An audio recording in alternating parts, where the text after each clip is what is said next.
Tantor Audio, a division of Recorded Books, presents The Legacy by Dylan Allen, narrated by Stephen Dexter and Robin Verne. Prologue. The Legacy. Hayes. I hear the crunch of footsteps behind me, but I don't turn around. I know I'm not supposed to be here. It should worry me that I've been discovered. I've been warned repeatedly that this part of our property is off limits. But I'm not worried. Not today. Maybe not ever again. What could possibly happen to me that's worse than my father dying? The worst day of my life has already come and gone.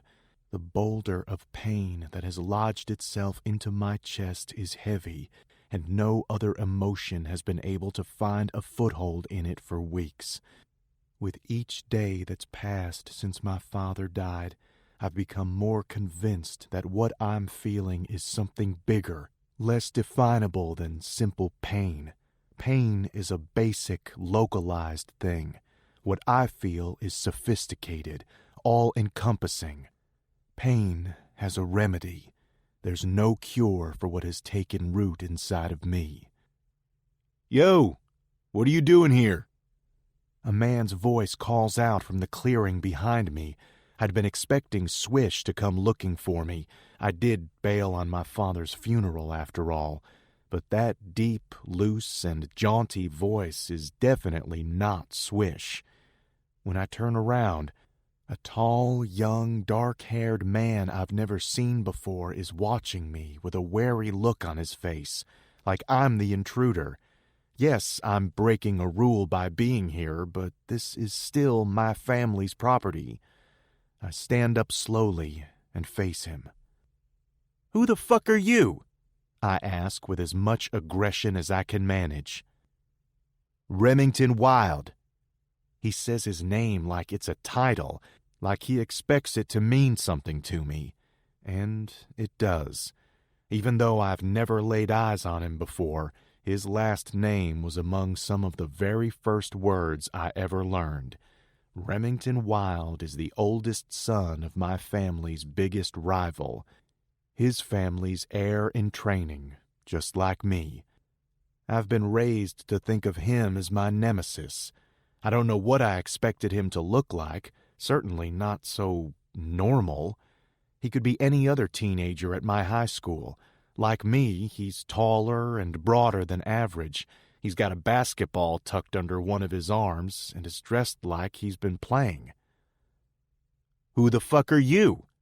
he says just as combatively. "Hayes Rivers," I answer and straighten my spine. The same surprise I felt flickers in his eyes for just a fraction of a second before he schools his expression, but I don't miss it. Then he starts dribbling the ball. His hand meets it every time it springs off the ground, but his eyes never stray from me. I'd heard he was a major basketball talent, but he attended the public high school, Lamar, and I attend the private, Strake Jesuit. Our teams have never played each other, but if his playing is anything like his skillful but absent-minded dribble, he was clearly born to hold a basketball. "You're not supposed to be here," he says, and draws my eyes back to his. "Neither are you," I shoot back. We stare each other down. The longer I look at him, the more I'm sure I've seen him before. He narrows his eyes at me, crosses his arms over his chest, and curls his lip. "I came to get a ball that came over the wall, but you look like you've been making yourself comfortable back here." He nods at the sleeping bag that's stretched across the huge boulder in the center of the clearing. "I've been coming here since the day my father died. It's been my escape from an endless stream of people who have been at our house to pay their respects." "So?" I respond with a defensive shrug. I nod at his arm. "Looks like you got your ball. Why are you still here?" I ask. His eyes narrow briefly, but his expression stays neutral. "I thought your old man's funeral was today." he says casually, quietly. And yet the reproach in his tone hits me like he yelled them inches away from my face. A flush of shame washes over me. Of course he knows. Everyone does. His mother, the widely respected Tina Wilde, sent flowers. Eliza hurled the vase against the wall when she read the card, and they were not invited to the funeral. But I know their family must be watching ours closely to see how things change now that my father is gone. I wonder, too. He looks nothing like the mythical foe I'd imagined he would, but our families have shared nothing more than the wall that divides our properties for the last nearly 15 years. He glances at his watch, frowns at it, and then looks back at me. It can't be over already. At 9 o'clock in the morning? I imagine St. John's United Methodist Church packed to the rafters with people, pretending to care that my father is dead, mingling with the handful that really do. I've been handed so many business cards this week by people hoping that the Riverses will continue to be customers. I've thrown them all away. Nah, it's probably just starting. I kick at the leaf-covered ground and avoid his disapproving gaze. So, why are you here and not there? He asks. I already said goodbye, I say with a shrug of my heavy shoulders. What about your mom, your brothers? They good without you there? He asks. Kindness softens the disapproval in his tone. I don't like it. I don't want it, but I do feel a flush of shame that I'm not there for my brothers. I push that down and say words that are much closer to the surface and less problematic for me. She's not my mom, I say. Oh, she's not? He looks genuinely surprised. Nope, she married my dad when I was 7, I say. So they're your stepbrothers? They're my brothers, I clarify. I hate that word. We haven't made that distinction since the first year our parents got married. Their mother was an equal opportunity terrorist. She made them as miserable as she made me, and we'd formed a real brotherhood in the trenches of Eliza's crazy. As far as I can tell, the only reason my father married her is because she was a wealthy widow with the right last name, with potential spares for his heir. He adopted them, so we're not just brothers in spirit. The law says we are, too. She's never been my mother, I say, and my voice sounds hollow in my own ears. I've never said that to anyone about Eliza. I've hidden my resentment, mainly for my father's sake, but now that he's gone, so is my restraint. Where's your real mom? He asks. She died. I shrug because I can't do anything else. I'm an orphan. I say that word out loud for the first time, and it tastes as bitter as I knew it would. Go be with your family, kid, he says.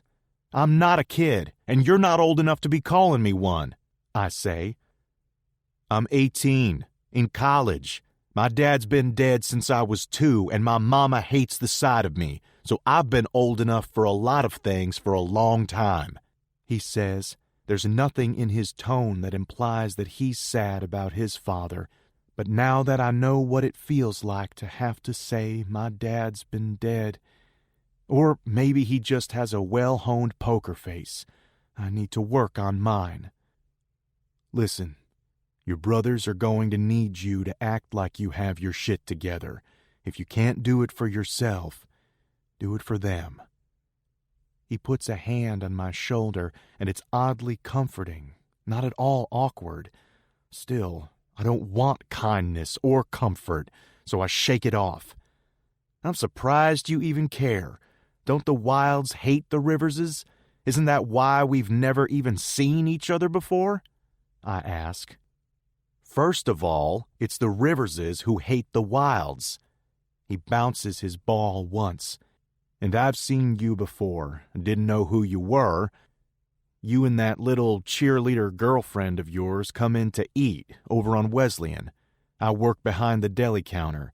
You probably didn't notice since you didn't take your sunglasses off the whole time you were in the store, he says, and dribbles his ball a few more times. You work there? I ask. Yeah. Who else is going to? He says. Doesn't your family own it? I ask. Yes, and we all work in the businesses until we're old enough and smart enough to run them. We ain't like the Riverses, he says, his dark eyes cocky and daring me to challenge him. I can't. It's true. My family members don't work in any of their businesses. They don't work at all, but damn if I'm going to let him know it bothers me, so I smirk. I'll say hi next time I come in. Maybe you can make me a sandwich, I say. Today, I'll cut you some slack and let you get away with that, but don't try that on a day that's not your father's funeral, he says, and bounces the ball one last time before he tucks it back under his arm. Or what?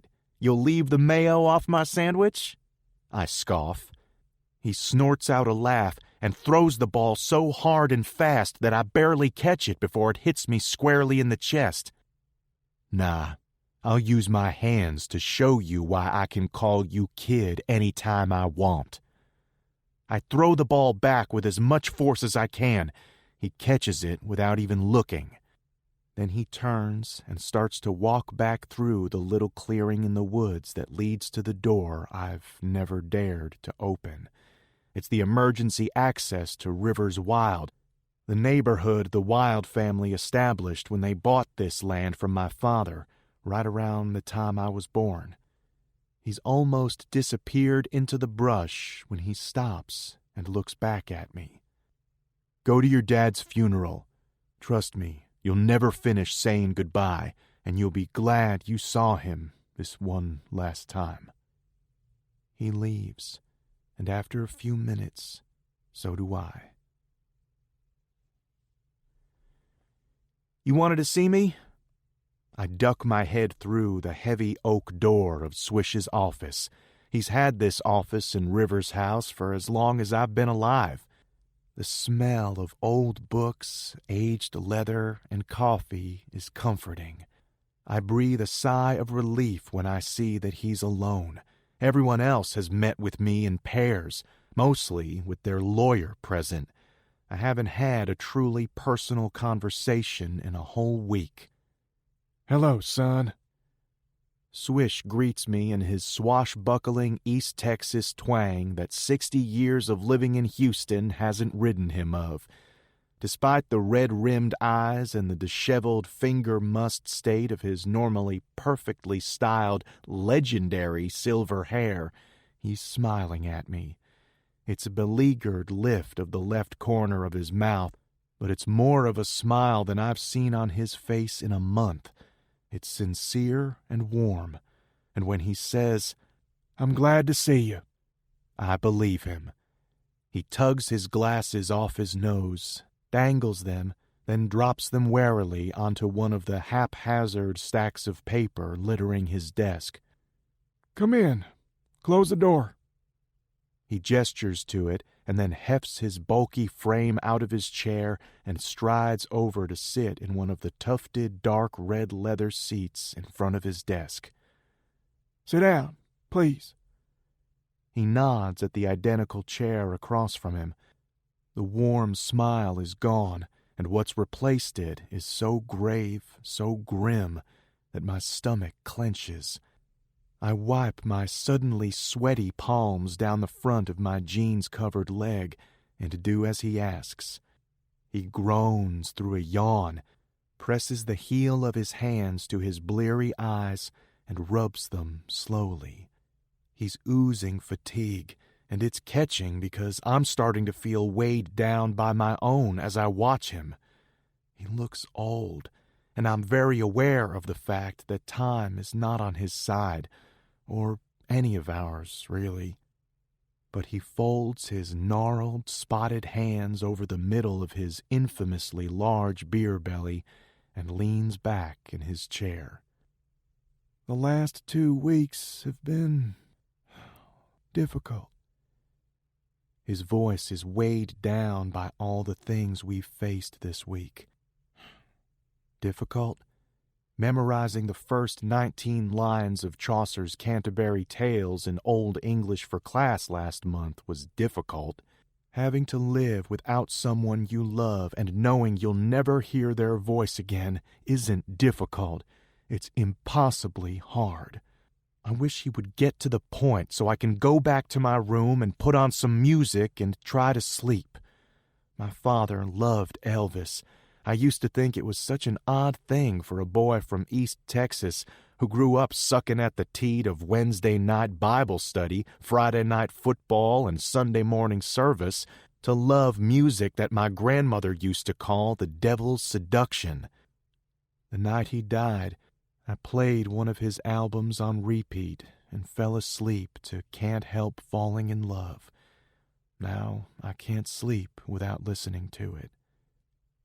Your father was like a son to me, that I have outlived him and his father.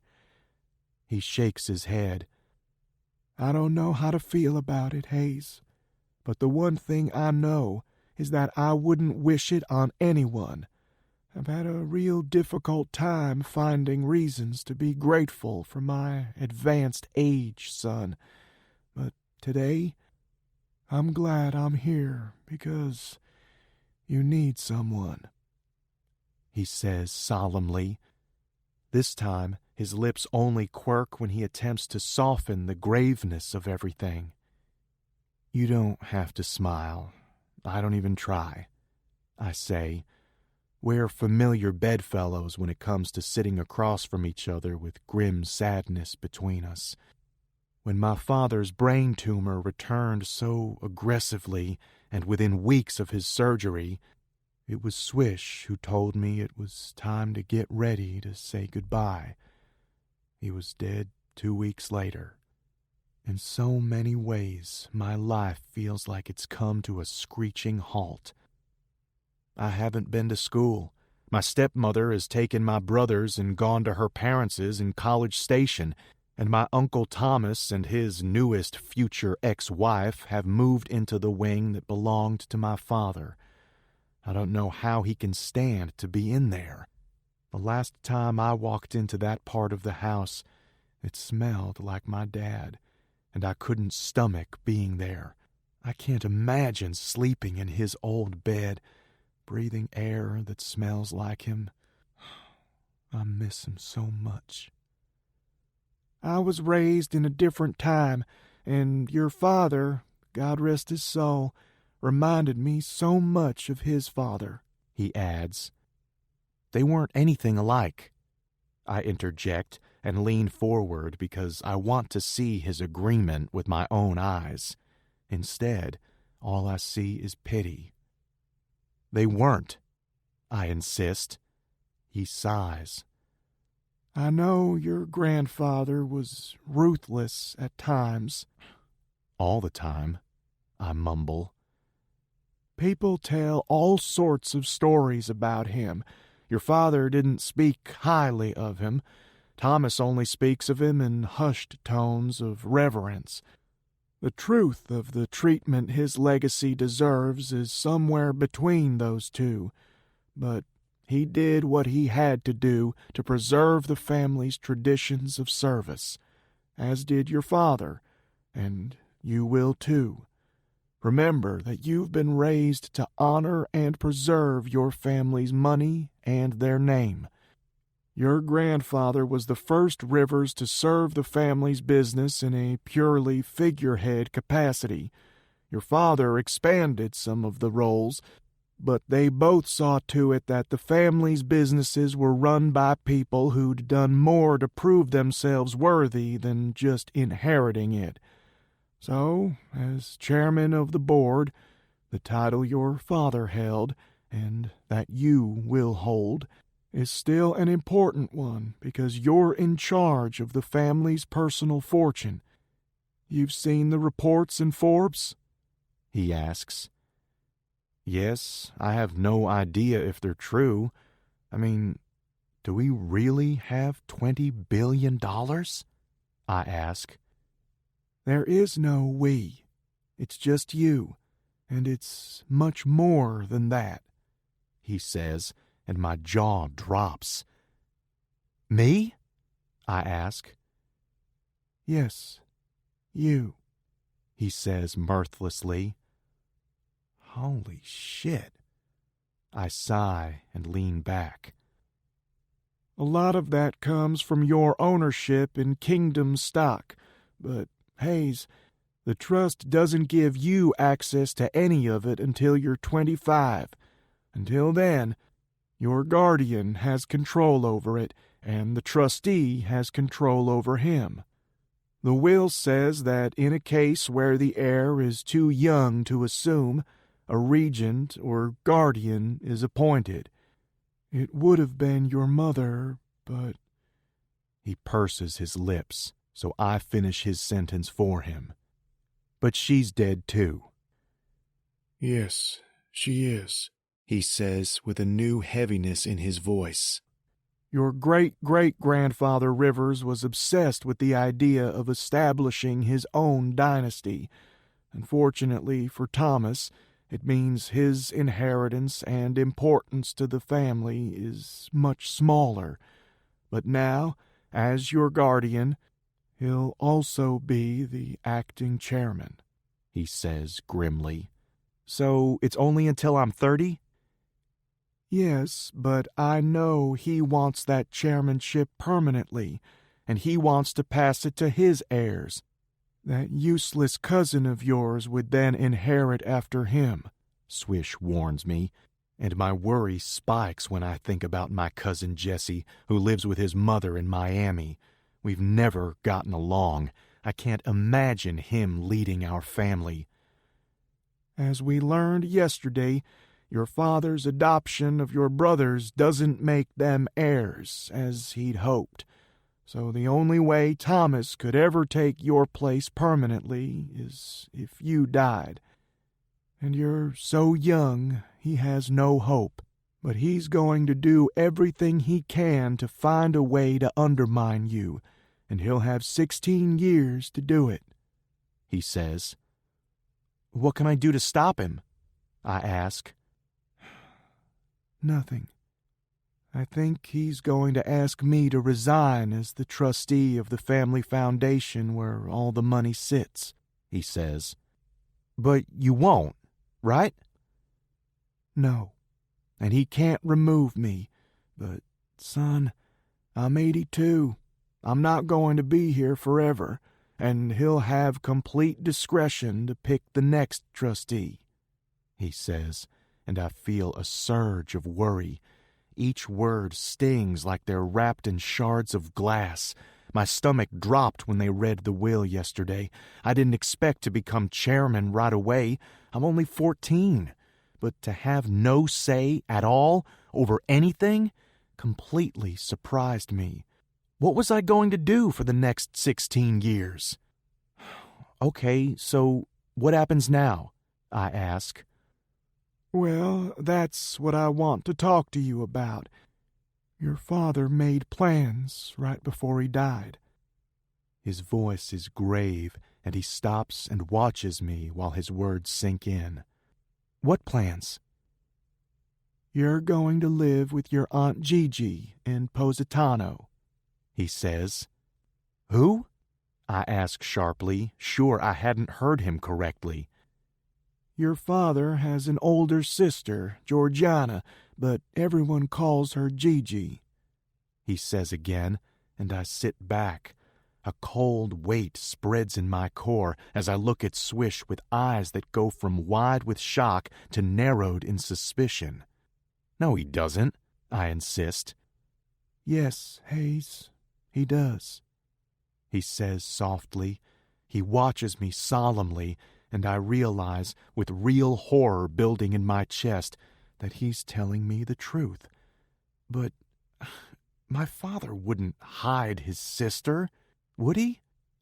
How come I've never even heard her name before? I ask, the demand in my voice softened by the quaver in it. My entire body is shaking. My mind is whirling. I don't understand. She was disinherited before you were born, he says, and I blanch at the idea. Are you serious? I ask rhetorically. The answer is obvious from the look on his face. He just nods. But why? I stutter on my question because I can't imagine that there's an answer that would help me understand. She chose a man over her family, and that was that. Your grandfather wrote her out of the will, out of the family Bible, out of the family tree. And for him, she hasn't existed in almost 16 years, he says. His own daughter? I ask. My grandfather was not a kind or loving man, but he behaved like family was paramount to everything, and he liked control over everything. I can't imagine him having a child out in the world whom he couldn't rule over with his iron fist. It was her choice. Your father stayed in touch with her, secretly. The week before he died, he asked her to be your guardian, he says. He did? I ask dumbly, but I've stopped thinking. What else don't I know about my family, about my father? Part of me wants to know, the other part hopes I never find out. I would have rather he'd let me be your guardian, but he insisted. He wants you to live with her, and she agreed. So, she's coming to get you, Hayes. His big body heaves with his sigh like he's relieved to have said it. Coming from... where'd you say? Post what? I ask. My head is spinning. I don't even recognize my own voice. Positano, he says with a weird accent. Where the hell is that? I ask. Italy, he says. What's she doing there? She lives there, he says slowly, his face contorted like he's bracing for a strong gust of wind. In Italy? I ask. Yes, she got married and moved there with her husband. They're not married anymore, and she stayed after they got divorced. Is she moving here? I ask hopefully. No. He says that and nothing else. You'll leave with her in 2 days, and you will take care of yourself and your name, he says. I look at him, confused and in denial about what he's saying, and shake my head as it starts to settle. But I live here. I just made the JV team. I have a girlfriend, I say, and my life flashes past my eyes like a movie, but the real is withered, burned, incomplete. My heart races as panic starts to set in. I scramble to my feet. The chair scrapes against the floor as I push out of it. I'm in the middle of my freshman year. There are no options for you to stay here. He cuts me off brutally. But... I shake my head helplessly. How in the span of 2 days can my life go from one thing to something completely different? I don't even know her. We've never even met, I say. You will get to know her. She's already here, he says. I surge out of my seat and turn around to scan the room.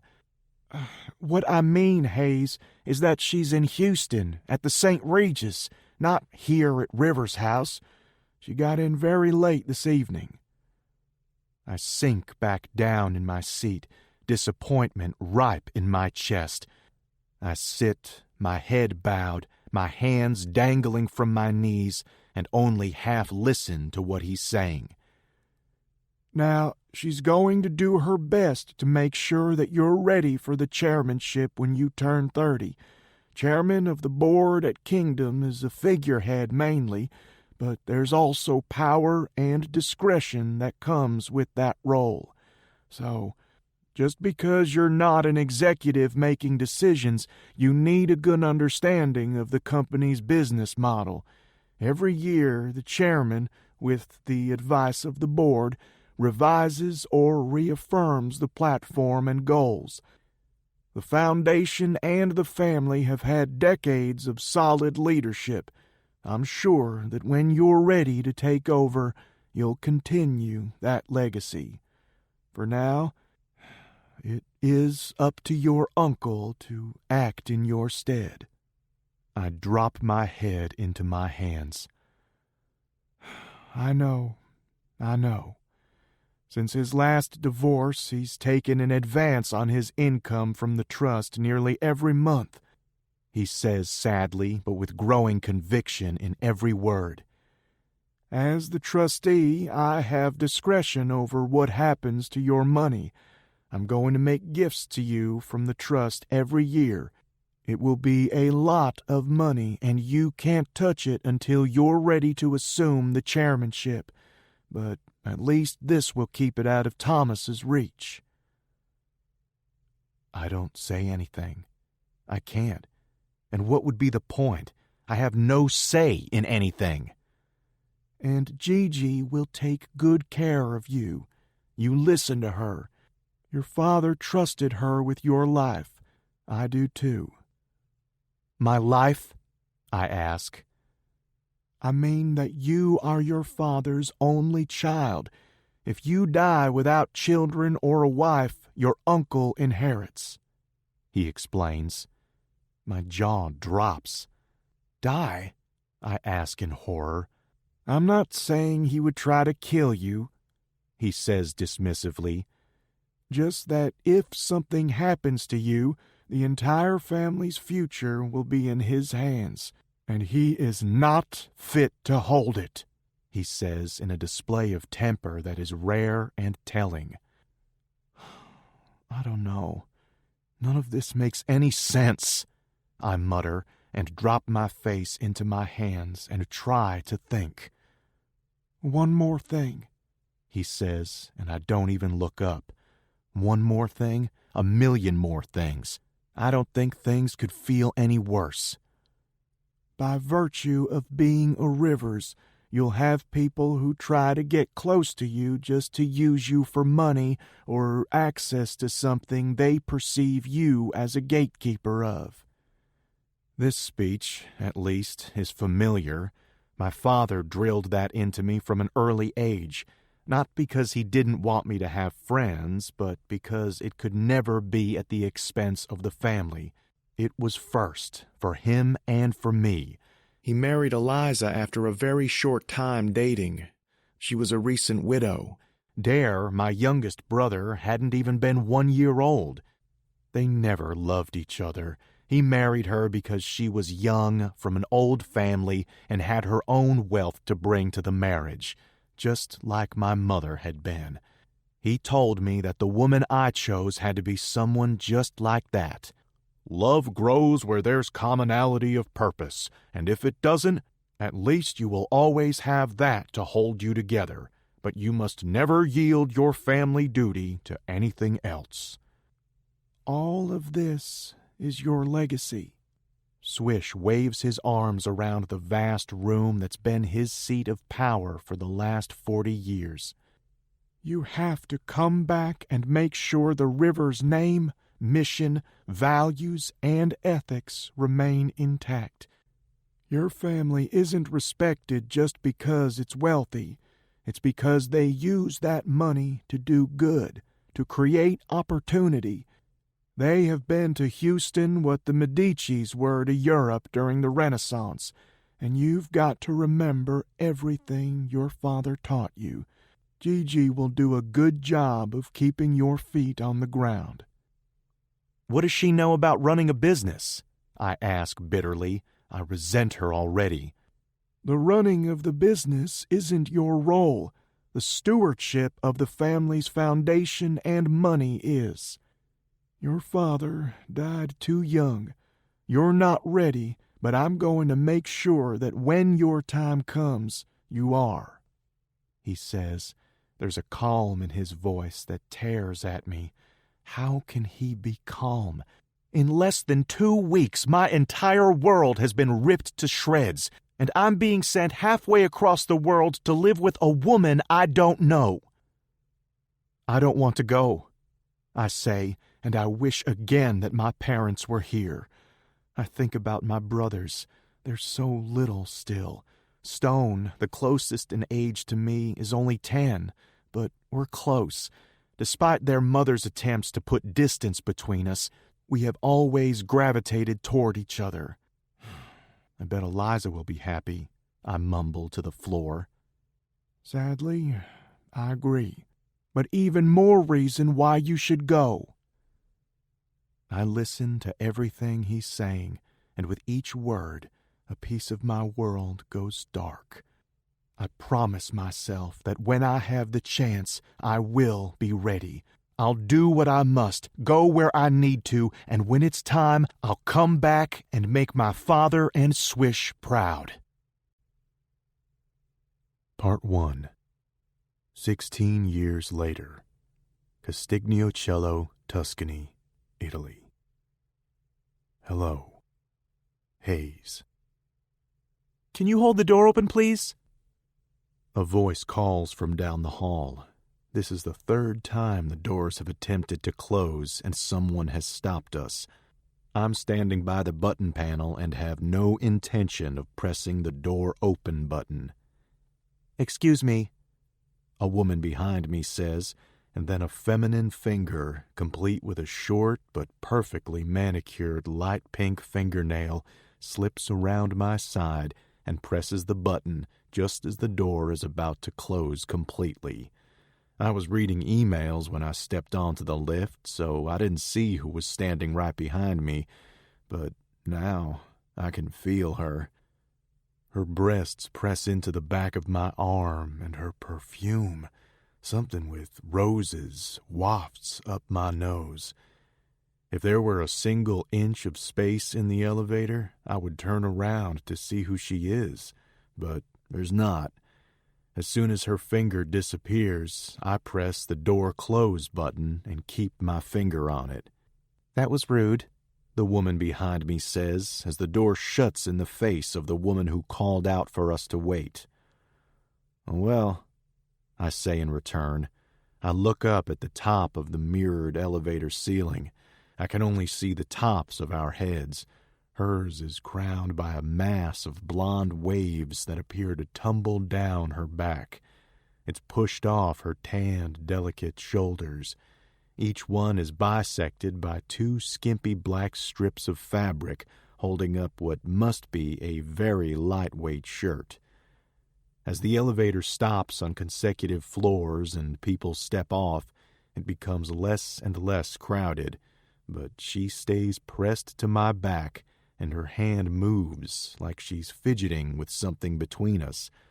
I wonder briefly if she's a pickpocket, and just as I start to turn around to ask her what the hell she's doing, she speaks. "Please don't move. My necklace is snagged on your shirt," she says with enough alarm in her voice to halt my movements. The elevator reaches the next floor, and a couple gets off. She and I are the only ones left.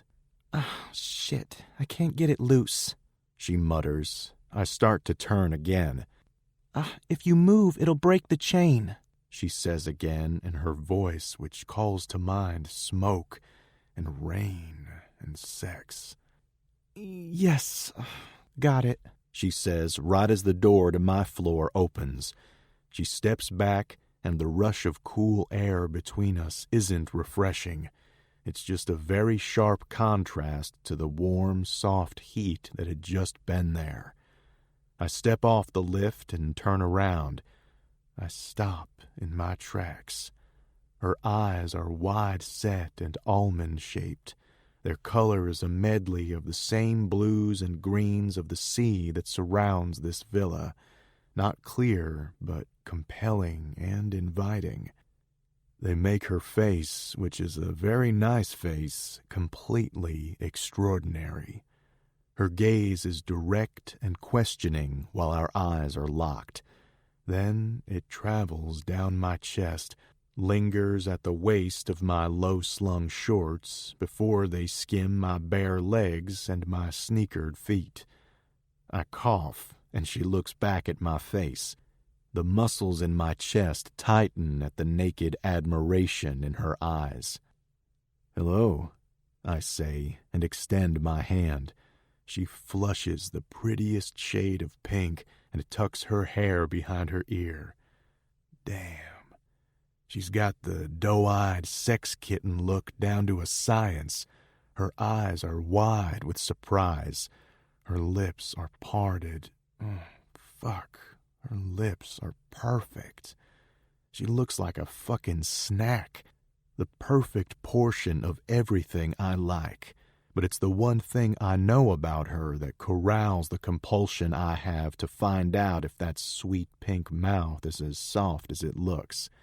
"Hello," she says slowly, a tentative smile spreading across those lips. Her voice is even sexier when paired with the vision standing in front of me. She holds out her hand and shakes mine. When our palms touch, my pulse jumps, and every one of the thousands of nerve endings that run along the surface of my skin wake up. She flushes even darker as our fingers wrap around our hands. We hold hands for a beat longer than necessary before she gasps softly and pulls her hand away. "My necklace," she says as if she's explaining. She holds her open palm out to me. A delicate gold chain with a pendant in the shape of a raindrop hanging from it sits in the center of her hand. "Is it broken?" I ask, and cup her hand in mine and lift it up so I can see better. It's not necessary, but I like touching her. She steps closer to me. "No, but I had to unfasten it to get it unhooked from your shirt." She pulls her hand out of my grasp and drops the chain into my still upturned palm. "Would you mind?" The heat in her voice turns that question into a not-so-subtle come hither.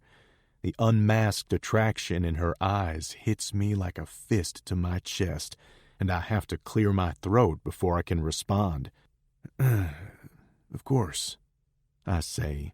She turns her back to me and bows her head. Those tumbling curls spill down to the middle of her back. Her black camisole skims her waist and exposes a bare slice of smoothed, tanned skin. She's short, a whole foot shorter than my 6'3", and petite. Well, except for that ass. Shit. I'm an ass man, and that is one of the finest I've ever seen. Clearly, genetics and exercise have been making magic back there because it's fucking perfect. Her hips flare, and then, bam, there it is. She cups the curtain of hair and sweeps it off her neck and lays it over one shoulder. I step forward and take in the creamy, soft expanse of skin that covers her back and neck. She glances over her shoulder at me. Her lower lip is captured between her teeth, and her eyes are hooded as she looks up at me through her lashes. "You okay?" she asks when I don't move or say anything. "Get your shit together, Hayes." Sorry." I shoot her an apologetic smile. "Turn around," I say, and she nods before she does. I reach over her and drape the chain across her neck. I look over her shoulder. The teardrop is resting in the middle of her chest. I drag it slowly up and into place. I watch, transfixed, as it glides over her skin like I imagine my own fingers would. When it slides into the small hollow between her collarbones, I draw the clasp together at the nape of her neck. I fumble with the tiny closure a few times. My hands are big. I apologize as my fingers brush the soft skin of her neck. She exhales sharply, and goose flesh ripples over her skin. There's no air conditioning in the hallway. I smile to myself. Maybe this weekend won't be as mundane as I'd feared. I manage to close it, and she turns around and rewards me with the prettiest fucking smile I've seen all year. The loud trill of my phone fills the air like a siren, and she jumps back. I glance at the phone in my hand and grimace.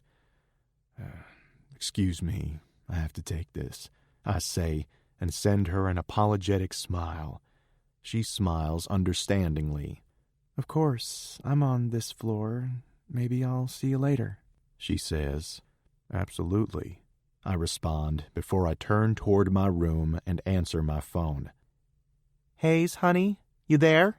My Aunt Gigi asks as I walk into my room. I'm here. How's my favorite girl? I ask. I flip the switch on the air conditioner, pull my shirt over my head, and go stand beneath the wall unit that's perched above the south-facing window. You sure know how to make your Gigi feel special, Hayes. How was your flight? It was good. I worked, I tell her. Of course you did. Now, before I get down to business, I want you to make me a promise, she says. That's not fair. I can't agree to promise if I don't know what you're going to ask, I cajole her, even though I know exactly what she's going to ask. Don't be smart, Hayes. She chides me in the only way she can. Pardon me. I apologize sincerely. I want you to promise me you're going to try and have a good time. Don't scowl so much. That face of yours is so handsome when you smile, honey. She coos. Okay, sure thing. I promise, I say. You're lying, but I love you for humoring me, she says airily. It's what I live for, I return dryly. Don't be smart. I'm helping the movers sort boxes, and they can't find the box with your crockery. She sounds distressed. What's crockery? I ask, and lean against the door of my room and gaze out the window at the copse of pine trees that provide a natural border for the property and perfume the air all year round. Your plates, glasses, bowls, she explains. Oh, that's because there are none. I never eat at home. I didn't see the need for them, I answer honestly. Oh, Lord, Hayes, people will think you were raised in a barn, she cries. No one will think I was raised in a barn, I say dryly. I'm going to the Crate Barrel in Highland Village to place an order.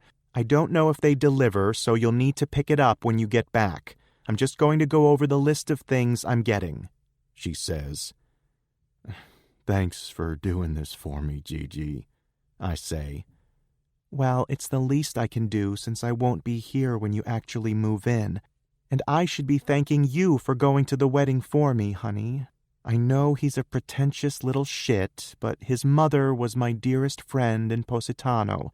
I would have hated to not have anyone there.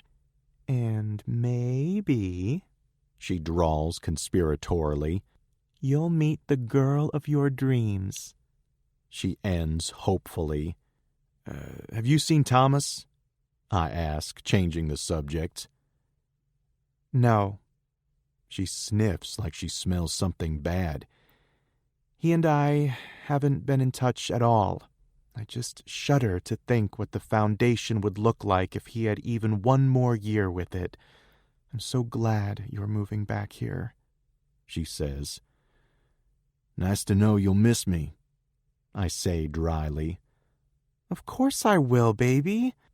But I'm glad you're getting on with your life, she says, but I can tell there's something on the tip of her tongue by the way she catches her breath at the end of that last sentence. What's going on? I ask and brace myself.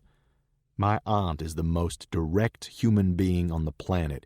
The only thing she's ever been hesitant to talk about is Renee. What did she do this time? She accepted your offer, she says. How do you know that? I ask. I put her on speaker and open my email application. Well, I was at that lovely restaurant in your new neighborhood. Oh, Hayes, I love it here, she says dreamily. You were about to tell me how you know about Renee? I say impatiently. Oh, sorry. I just get so carried away talking about this place. The Wilds have done such a good job. Gigi. Okay, sorry, she says like she's being put upon. Just tell me about Renee, I say with feigned patience. She doesn't like to be rushed and slows down purposely sometimes when she is. She clears her throat, and I can just see her, tucking her feet underneath her and sweeping her dark, salt and pepper hair off her shoulders before she speaks. Well, like I said, I was at a restaurant. Her lawyer was sitting at the table right behind me, she says triumphantly. How did you know he was her lawyer? I don't think I'd know him on sight, and I've sat across the table from him at least a dozen times in the last 2 months, I say. Hayes, you know I never forget a face. Also, I heard him say her name. It's why my interest was piqued in the first place, and then I realized who he was and what he was talking about, she explains. Stop interrupting and listen, she says impatiently. Excuse me. Go on, I say sarcastically. Of course, he had no clue who I was. He was celebrating. His 30% is more than you should have given that disloyal little bitch altogether, my aunt says in her most severe voice. I'm just glad it's done. My voice is toneless. Renee, my ex-wife and my biggest regret, sued me 2 weeks ago. Gigi introduced us. We were all in Carmel for an annual party one of her friends throws every 4th of July. I had just finished my MBA at Wharton and was working for a KPMG in Rome. I'd come out for the party because I was turning 25 and had somehow managed to let Gigi convince me that I needed to find a wife. This party, she said, would be crawling with women who would be suitable. Suitable meant she'd be from a wealthy family and a well-trained socialite who never put a foot out of place publicly. Renee, on paper, was perfect. That she was sexy was icing on the cake. I learned early on one of the hazards of having a lot of money. Your worst impulses have all the fuel they need to turn into your biggest regret. We were married within weeks of meeting each other. Our alcohol and sex-fueled dash down the altar had lasted a grand total of 22 days. Once the booze wore off, the sex got boring. Once that was gone, we realized we didn't even like each other very much. When we divorced, everything I'd earned during our marriage was half hers. That was barely anything considering we were officially separated less than 30 days after we found each other. Our divorce finalized on my 25th birthday, the same day my inheritance from the Rivers Trust and what Swish had been setting aside for me for the last 10 years all vested. She'd never known the details of it. There was never any need for her to. I gave her enough money to get settled in a new place by herself and to give her breathing room until she could find a job. She found a new husband before she found employment, and I was off the hook for alimony. Then, a year before my 30th birthday, coincidence created a set of circumstances that set us on a course for a much less than amicable reunion. A job took her and her new husband to Houston. Less than 6 months later, He'd left her for another woman, and her divorce was being formalized. The Houston press was in a tizzy about my impending return. Would I be able to navigate the treacherous swamp of Houston's upper-class society when I spent my formative years in Europe? Did I even still speak English? How had becoming one of the wealthiest men in the country practically overnight changed me? It was that last question that got Renee's attention. Though she'd never married without a prenup again, none of her husbands were green enough to let her walk away with more than enough to satisfy that the lifestyle to which she was accustomed clause in their prenups. So when she heard that I'd gone from successful accountant to the new Rivers King, as they called me in the press, she pounced. She sued me for a share of my inheritance. She argued that it should have been included in our community property because I concealed its existence from her and because it matured while we were still legally married. I pushed back. She was asking for 30% of my estate. I wasn't willing to give her 30 cents. The day after our first court hearing, she showed up at my house with a bottle of wine and an offer for settling. I slammed the door in her face. The next morning, she sat down on a local talk show wearing sunglasses and implied that I'd removed her physically from my house. The police paid me a visit and set the rumor mill spilling. My lawyers advised me to settle. Gigi wanted me to fight back, but I didn't want a court battle. She just wanted my money, and that is the one thing I have plenty of. It kept the foundations and family money out of her reach. "Don't let it get you down," Gigi says. She mistakes my silence for sadness. "I'm not down. I'm glad she's gone," I say honestly. It's true. I hope our paths never cross again. "Most people aren't so calculating," she says. "You had one bad experience. You can't stay single forever because of it." "Why not?" I say it like I'm joking, but I've actually considered it. "Oh, don't say things like that. People will start thinking you're like that ridiculous George Clooney," she says. "He looks like he's doing all right," I say frankly. "Hayes McGregor Rivers," she says sharply, and I laugh at how riled up this topic always gets her. "I know I got Renee wrong, but in my defense, I didn't think you'd marry her a week after you met. If you let me leave this earth without grandnieces and nephews, I will haunt you forever," she says. "Well, that doesn't sound so bad. I like having you around," I retort. She lets out a pained, long-suffering sigh. "You're 30.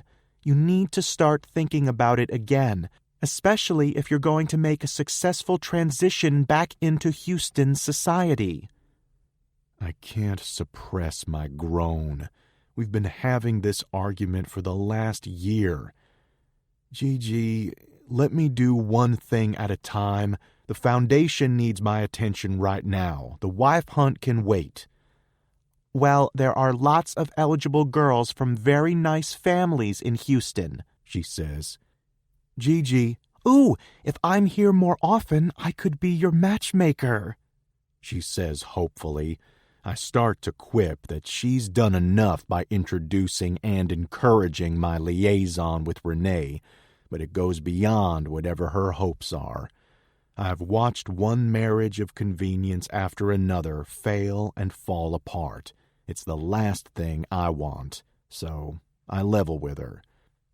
I'm not interested in being with anyone who would use a matchmaker, especially not if it's any one of the women you're talking about. They wouldn't care if I was 80, sterile, and impotent. They want my money, and they want to secure themselves a lifetime of monthly checks in the form of child support when they birth little Rivers heirs, and they would sleep with our gardener to make sure they got it, even if I couldn't give it to them, I say. She's completely quiet. Gigi, I call her name. You need to think about who you'll move on with, she says finally. Her voice is completely normal. I put her silence down to a bad connection. I've already moved on to a place where choosing a wife will never be an impulsive, uninformed act again. I'll never put Kingdom at risk like that again. I will, if you will drop this conversation, I say. Deal. I had lunch with Henny yesterday, she says perkily, and I relax a little. River's wild gossip I can deal with. How was that? I ask. She looks wonderful. Retirement agrees with her. We ate lunch in her pool and drank an entire bottle of wine. Her friend Sally made lunch. It was grand. She giggles to herself. I was sick to my stomach when I got home, but it just made me think about how much I miss living here, she says dreamily. Perfect. I'll buy you a house and you can move with me, I say. I couldn't leave Positano, but I'm thinking with you gone, it won't feel like home. I spent the first 25 years of my life in Houston. Being back here, especially in Rivers Wild, I'm tempted to start spending part of the year here. It's charming, she says happily. Charming isn't how I would describe it, but I think you being there would make it feel less like hostile territory, I say. I wish your brothers would come home. You need them. Though with that dreadful mother of theirs, I can understand why they scattered the way they have, she says ruefully. They will, I say with more confidence than I feel. I certainly hope they will. So far, their responses to my request have been less than promising, but Gigi's right. I need them. They're all the real family I have left. Houston doesn't feel like home anymore, and I have to find a way to make it so. Having them around might make that easier. Oh, dear. My aunt sounds dismayed. I shouldn't have mentioned Renee. She always spoils the mood. She's good for that, I say. Just goes to show how money can't buy you anything that matters. Right, I say shortly. Talking about Renee and money are two things I'd always rather not do. But when I think about all the money I spent to book this particular suite in the hopes of finding quiet and how that too has managed to elude me, it makes me downright antsy. All right, baby, you go on. Just promise you'll try to have a nice time, she says. I promise, I say, and hang up. I walk back to the door and open it. The corridor is empty. Oh, I plan to have a very nice time. Gold Digger. Hayes. This is paradise. A female American voice drifts into my ear as if carried by the light sea breeze and interrupts my afternoon nap. Reluctantly, I open my eyes slowly and sit up. I squint against the afternoon sun's glare and sweep my eyes over the huge veranda. I'm as alone as I'd been when I first came out here to lie down. I listen and don't hear anyone talking. I walk over to the ornately carved stone wall and rest my forearms on the smooth, sun-warmed cement rail and stare out at the view.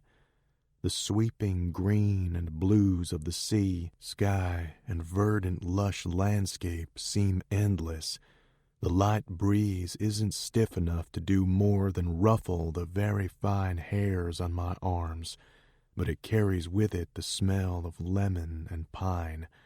The salt of the sea spray gives the air a bite that's softened by the sound of the sea's lazy current.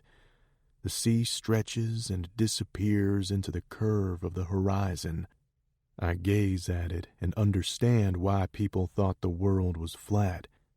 From here, I can imagine falling off the illusion created by the glancing kiss it shares with the sky. The mossy cliff that runs along this stretch of beach surrounds the villa, making it feel secluded even though there are neighboring villas on either side. My room is one of only 2 massive suites on the 4th floor. I thought it would be quiet. I hoped that if I had neighbors, they would be people who wanted to be as far away from the festivities' noises as possible. A cacophony of excited women's voices tears a hole in that hope. Laughter and unintelligible shouts of delight spill through it and splatter all over my mood. It was good while it lasted, I tell myself. I pull out my phone and scan my emails. I scroll through email after email of bad news.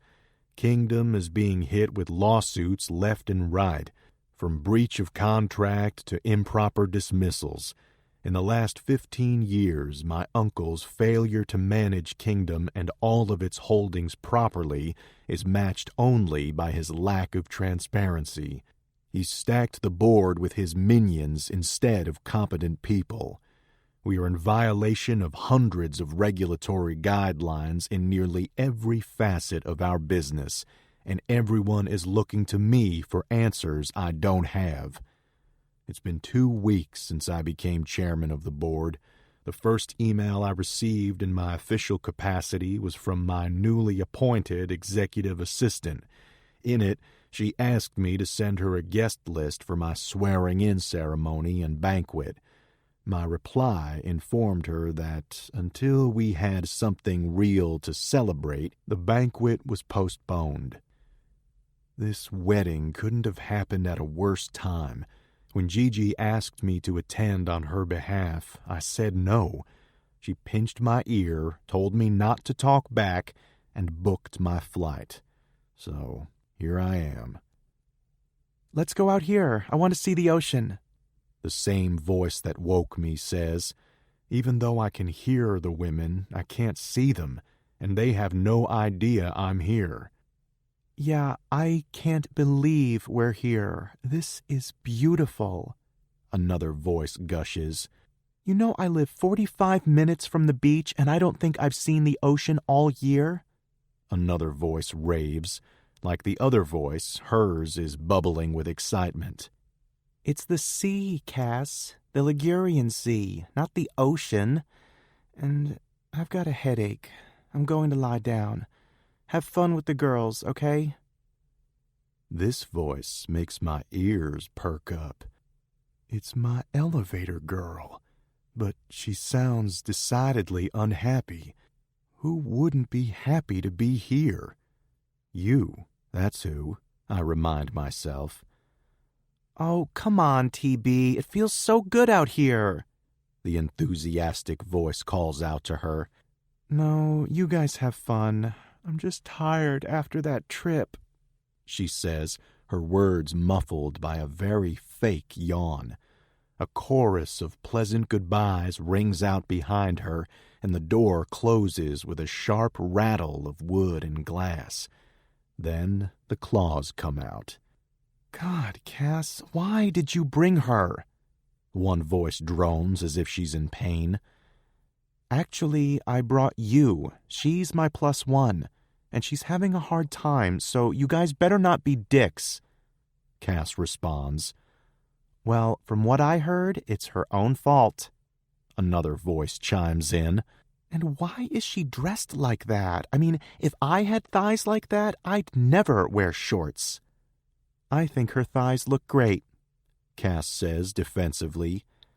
I mean, she's pretty, but, like, how can she even afford this trip, this room? I heard no one will hire her, a chorus girl says.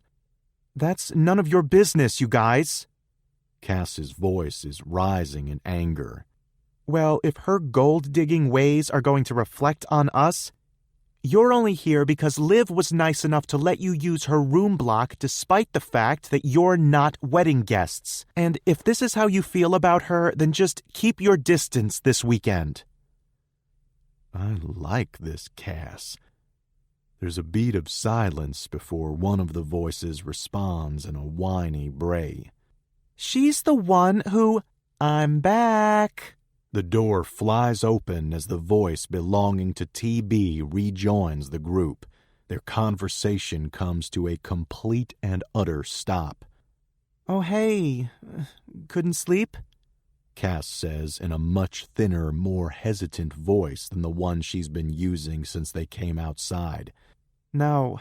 I was just so excited thinking about all the rich guys who will be here this weekend," she says in a sing-song voice. I freeze. Suddenly, I wish I'd gone inside. This is the very last thing I need or want to hear. "I mean, it's an Italian villa. It's bound to be crawling with them," Cass says, and her discomfort is loud and clear even from where I'm sitting. "Exactly, ladies," TB crows. "If you want me to teach you, all you have to do is ask. It's not that hard. Men with money are the best boyfriends. They're usually so busy making it they don't have time for you. You might only have to fuck him once a month," she says. A chorus of uncomfortable giggles ripples through the crackling air around me. I know firsthand about women like her. I've just finished freeing myself from the clutches of one. My amusement, interest, and good mood fizzle all at once. I start to head back inside. At least I'll know who to avoid tonight. I'm almost to my door when my phone starts to ring. The loud trill fills the air like a siren, and the conversation from the next balcony comes to an abrupt stop. "Oh my God, is there someone there?" I hear one of the chorus girls say, right as I shut the door behind me and answer the phone.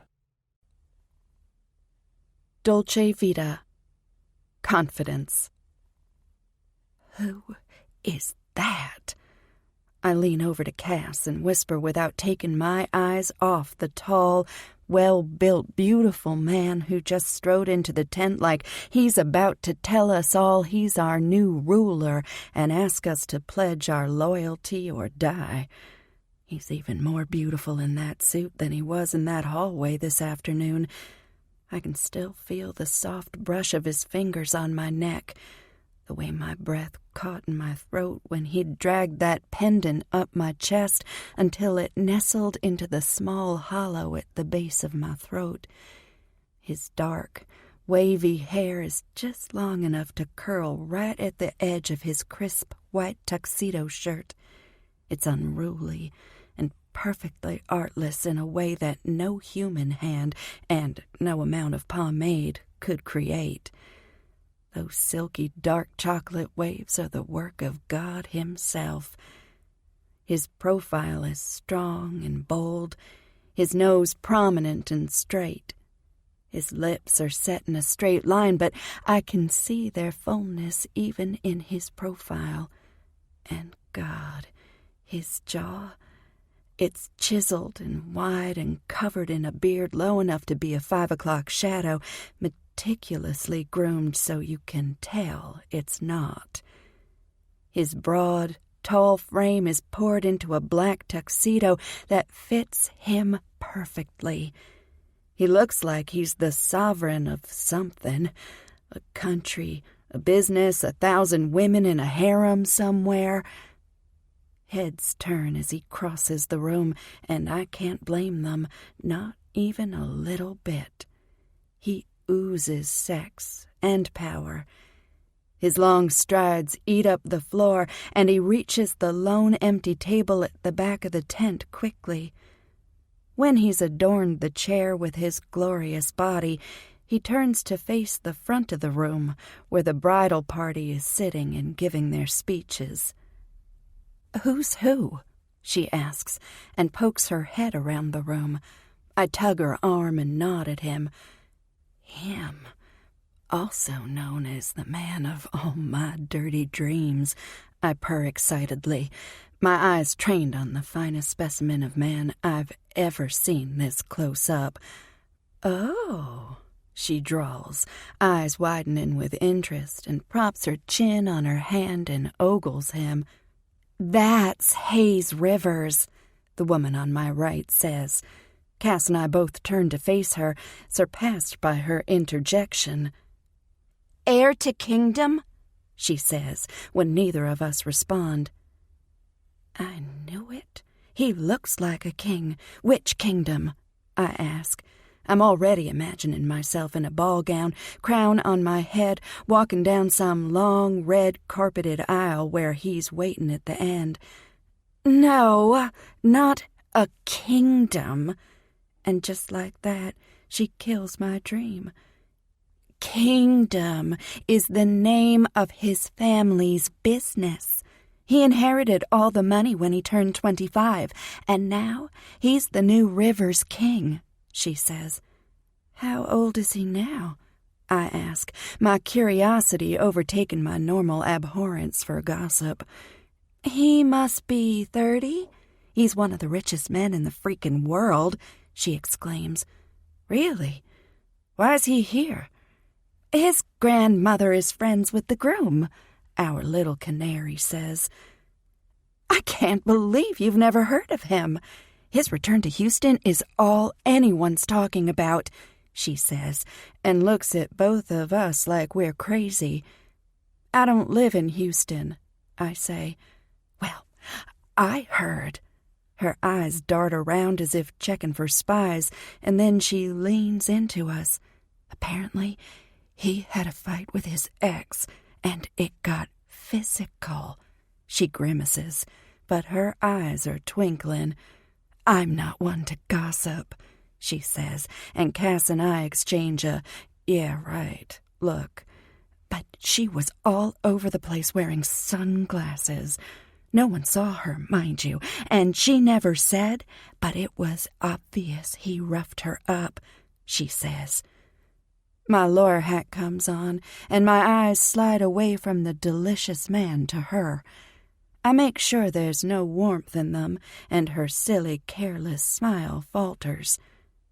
"That's actually the exact opposite of obvious," I say dismissively.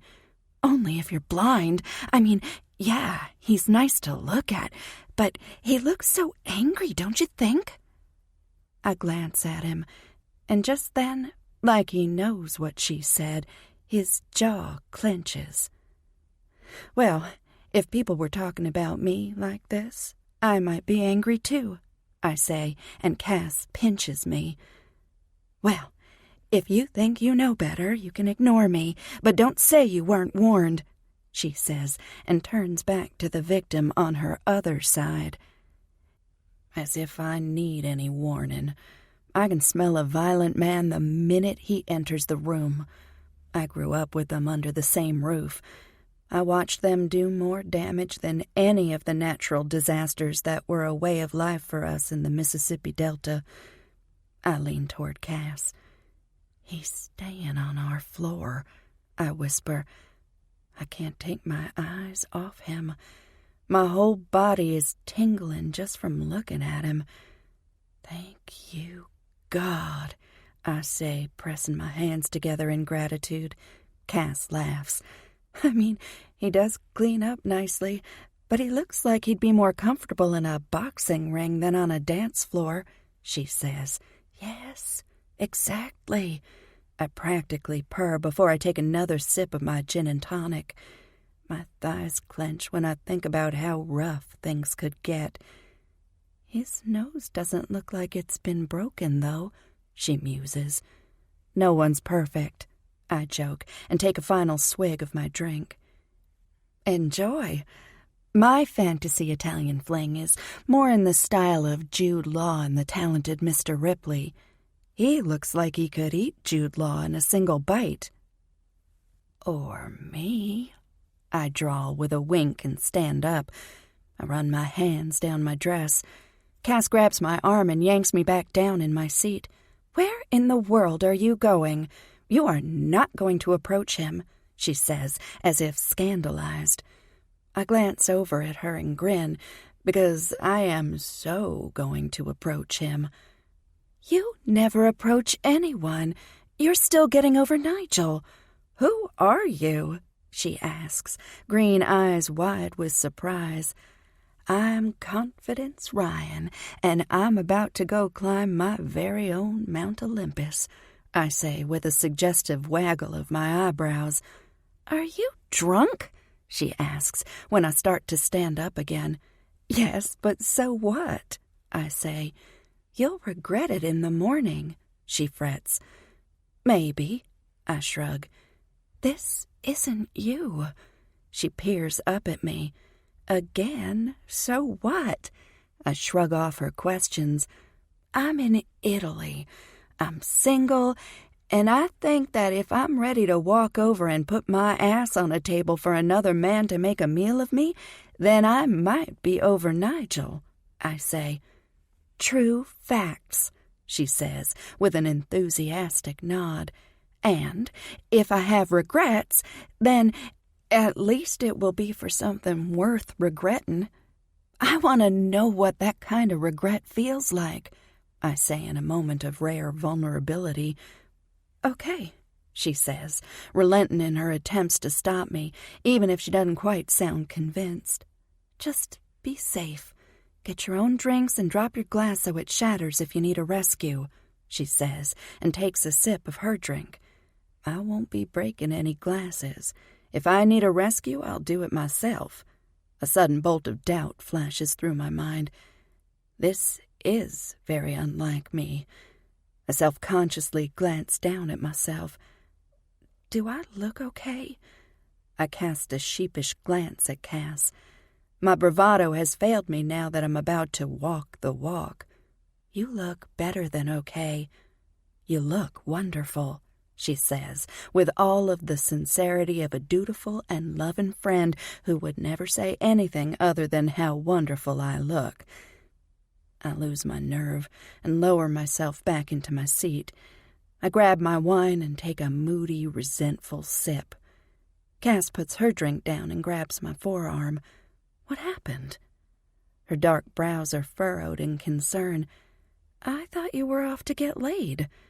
I sink down in my seat and pout. Why in the world would he be interested in me? She said he's filthy rich or something. He's young and hot, too. Do you know how rare that is? I bet he's engaged to marry one of those princesses, Eugenie or whatever. I fling my hand in his direction, but my eyes are fixed on the drink I'm lifting back to my lips. If he is, then I feel sorry for her, because he's going to be leaving here with the hottest woman in the room, she says, with a little too much enthusiasm, and I roll my eyes. "Confidence? You're a catch," she exclaims. I give her a disbelieving look. "Oh, yeah. I know thousands of eligible, sexy men who are beating a path to be with a broke, failed lawyer with a poster family of dysfunction," I say grumpily. "That's not all you are," she whispers fiercely, squeezing my arm. I chuckle. It's humorless, short and dry. "Well, I'm glad you agree that it's some of what I am," I quip, and take another swig of my wine. "For God's sake, one lost job doesn't mean you failed," she cajoles. I throw her a glance. "I was almost disbarred." "That was all that fucking Nigel's fault," she reminds me. "True, but it's certainly not his fault that I've spent 60% of my life savings in the last 3 months, a good chunk of it on this last-minute, incredibly glamorous vacation. Who doesn't find a financially irresponsible spendthrift irresistible?" "You think anyone worthy of you will care about any of that?" Cass asks me softly. "One of us will have to care. Even a lifetime of sex with that beautiful man won't make up for my flagrant disregard for budgets." She chuckles. "Now you're just being dramatic. At least you have your life savings. If I lost my job, I would have to move back home with my parents after 1 month, she says, and nudges me with her shoulder. I sigh and look back at my man. God, I'm ridiculous. He's not my anything. I've never broken a rule my whole life, Cass, I say to her. I didn't even shave above the knee until I was 21. I did whatever I thought I had to get out of Arkansas. I had a good run, and in one fell swoop I've managed to ruin my life. I drain my glass and drop it on the table. So, if I'm hanging out in Rock Bottom City, then I'm at least doing it in style. I wave an arm around the opulently decorated room to make my point. Well, you can thank Jules for being smart enough to land an Italian count with enough money to pull off a party like this. To Jules, I say. To Jules, she repeats as we clink our empty glasses. You know what? I ask, and stare at the bubbles clinging to the lip of my glass. They remind me of myself. I'm holding on, long after life should have swallowed me whole. What? Cass asks when I don't continue. I've found that rock bottom might be the best thing to ever happen to me. I've spent the last 3 months shopping, traveling, eating, and sleeping to my heart's content. Sure, after this I've got to move home, but have you seen how round my ass has gotten? I lift and point to my silver sequin-covered backside and wink. It's amazing, right? I grin at her. It's got that Beyoncé circa 2014 magic, she says with authority, and we clink our glasses together. And you have not hit rock bottom, TB, she says reproachfully. Nope, I have. Really, I assure her with a falsely proud smile. But I have a plan, and being back home will light a fire under me. Not to mention taking this trip has brought me perilously close to poverty. It's time to give up my apartment, go home, and regroup. She pats my arm consolingly. Well, if all of that fails, you could turn your new hobby into a business, she says. Yes! I clap my hands and hoot with laughter, like I could be some sort of +1 for hire. You've had enough practice in the last few months, she ribs me. I know, I crow with delight. Weddings are such a score. I mean, I have classy as fuck friends, so the venues are always marvelous, and I get it at the block rate. I laugh out loud and stop when I see Cass isn't laughing with me. What? I ask and blush. I'm glad you're letting that crazy dark hair go.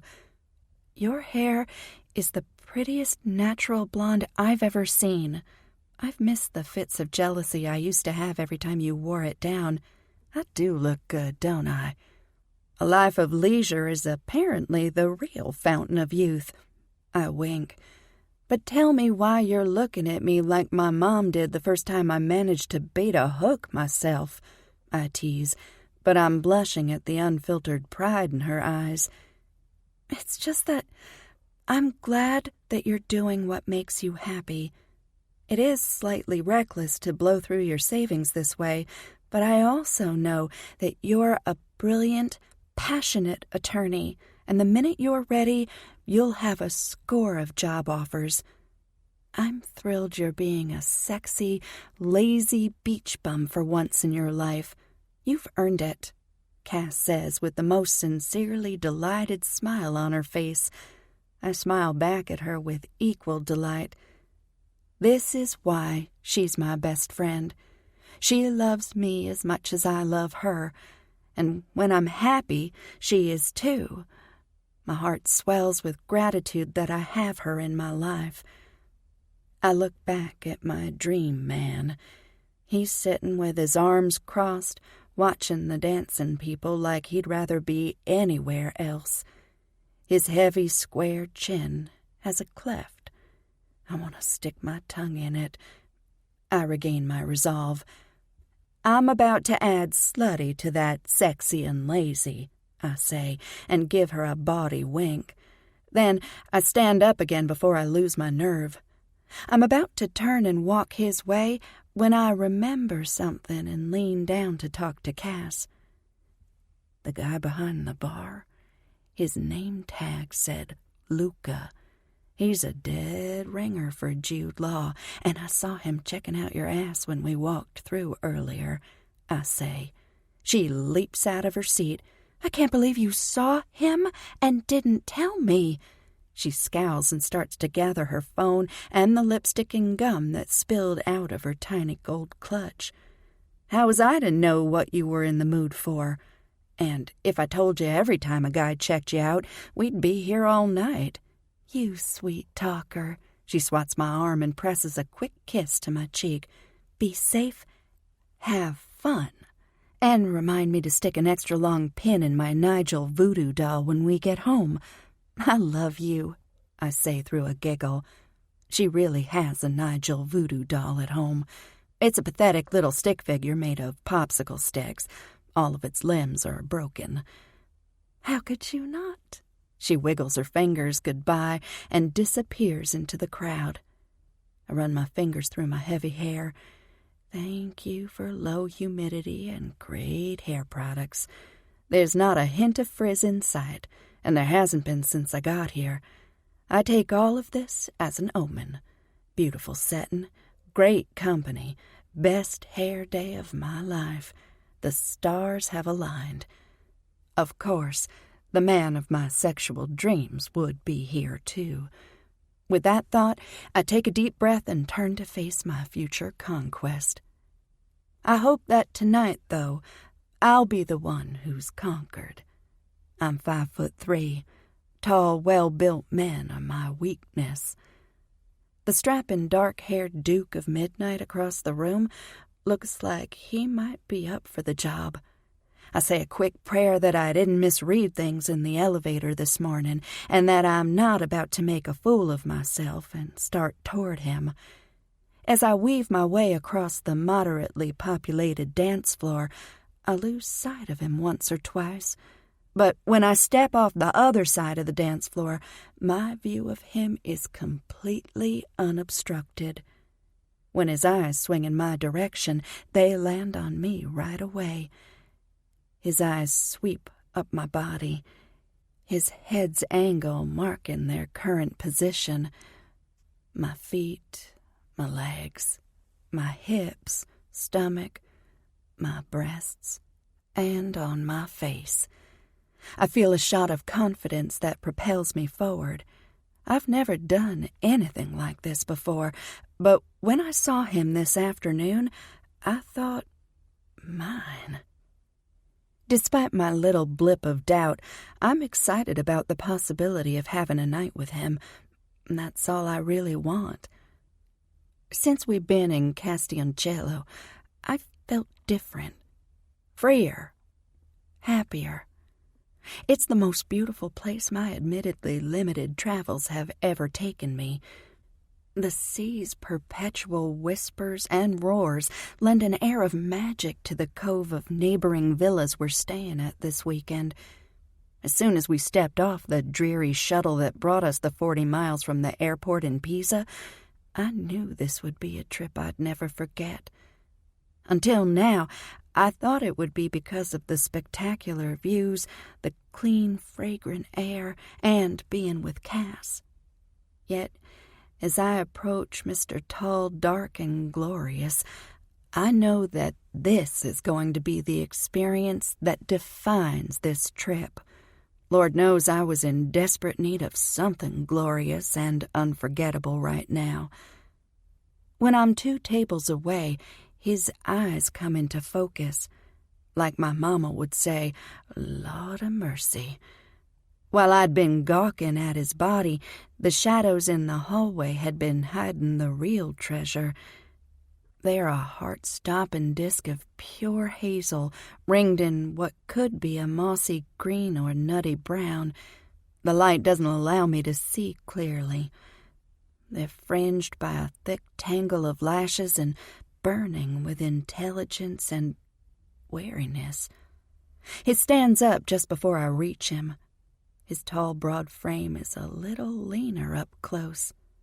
"Hello," he says, and takes my hand. He presses a kiss to it and offers me a seat by pulling the one next to him out. Holy Father, if this is how they make men in Europe, then I was born in the wrong place, because this man is straight out of one of those fairy tales that I never believed in, because I never saw a girl like me in one of them. "Thank you," I say demurely, the flutter in my stomach turning to a vibration as I plant myself in the offered chair. "You're welcome," he says non-committally, and then just watches me. That trace of wariness grows as he observes me. "Why aren't you dancing?" I ask. "I don't dance," he says shortly. "Oh, okay," I say with a grimace of shame when he doesn't speak. I feel a surge of mortification when I realize that I have, in fact, been too presumptuous. "I don't know what I was thinking," I say. "I wish I could snap my fingers and make myself disappear. I thought maybe when we saw each other earlier on the elevator that you seemed interested. I'm sorry. I start to stand up and pray I can run in these stupid shoes that I spent too much money on. I want to cry. I scrape my chair back and he grabs my wrist. "No, don't go. I'm glad you came." His voice is deep and smooth like the molasses in my grandmother's gingerbread cookies. And he's American, too. Thank you, God. I mouth down to my lap before I look up and smile. "My mouth is good for a lot of things. Small talk just isn't one of them," he says, gaze smoldering and yet so relaxed. I'm so startled by the innuendo that a bubble of laughter escapes me. I cover my mouth with my hand. He reaches over to stroke the back of my hand and then circles my wrist. He tugs my hand away from my mouth. "Your smile is beautiful." "Oh, my," I sigh, and my stomach does a somersault. I can't believe this is happening. He's actually into me. He gives me a small, quick smile that I feel a surge of pride at having pulled it out of him. "So, you're in business?" "That's cute," he says quietly and takes a sip of his drink. "Huh?" "No, I'm just an ordinary man." His glass hovers in front of his lips and he watches me out of hooded eyes. "There's nothing ordinary about you," I say, and stick my hand out. "I should introduce myself. I'm Confidence Ryan, and I don't really know the bride or the groom, but I'm my friend Cass's +1, I say. "Your name is Confidence?" he asks, perplexed. I know, it's kind of weird at first, but I promise once you get used to it, you'll see it's actually a really great name, I assure him. "No, not weird at all. Hayes Rivers," he says, without any other detail. Not that I need any more for what I'm hoping is going to happen, but his smile doesn't quite meet his eyes. "I love that name. Is it a family name?" I ask. His smile dims slightly. "No," he says shortly. "Well, my parents named my siblings and me after things they hoped we'd grow up to possess. I definitely lucked out. My siblings are named Happiness and Fortune," I tell him, and then wish a hole would open up and put me out of my misery. Why am I not better at flirting? It's his turn to laugh, and he says, "Now that is a great line." He shakes his head. "Can you imagine if people actually gave their children names like that?" he asks, and I cringe hard. He stops laughing. "Oh, yeah," I say slowly. "I'm sorry," he says quietly. real contrition in his eyes. "No, it's okay. I'm used to it, and they grow on you," I say, and change the subject. "So, you're friends of the groom?" "No, my aunt is. She couldn't go, so I came in her stead." "Well, you're a lot nicer than an RSVP and a gift card that most people send when they can't come to a wedding. It's nice of you to come, even though I bet it wasn't that hard of a sell. It's beautiful here," I say. "I'm not nice. My aunt raised me, so when she asks something of me, I do it." He shrugs and takes a sip of water, and I glance back at our table for a second to see if Cass is back. She's not. "May I?" he asks, and I turn back to face him. He's watching me expectantly. "May you what?" He nods at the table. His hand is hovering right above my wrist. "Oh, you want to—" I ask in surprise, but smile and nod. "Feel free to put those big hands wherever you'd like," I say, and groan internally at how thirsty I sound. He smirks a little before his thumb swipes once on the tender skin on the inside of my wrist. I shiver and bite back a moan at the tremor that runs down the center of my body. I'm shouting yes in my head. He lifts my hand to his face.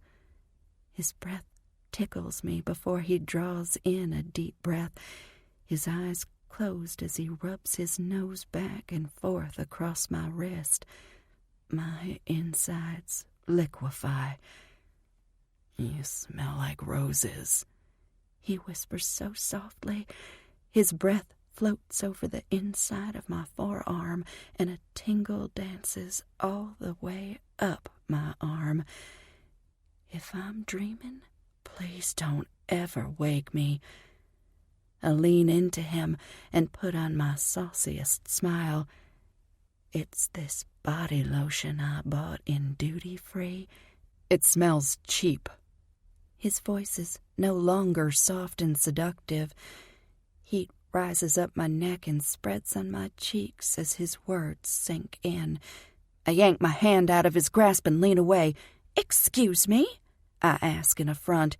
"Didn't anyone tell you before you came over that I only entertain heiresses and above?" "Entertain?" I put the words in air quotes while I gawk at the man who just turned from a prince to a toad in less than 3 minutes. "I'm not interested in being your next payday," he announces. My jaw drops. "Don't feel bad," he says without looking at me. "Go try it on one of the drunker, more persuadable men here. I'm sure you'll leave with enough money to at least cover your expenses," he says, and my head snaps back so hard, I'm surprised it's still attached to my body. His gaze flits over me. "No question. You're a knockout. But if you're looking for something more than a weekend, I'd suggest you invest in your look. Off-the-rack dresses aren't going to cut it with this crowd. Dress for the job you want and all that," he says, and falls back in his chair. Each insult and insinuation is barbed with contempt. They flay old wounds wide open. "You jerk!" I spit and lean forward so I can look him in the eye when I tell him to fuck off. They're cold, dark, and shuttered. He looks like a completely different person than the one I met on the elevator. I wonder who put that look in his eye. I know it's not me. The disillusionment I see is deep-seated. Despite the warm May sea breeze passing through the tent, goosebumps replace my tingles. Do better research on your next target. Approaching me at an event like this was a dead giveaway about your motives. You should have bumped into me at the airport or something less obvious. His voice is devoid of any emotion. His gaze moved to the dance floor. His gaze is observant but detached. It's a shame. I think we would have had a great time together, he says, while he looks at me like I'm a car he's thinking about buying. I wonder for a minute if I'm being punked. I glance around the room. The music, the tinkle of silverware scraping plates, people shouting to be heard over the noise are still there. No camera crew is rolling in to surprise me. Nothing changed. No one's watching us. I look back at him. Are you serious? I ask him. I look closely at him for a sign that maybe he's kidding. Nope. That disdain is real. He frowns and adjusts the cuffs of his jacket before he leans forward. Let me spell it out. His eyes skim over me again. Based on your lack of polish. His eyes roam my body from head to toe, and my flush burns over my skin in their wake. I'm assuming you're new to this scene. All the regulars know better than to try a trick like this. This place is littered with rich men. I'm sure you'll find one. You can thank me by calling out my name when you pretend he made you come, he says without a hint of humor, and adjusts his cufflinks. I clasp my purse to my chest in shock. He looks back at me with complete disinterest. You're the one who claimed to be the expert at landing rich men. I'm just trying to make sure you don't look like a fool in front of your friends. He leans his head in close like he's sharing a secret. Just a heads up. They don't seem to really like you very much, he says. My heart plummets to my toes. Were you listening to us? I gasp in horror. We thought we heard a phone ring, but one of Cass's debutante friends said it came from the terrace. It was hard not to when you were speaking at the top of your lungs, he says. I stare unseeingly at the room full of revelers who have no clue that this man is taking a pickaxe to my pride. I shake my head. He's taken my words, spoken in a moment of pure self-preservation, out of context. But I'll be damned if I'm going to explain myself to him. Don't look so down in the mouth. You've been spared a night of pretending that you're turned on by anything more than the diamonds in my watch. And just like that, he turns away and faces the front of the room again. I don't know whether to be angry, offended, sad, or ashamed. I settle on all of the above, and they move through me like lava pushes its way past the earth's crust. I stand up, step right in front of his face, and let them spill. Oh, no, you don't, I snarl. He has the nerve to look surprised that I'm still there. What? I widen my eyes in an exaggeration of his own expression. Did you think I was just going to slink away in shame? I glare down at him. I'm not the one who should feel ashamed. You are a pig. I spit the word at him. He looks back at the dance floor. You don't get to accuse me of being some sort of gold digger and then turn back to your entertainment like it's not a completely unwarranted insult, I say, and nudge his shoulder with one of my fingers when he doesn't look up. He glances up at me and sighs as if I'm tedious. Actually, I do get to do that. I just did. And seriously, his eyes flit over me from head to toe again. Think about investing in your look. At least if you want to be someone to take out in public, he says, and turns his stony expression back to the dance floor. Those words, spoken so casually, hit their target with the precision of fast-flying bullets. I imagine what it would feel like to slap that smug look off his face, but imagining is as close to satisfaction as I'll ever get. I have enough problems without adding an arrest in Italy to it. And you should invest in fixing your terrible personality, I snap, completely enraged by him. Sure, I'll take your advice if you'll take mine, he says. I bend down so I can put my face in his.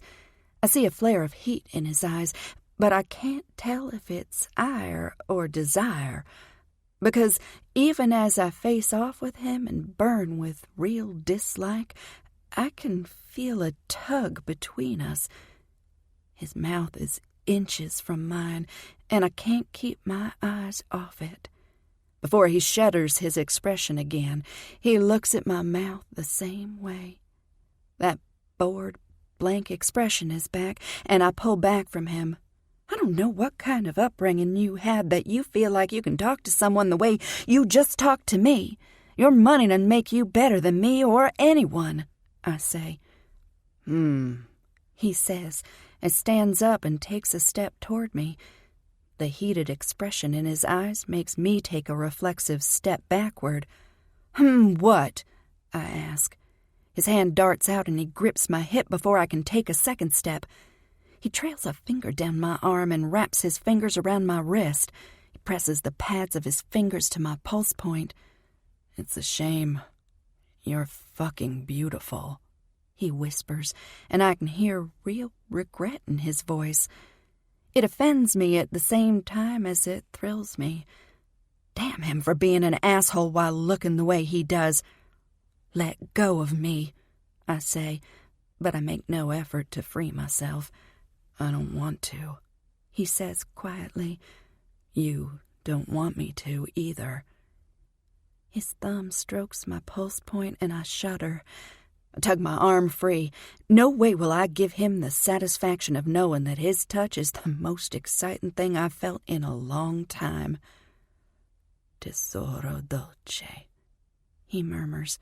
I don't know what that means, but you better cut it out, I warn him, because when he does, I want to stop and listen, even though I have no idea what he's saying.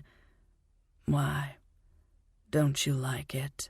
He asks, silkily. No, that's probably the word for streetwalker or cum dumpster or something, I grumble.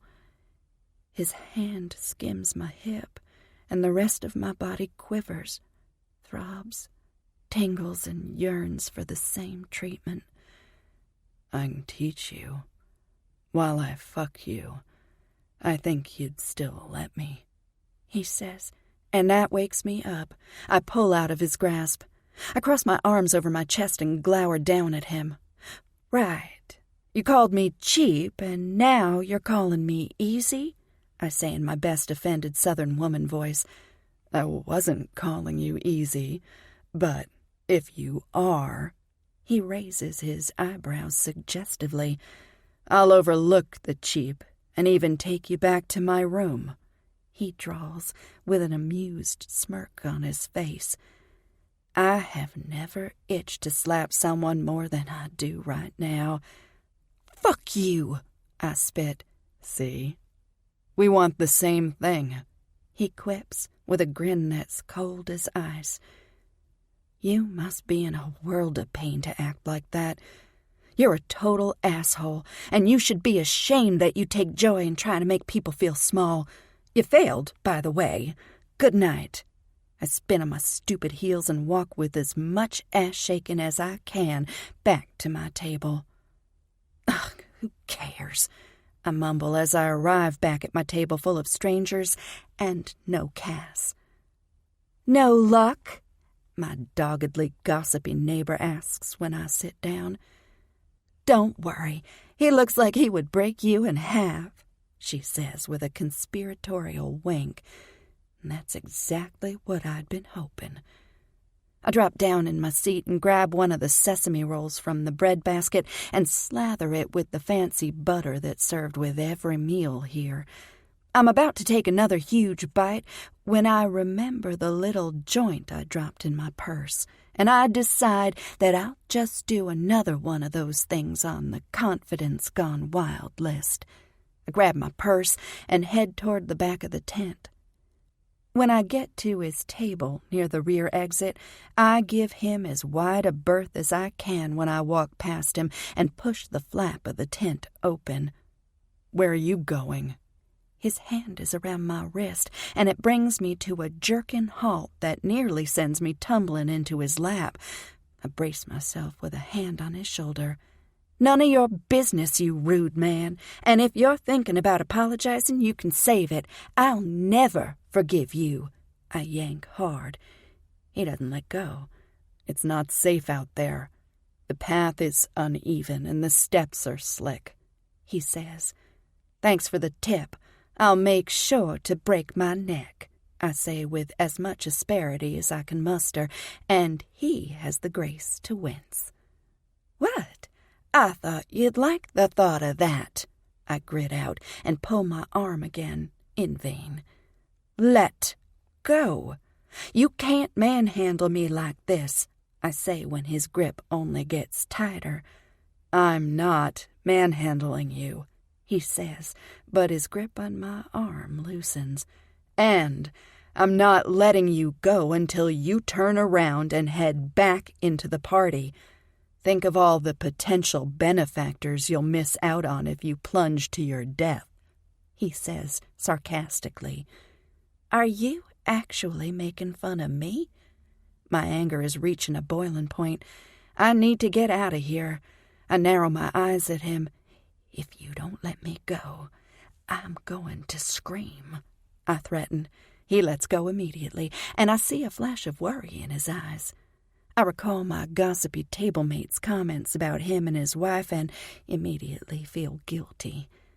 "I wasn't really going to scream. I just wanted you to let go," I say quickly. Then I square my shoulders and look down my nose at him. "Enjoy being miserable. Sorry I ever met you. Goodbye," I say and turn to leave. "If you insist on going, I'll go with you," he says and starts to stand up. "No, you will not," I say, and rush out of the tent before he's fully on his feet. I slip my nude slingbacks off my feet and fumble until I have a good grip on the railing of the staircase. It's dark, and the moon is the only source of light, but the path is completely canopied in trees, so in the places where the leaves are dense, it's pitch black. The sound of the sea is very close. The breeze whips up the skirt of my salmon-colored dress. I love this dress. I can't believe he insulted the way I'm dressed. "For God's sake, wait. This is actually completely crazy," he calls after me.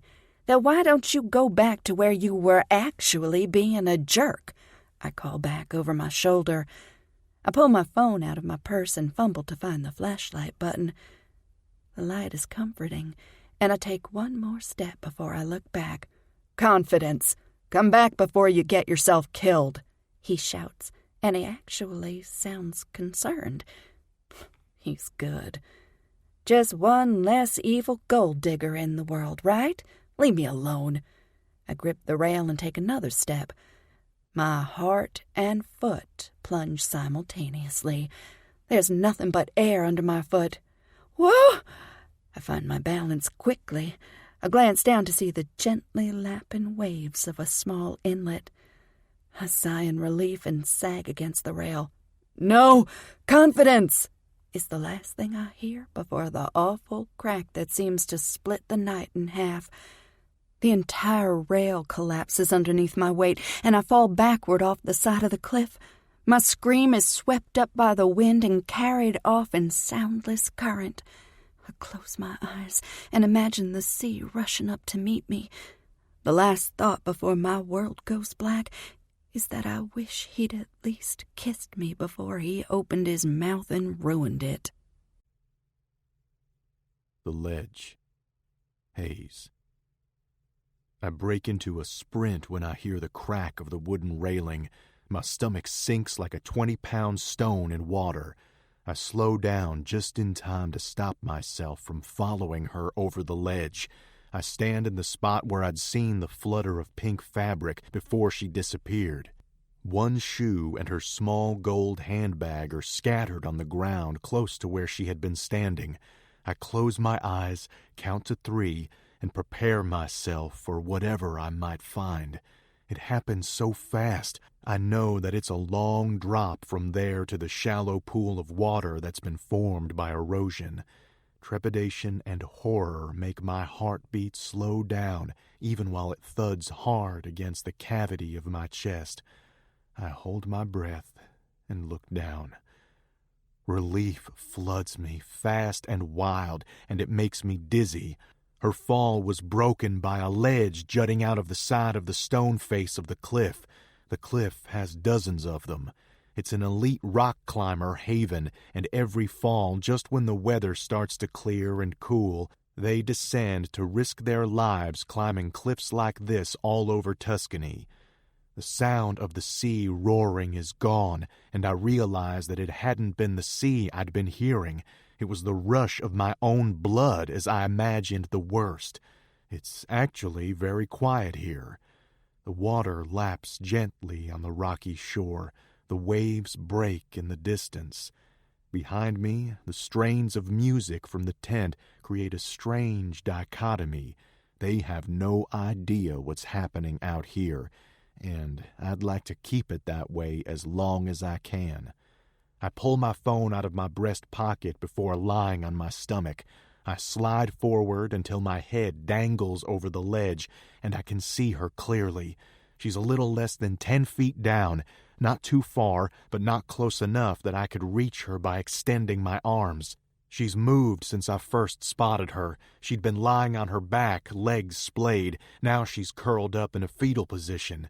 That she's been able to move herself is a very good sign. "Confidence," I call down. She doesn't speak, but whimpers loudly and nods. I assess the ledge. The thick coating of moss covering it is a blessing and a curse. It saved her from landing on hard concrete, but it's also slick and will make moving around on it treacherous. The piece of rock she landed on looks to be about 10 feet long and 8 feet wide. It's not small, but there are only about 5 feet between her and its ledge.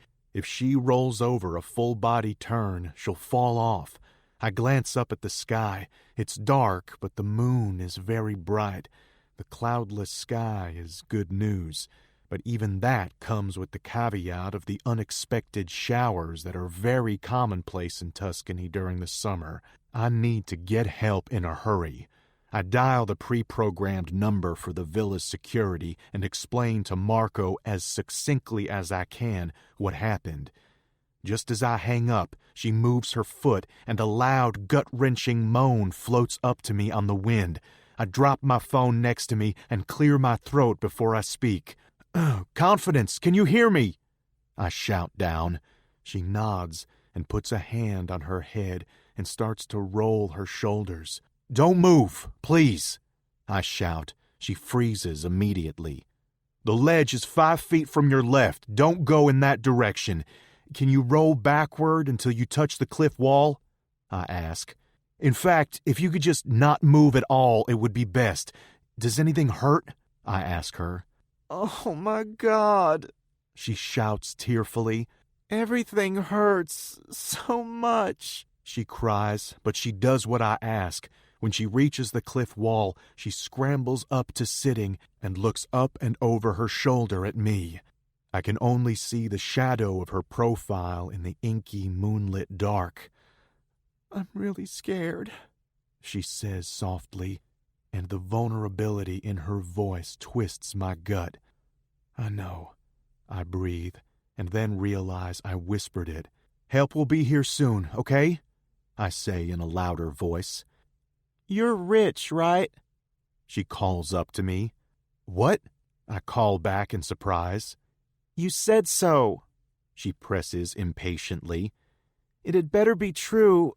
Sending a dead body overseas is expensive. My mother doesn't have the money." She's talking quickly, but her voice is thick with emotion and pain. "Since it's your fault this happened, you have to promise to pay to send me home so I can be buried next to my grandparents and as far away from my father as possible," she says. "You're not going to die. It's lucky I'm here," I call down. "Yeah, in the same way it's lucky to be mauled by a bear," she yells. The bark of laughter that springs straight from my gut surprises me, and she has a sense of humor. I don't know how that's lucky, but we've already learned that you and I don't share a lot of common perspectives. I joke back. I can't believe you're making jokes when I'm about to die.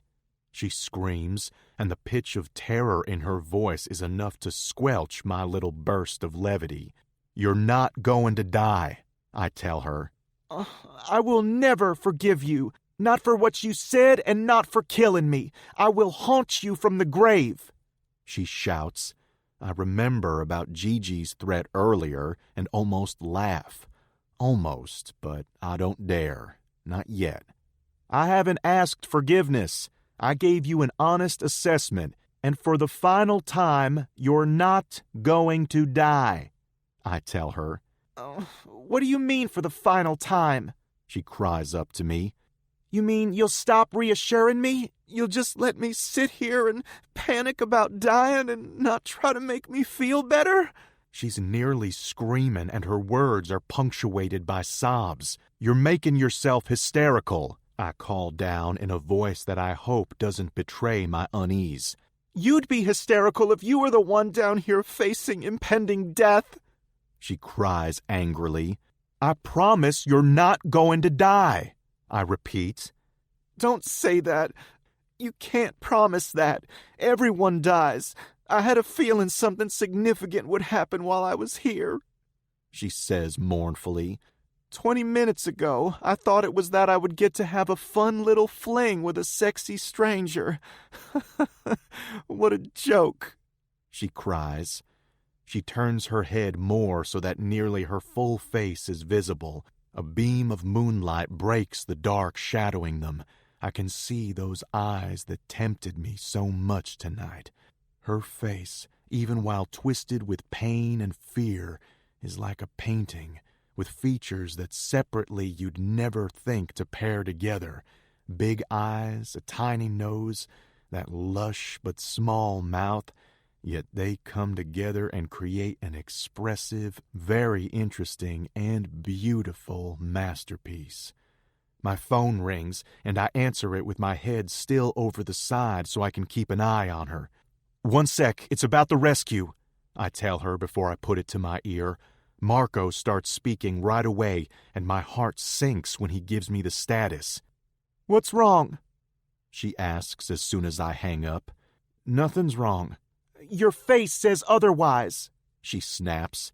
Just tell me because I'm freaking out down here, she says.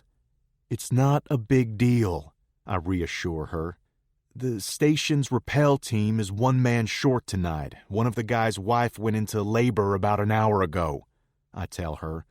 Her eyes widen in horror. She pushes up to sitting and scoots closer to the cliff wall.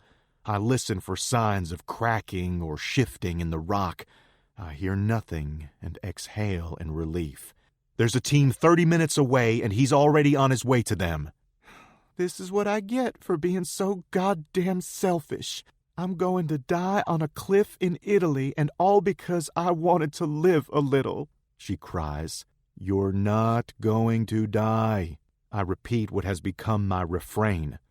Oh, the irony, she shouts and throws an arm over her eyes.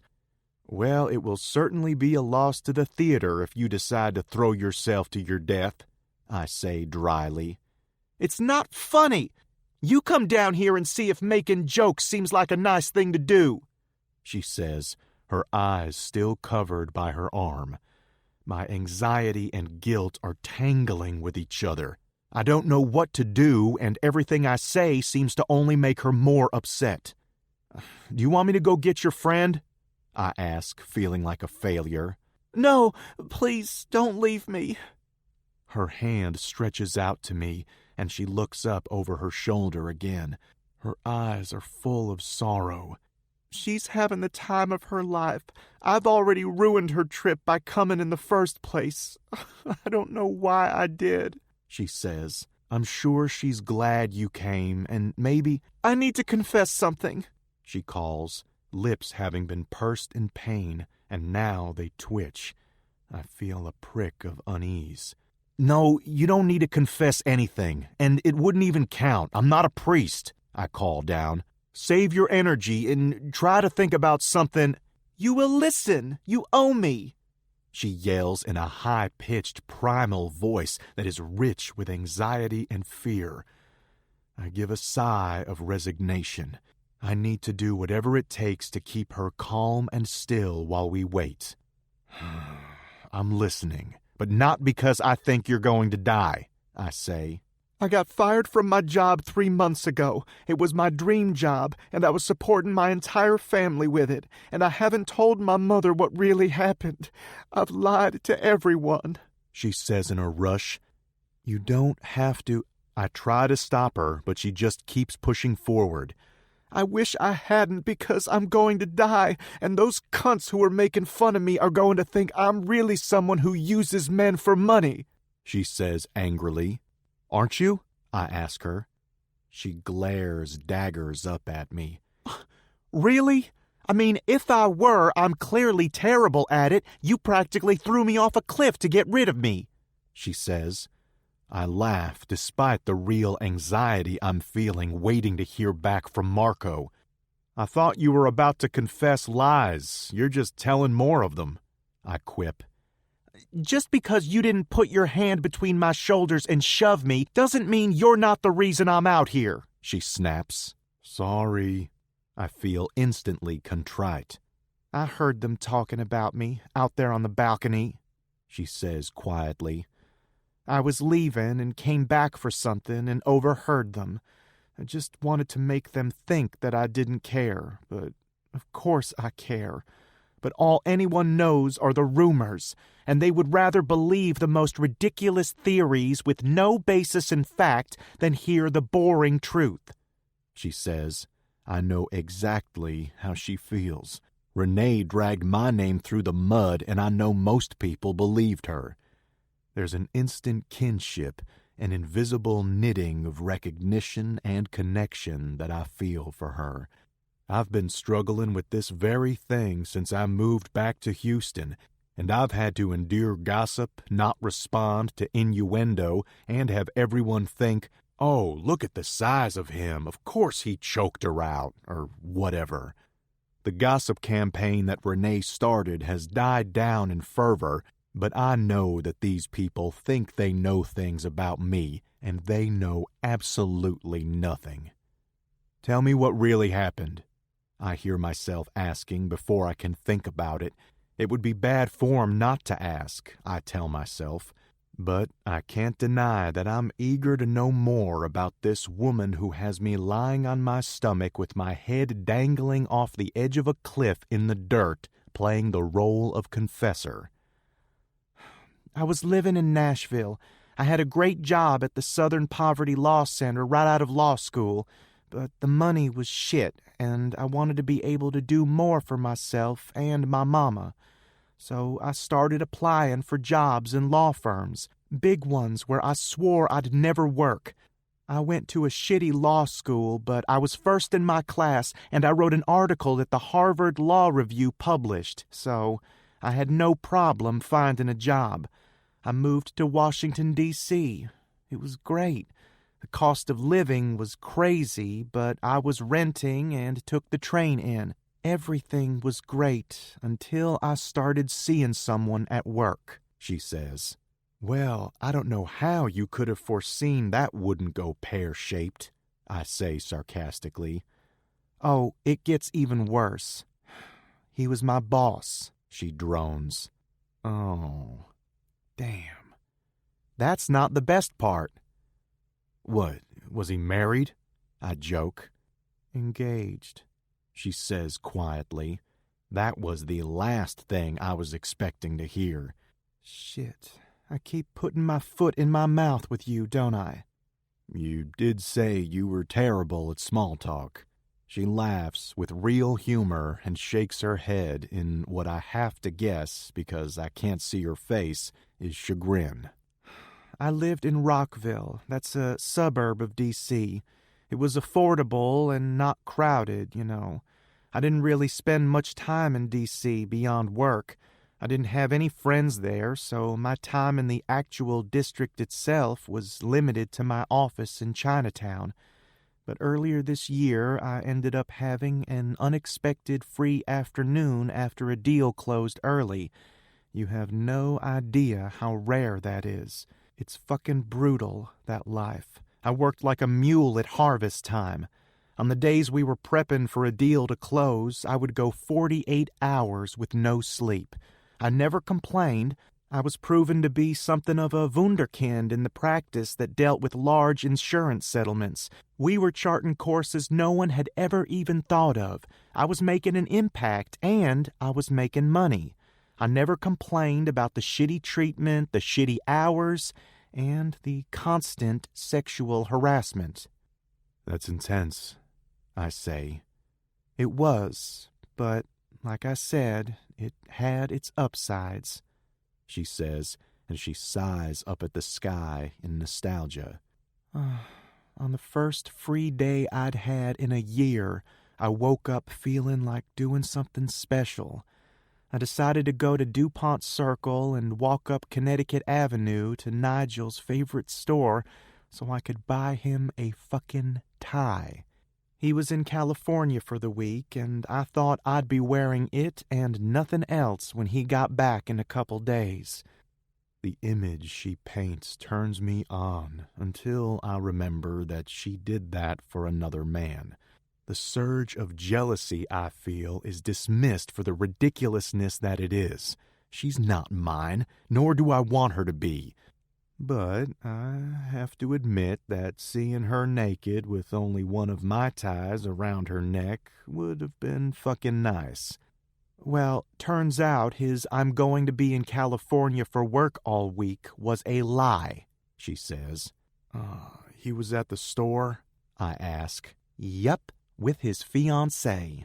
I saw him, and at first I was excited. I called his name. They both turned around. You should have seen his face. She snickers, and it makes me smile, too. It was the classic, "I think I'm going to shit myself, so I'm clenching my ass as hard as I can" face. She laughs to herself, and I find it miraculous that she can laugh at the memory, even while she's lying there in pain. I feel my first pang of doubt about the conclusions I drew about her. Can you believe that at first he tried to act like he had no clue who I was? She says, and I guffaw incredulously. Oh, no fucking way. Oh, way, she says. I mean, hello, motherfucker. Your tongue was buried between my thighs 2 days ago. Remember that? She laughs, and I do too. But my laugh isn't a loose, easy one. It's knotted around the discomfort I feel every time she refers to her sexual relationship with that man. I don't like it, not one fucking bit, and I have no idea why or where that feeling came from, because, honestly, half an hour ago I didn't give two shits whether I saw her again or not.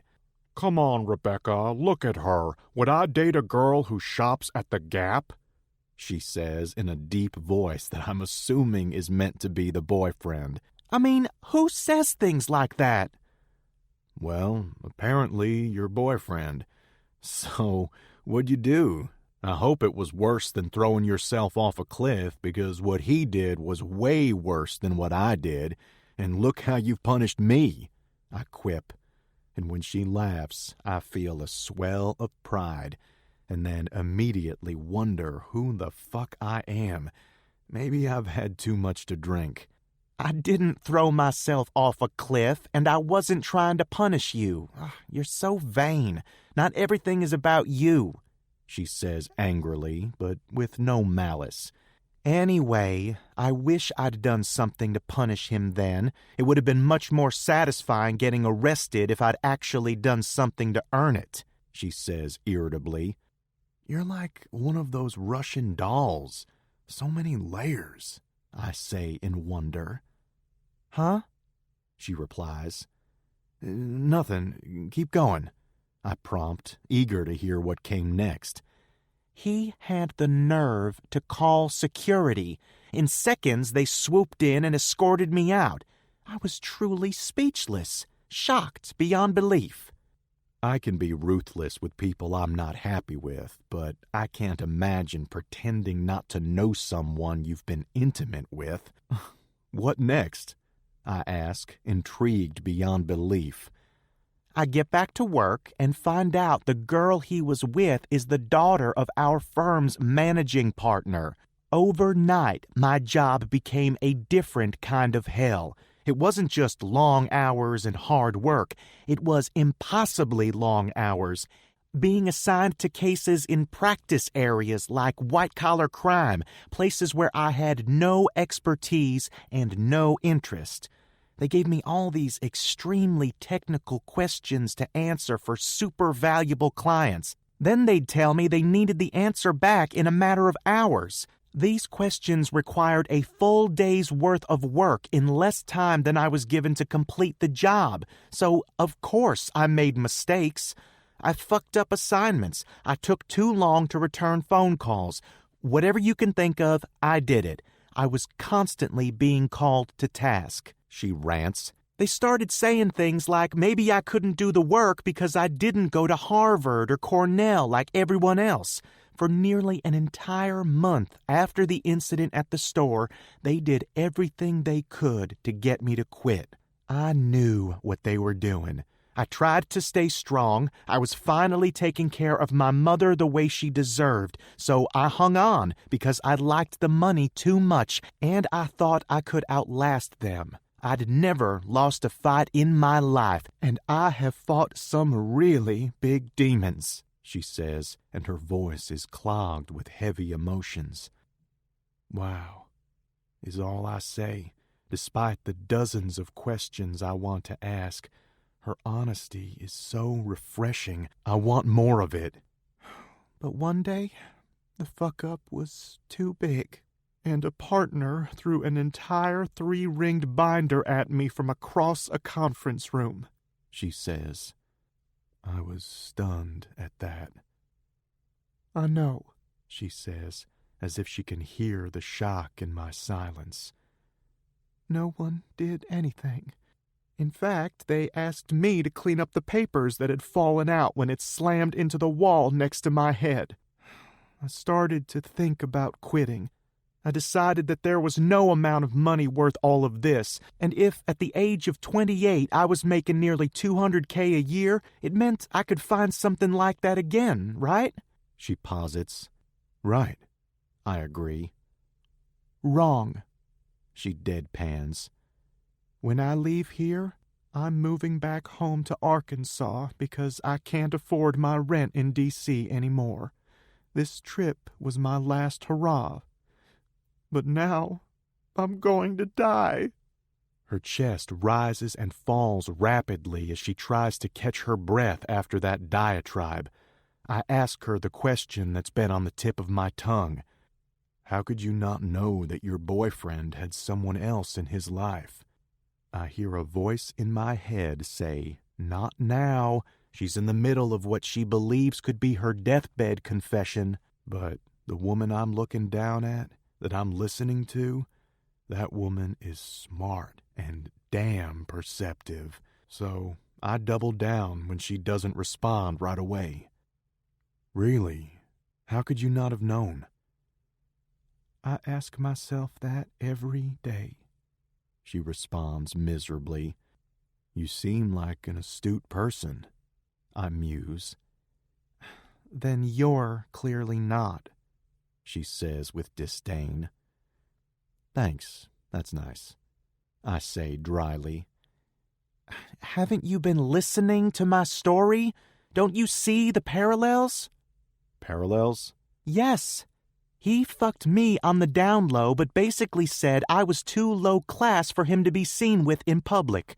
You wouldn't even fuck me, and you made it very clear that even if you could lower yourself to being with me, I was too cheap to do more with than that, she says, without any recrimination at all in her voice.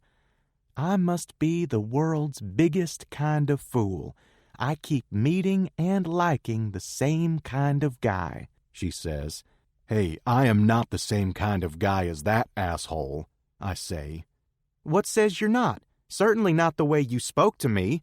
I mean, you being out here on this ledge is nice, but considering how it's your fault and all, you leaving me alone out here would make you a pretty evil son of a bitch, so I'm not sure that I can see any real difference between you and my boyfriend of 5 years, except he kept his sense of superiority hidden for much longer than you did."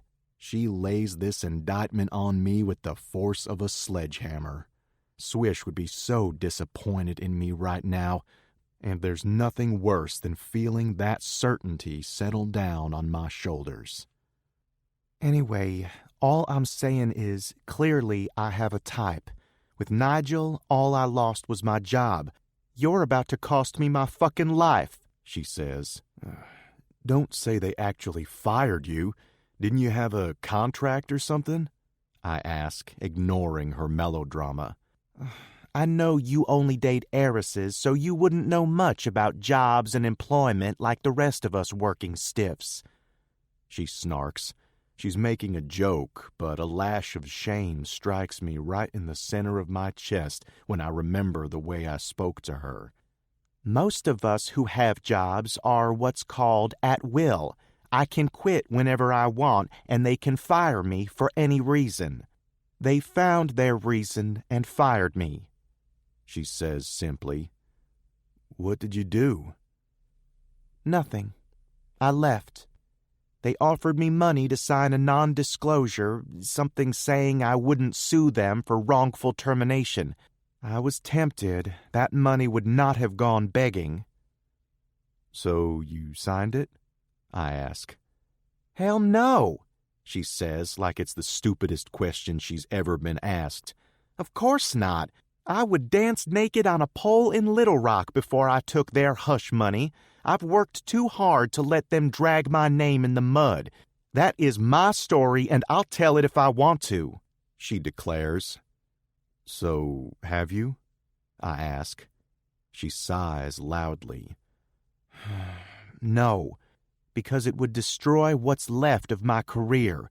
No one would ever hire me again. But I hope they spend the entire 3-year statutory period looking over their shoulders for that lawsuit. They're playing games. I'm playing for my life. I have one shot to escape the future that I was born to, and I'll be damned if they take it from me. The lioness on the ledge roars. God damn. She's sexy as fuck when she's angry.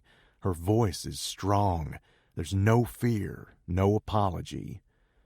Nigel made sure to stop by my office on my last day and tell me how sorry he was that things didn't work out. He told me that I should lower my ambitions. I had a great body, a decent face, and amazing hair, but my pedigree was all wrong. Stop punching above your weight. Find your kind, he said. Shit, he's a proper asshole, I say. He's worse than an asshole. He's a hemorrhoid. Useless, painful, and rotten on the inside, she says with real scorn. My kind are hunters and trackers. We're keepers of tradition. We're salt of the earth. I refused to feel ashamed of that. My dick gets hard, like her words are her mouth, and they're wrapping themselves around it, sucking as hard. Just how I like it. Fuck me. I'm about 2 minutes from jumping down on that ledge with her and finding my way under that little dress and making both of our dreams come true. Oh, about 2 weeks after I left, Nigel had what he called a crisis of conscience. But really what he meant was that he wanted to fuck me again. My dick deflates. Please, spare me the details. Oh, stop being a prude, she says, misunderstanding my request. Nothing even happened. I got home from another awful interview and found him sitting in his car outside my building. I lost it. I took my briefcase and started pounding his car. I broke his headlights and put a good dent in the hood before he drove off. Did he leave you alone after that? Yeah, he sent the police to me instead. Shit. Yep. Then I got a call from my old partner, she says. About him? I ask. No. When I was fired, we were waiting for a ruling on a pro bono case I took on for the firm. Flood victims suing the insurance company for failing to pay legitimate claims. The ruling came back, and we won. Big time. There was an appeal filed by the insurance company, and they wanted me to help with it, she states. Said they could get the DA to drop the charges if I did. So I did. I could have been disbarred if I'd actually been prosecuted, she says. I whistle, impressed at their nerve. Why didn't they just assign another attorney? I'm regarded as the foremost expert in the area of disaster relief financing for municipalities and regulated businesses, like property and casualty insurance companies, she says. That sounds impressive as hell, but it's all Greek to me. Tell me in plain English what that means, I ask her. Well, she sighs, when I was in law school, I wrote this article for a prestigious law review about the economics of hurricane disaster relief and how wrong we get it.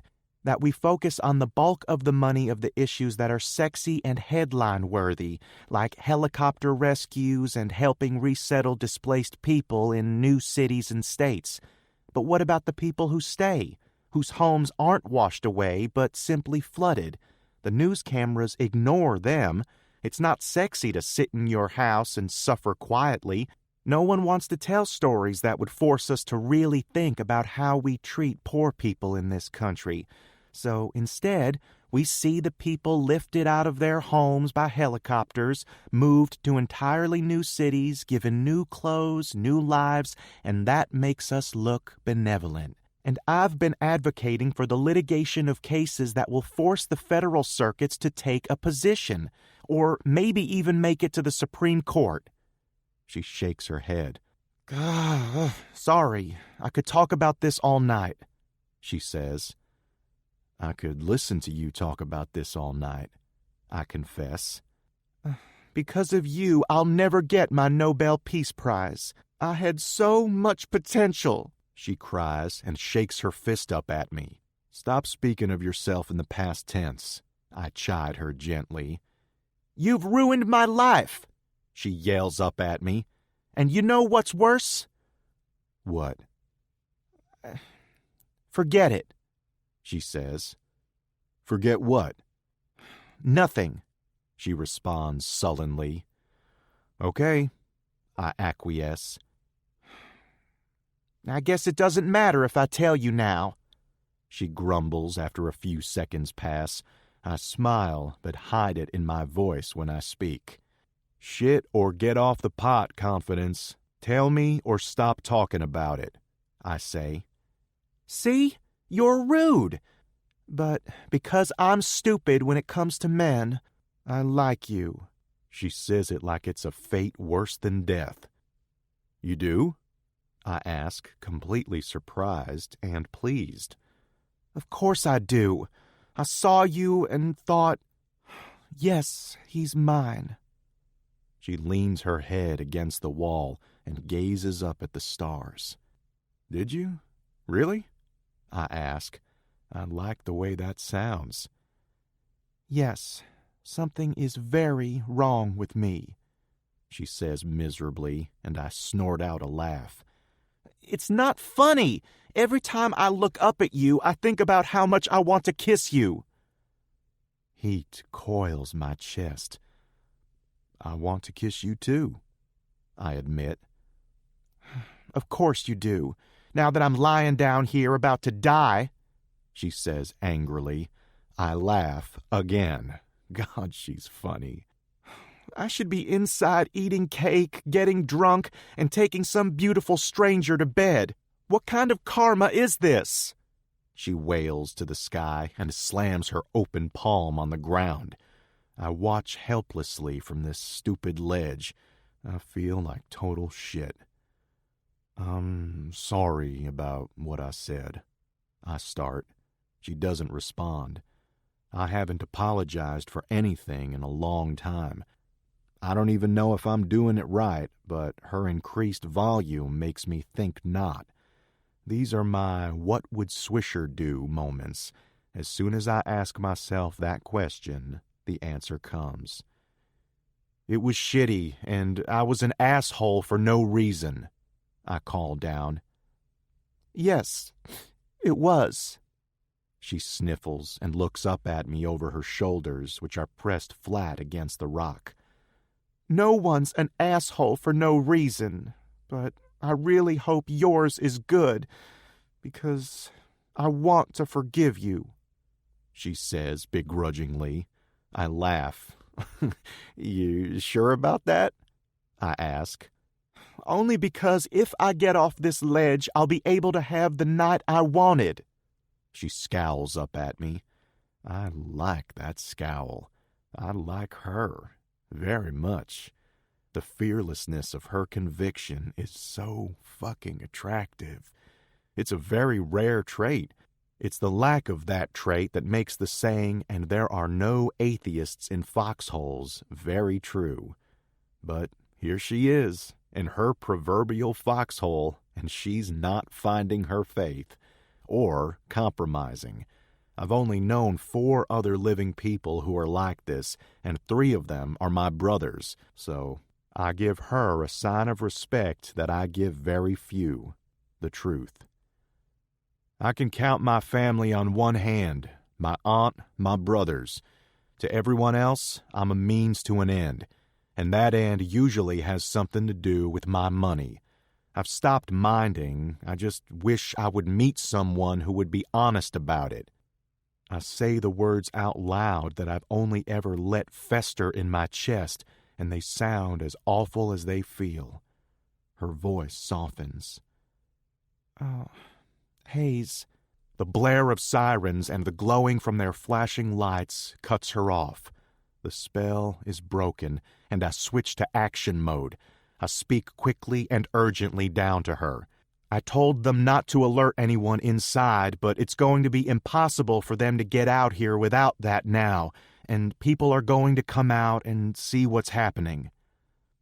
Of course they will, she says dejectedly. For once, I'd love to not make a dramatic exit. And I feel her pain more than I can say. I'm going to go and make sure they don't come too far, and I'll do my best to make sure your dignity is in one piece when the night is over, I tell her, and start to get up. No, you can't leave me alone with them, she cries out, and her eyes widen with fear. What if they drop me? What if I fall? She cries. Her chest heaves and arches her back off that wall. No, don't worry, and don't move. I won't leave until they get here, but I want to go and stand by the entrance to make sure that no one else comes out here. The last thing we need is for you to have to push through a crowd of people. I'm so scared. Please promise you'll stay close by. I just want to hear your voice. Please? She pleads with me with such earnest vulnerability that it makes me wish I could be the one to bring her up to safety. I'll make sure you're safe, and I'll be just behind the rescuers, okay? I search her eyes until she nods. She looks over to her left and whimpers. Don't look. Keep your eyes turned up here. It's so dark. I'm scared, Hayes. She hiccups my name, and my heart squeezes in my chest. A sudden gust of wind picks up her thick mane of hair and blows it wildly around her head. She screams. Oh my God, are there birds? Her hands wave frantically around her body. No, it's just your hair, Confidence, I call.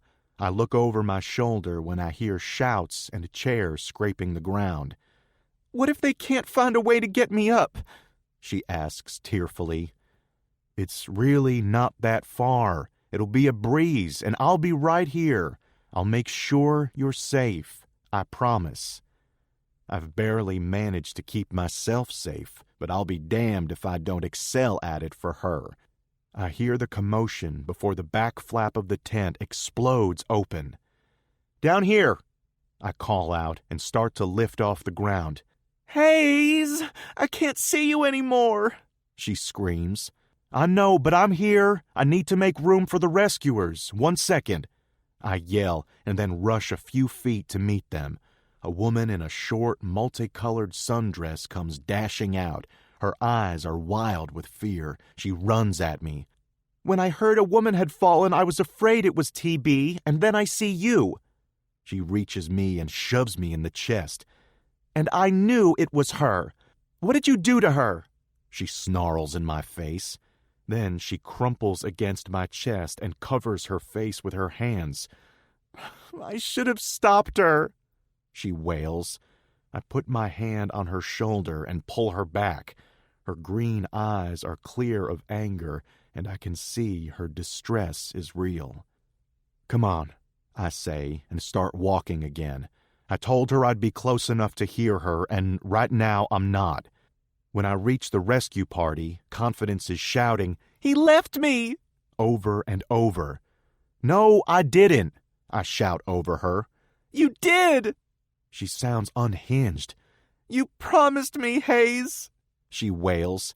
"I didn't leave. Your friend came down. I was just—" "Oh my God, Cass!" she shrieks. "TB, I'm so sorry. I'm right here, don't worry," her friend yells over her shoulder. "So what's the plan?" I ask one of the men who's talking on his walkie-talkie. "We're just getting anchored, Signore Rivers," he says. "Then we'll send Danilo down to secure her harness, connect her to the rappel, and we'll pull her up. Once we're anchored, it will only be a matter of minutes," he says. I exhale a sigh of relief I didn't even realize I was holding on to. "Why don't you go sit there?" He nods at the stone steps where the rest of the guests are gawking. "You look very pale." "No, I want to be close enough for her to hear me," I tell him. "I'll wait right here." Turd Blossom. Confidence. "Thank goodness!" Cass cries when my feet touch the ground after the rappel team hauls me to safety. I wince at a shooting pain in my ankle and immediately bend my knee to take the pressure off it. The harness is heavy, and when I try to stand on one leg, it's impossible. I sway a little until a pair of strong hands grab me by the shoulders and steady me. "Let me hold you up." Hayes' deep voice makes my heartbeat quicken. I look up from the 3 pairs of hands that are working to loosen the various latches and clasps on the contraption that saved my life. When our eyes meet, his are full of worry and warmth that I hadn't seen up close. I'd been staring up at those eyes while I was sitting on that ledge. They had been my lifeline. I know he never felt fully afraid, but I did. When I landed on that ledge, it took me a full 30 seconds to convince myself that I wasn't dead. "Thank you for staying with me." I reach over the men kneeled around me and grab his outstretched forearm. "I'm sorry you were out here in the first place," he says. His eyes are close and hypnotically focused on my mouth. I look at his mouth, too. One of his hands leaves my shoulder and cups my face. "You scared me, Confidence," he murmurs. "You pissed me off, Hayes," I say softly. "I'm sorry if you are," he says. "I hold grudges, so I'm not ready to accept your apology," I say honestly. He smiles. "I wouldn't expect anything less. But I'll work for it if I have to," he says. His hazel eyes burn into mine. I swallow hard at the heat in them. He's looking at me like he wishes we were alone. I do too. Something happened between us while I was on that ledge.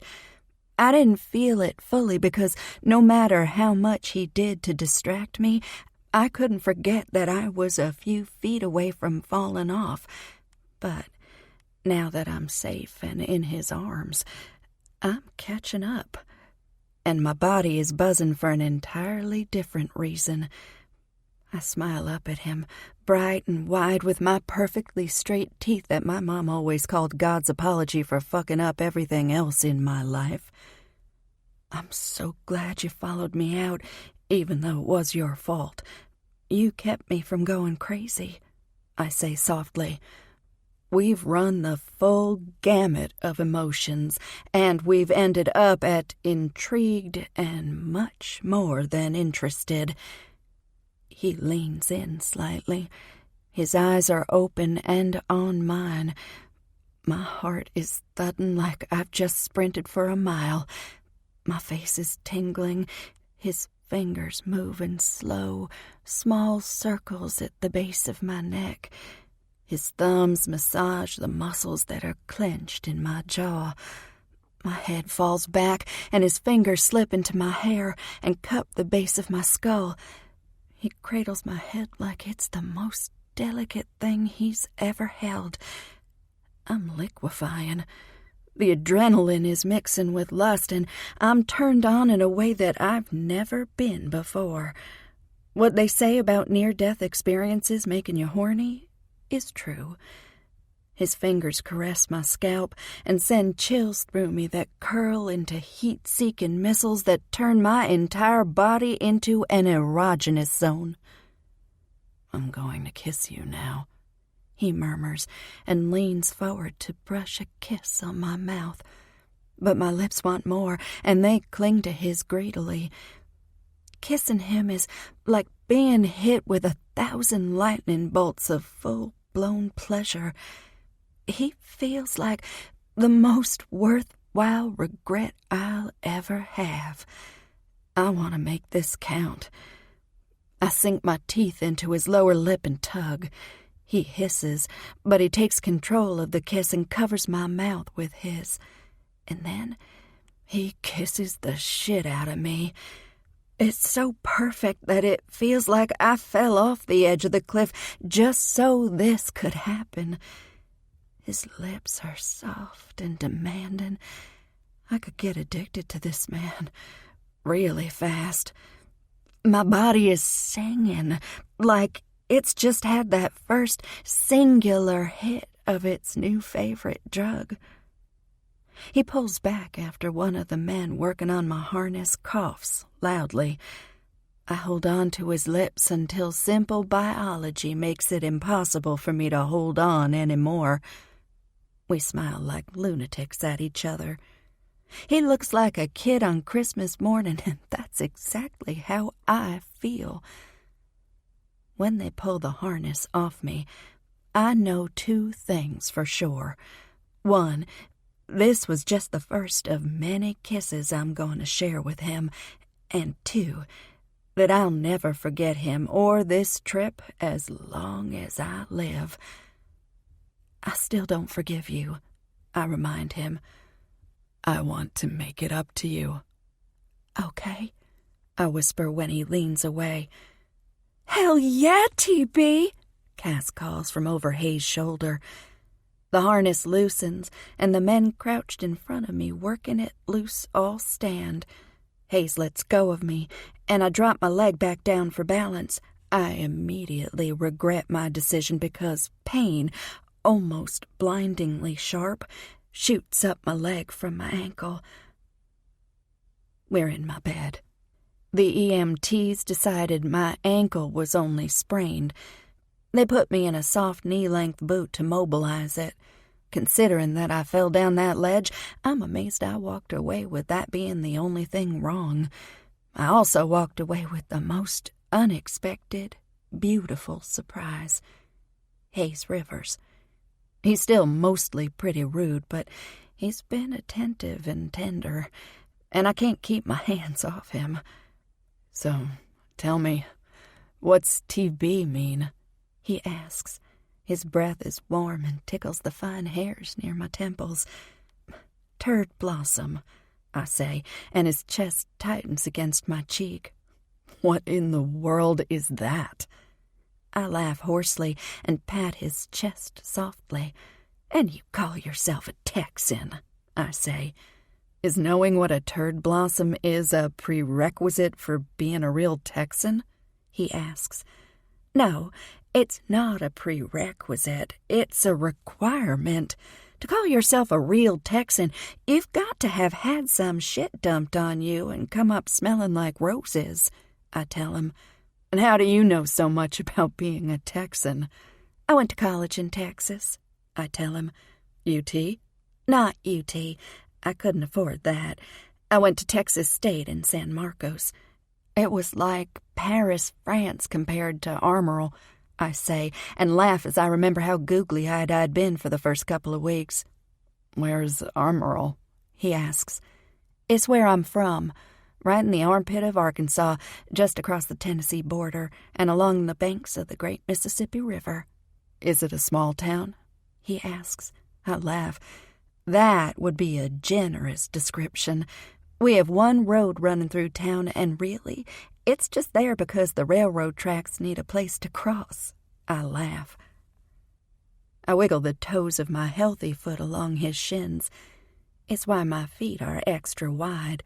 He laughs. "This because of your childhood? Or is this a random confidence fact?" he asks. "My childhood," I clarify. "I was barefoot all the time. Walking on hard ground with no shoes makes your feet spread and hardens them. I miss the springy, fertile, cool soil of Armorel beneath my feet suddenly." "I played barefoot all the time," he says.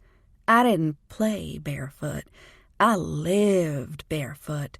I even went to school without shoes, and so did a lot of the other kids." "Barefoot?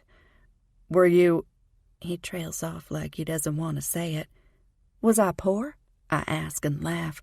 It's not a dirty word. I'm not ashamed of where I come from, because look where it has got me, I tell him.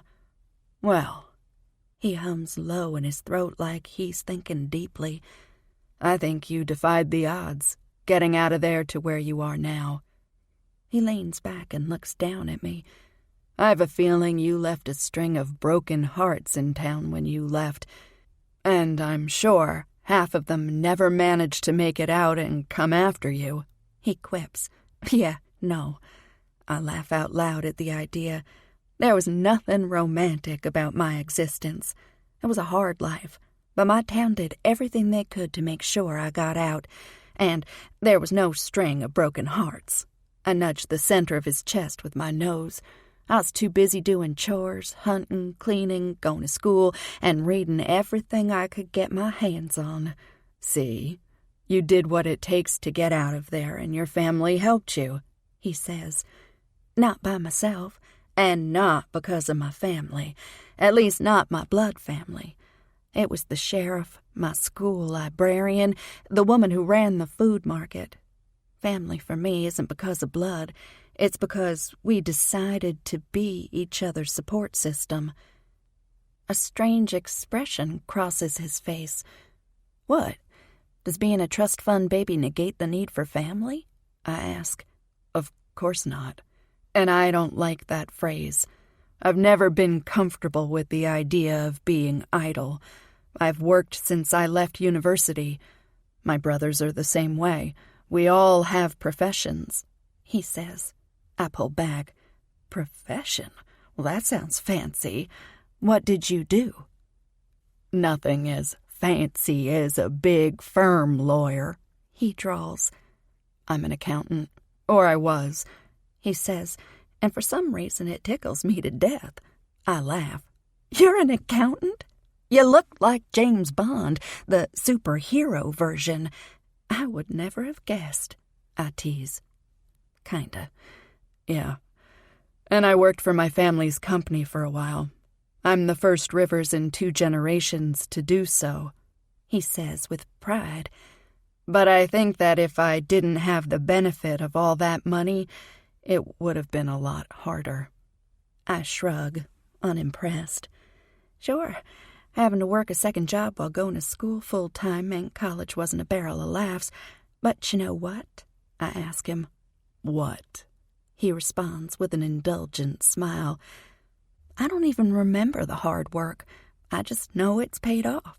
So, yeah, I come from one of the poorest places in the country, but I can also tell you that the more successful I become, the more terrible the people I meet are, I say. Oh, come on. It's true. There are 500 people in my town. They're all like my family. They say good morning, and they mean it. I say, sounds nice. It was. That entire town raised me. When I left for school, over 100 of them drove down to Memphis to hug me at the airport.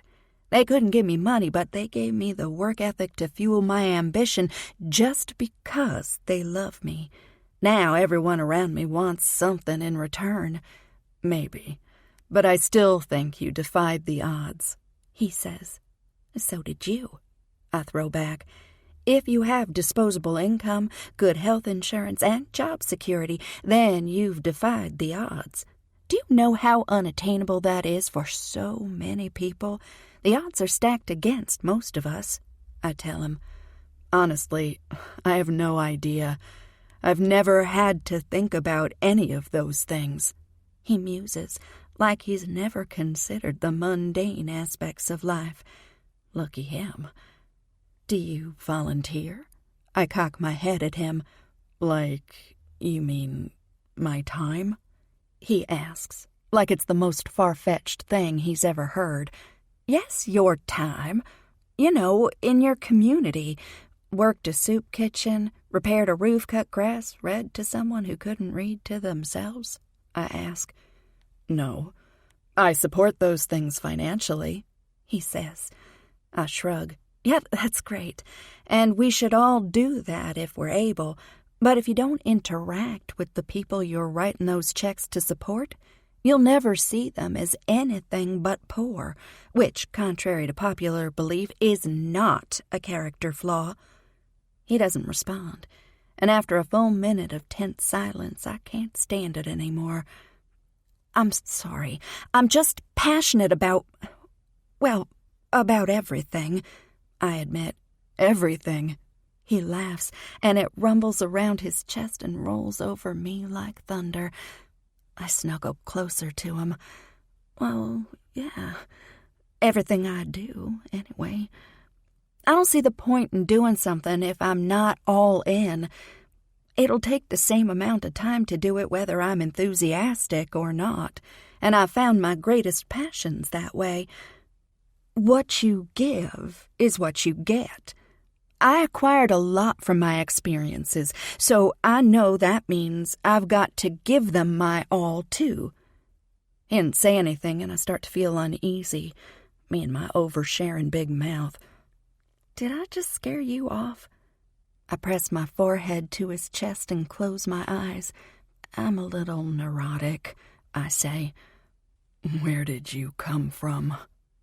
He drops his chin onto the top of my head and pulls me close to him. He smells so good. Did you fall asleep when I was talking? I just told you. I'm from Arkansas. That's not what I mean. I didn't know people like you existed. He pulls back so he can see my face. I flush at the awe in his eyes. Oh, come on. I'm a clumsy country redneck with a law degree and a nice ass, I quip to hide my embarrassment. Yeah, I can only agree with the nice ass part, and I guess I believe you're a lawyer, but I need to see a diploma. He slides his hands down and cups the cheeks of said ass in his strong hands. I'm sorry for what I said to you. You're incredible. I have never met anyone like you, and I've never wanted a do-over so badly in my life. He rushes the words out in a clumsy, halting sentence. I school my smile before I tilt my head up at him. His eyes are so beautiful, and they're fixed on mine in an open, honest, slightly vulnerable way. My mother told me that we speak from our brains, but we hear from our hearts, I say. Meaning, you know bullshit when you hear it? He asks with an amused smirk. I know bullshit when I hear it, I confirm, and that's the only reason I'm forgiving you. I can tell you're really sorry. Also, it sucks that you have such shitty people in your life that you're walking around expecting to be used, I say honestly. He tenses again. I don't know that they're all shitty people. My brothers aren't. My aunt isn't. But otherwise, in my circle, money is more than just what you use to live. It's your armor. It's your power. Your weapon. You make life sound like a war, I say. Isn't it? He asks. I mean, I don't think so, and I've had some battles, but no. In general, I'm just trying to do better than the people before me so that the people after me have something worth taking care of too, I say. That's all I want too, he says, and runs an absent hand up and down the small of my back. His hand is heavy and warm, and I start to feel the first call of sleep. The lady at the table told us your family is a big deal in Houston. What for? He takes a minute, his hands tightening their grip on my body. He hums contemplatively and sighs deeply before he speaks. I'm very wealthy. I have been since I was 25. That alone makes me someone whose name people know. My father died when I was 14, and I went to live with my aunt. His lips twitch slightly like he's in pain. Was this in Texas? I ask him gently. No, it was in Positano. He runs a hand through his thick, curly hair. Where's that? I ask. Italy, he says. My fingers drift down his face when I see the flash of pain in his eyes that the memory of it brings. It's a long way from home, I say. It was. And when I got here, I was so angry at everyone. I didn't really know my aunt, and I resented having to come and live with her. I behaved like such a jerk. She sent me to a boarding school after I broke a window in her neighbor's house and refused to apologize. He laughs. She kicked you out? I ask. Yeah. He scratches his chin. The scrape of stubble under his nails vibrates against my ear, and I snuggle closer to him. His body is so hard, but it yields where I need it to, and I've never been more comfortable in my whole life. We were at real odds with each other. She didn't know what to do with me, and I didn't know what to do with all of my anger, he says. How was boarding school? I ask. Hell, I didn't speak Italian well. I was a loner, and the upperclassmen smelled blood in the water. And almost right away, they tried to make me their grunt. And that wasn't happening, he says coldly. I like that rough edge in his voice. I shiver and move closer to him. So, what'd you do? I ask. The first one who got close enough to me got a bloody nose for his trouble, he says with grudging pride. I nudge him and tighten the hands that I have wrapped around his waist. He's talking about it like it was no big deal. I can tell that now it's not, but I can't imagine what he must have been feeling then. My heart aches for him. How can someone have so much and yet... So, you fought your way through school? I ask him. Didn't get the chance. I was expelled when I broke the French ambassador's son's cheekbone, he says grimly. Holy shit, I grimace. He starts to pull his hand back. I hold his arms in place to stop him. Please don't stop touching me. I like it. A lot, I say quietly. His arms tighten around me and I relax again. Did you hear about my ex? I'm assuming that gossip has made its way here, he says. I nod. What did you hear? It doesn't matter. I don't believe it, I tell him. Why not? Because I was nice to you tonight? He asks in a voice that reeks with skepticism. Don't be a jerk, I say. I'm not being a jerk. He pushes back. I just know what people say. Guy his size. Well, my father was 5'5" tall, 140 pounds, and he's the most vicious human being I've ever met. He beat my mother until the day he died. His size had nothing to do with it, and it doesn't have anything to do with my brother, who's the same size and just as brutal. I was bred by a violent man. I lived with violent men. I can smell it. My skin tingles. I look down at my arms. The only tingles you give me are the kind that feel really good. He nuzzles my hair with his chin. But how did you end up in such a bad place with your ex? I ask. He stiffens and then clears his throat. I was living in New York after college, away from my family and with my brothers. All four of us in one city. It was amazing. His sigh is full of nostalgia, and I can hear the smile the memory has brought to his face. I feel a but coming on, I say, when he pauses a beat too long. But I was also in a really dark place.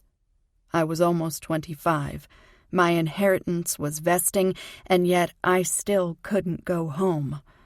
I'd have the money, but none of the responsibility that made it mine. And I was obsessed with being ready to take the helm. My aunt always takes blame for introducing me to her, but if I'm honest, I thought finding a wife was the most important thing. Combine that with alcohol, youth, and more money than sense, and you've got a perfect storm. I married the wrong woman. We divorced. She moved on. I moved back to Europe. 5 years later, her luck ran out, and she was trying to get more money out of me. She came to my house one evening, and I refused to let her in. She banged on the door for an hour. She only left when I told her I was calling the police. Why didn't you call them the minute she showed up? This sounds insane, I ask. Because I was, as always, thinking about what that would look like for the family. It ended up being a disaster anyway, he says. So you've been in the position for how long?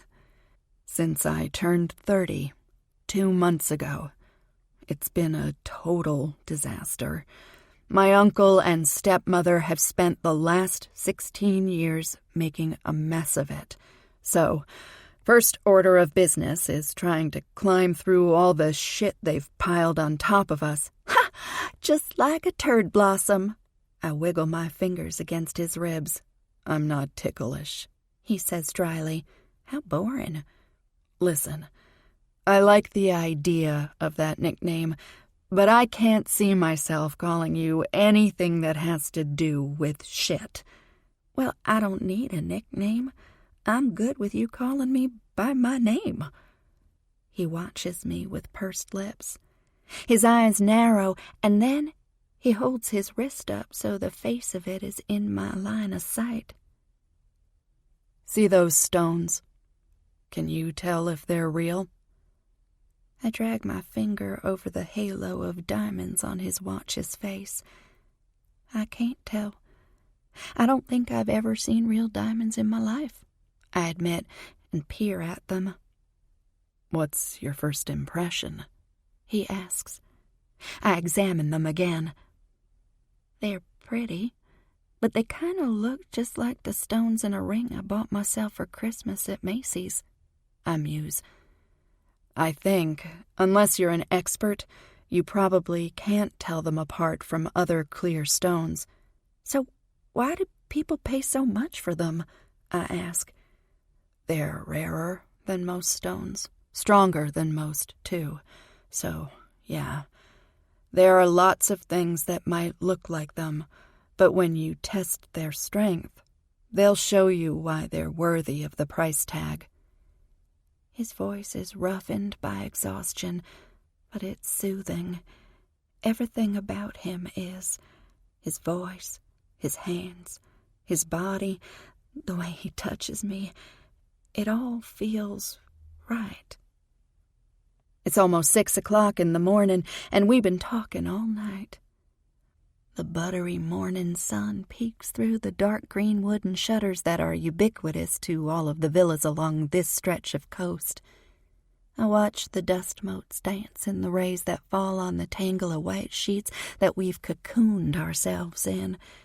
It's also a reminder that a new day is here, and that in a couple of days I'll be on a plane back to reality. That's how I'd describe you, he says, and my eyes snap back to him. He's staring at the face of his watch still. How? I ask. A diamond. Well, durable, rare, stronger than you look. A treasure. And when he says those words, I think how right they feel. I agree, I say, and then flush with embarrassment. I'm not vain, I say defensively. He disentangles himself from me, and I land with a small bounce on the soft mattress we're laying on. I find myself looking up at him. He's propped his head on his fist, and he's watching me. There's nothing wrong with vanity, confidence. I've never met a woman more entitled to her vanity than you. I'll call you just that. Tesoro. His fingers trail up my arm. That's what you called me tonight when you were being rude, I remind him. I didn't mean it then, but it turns out that it was portent. His fingers skim my shoulder and trip up my neck before they delve into my hair. I like that, even though you're just trying to make up for being such a dick tonight, I tell him dismissively, but inside I flail, flutter, and swell with pleasure. Yeah, I am, he says slowly. I laugh at the surprise on his face. Is that rare? Yeah.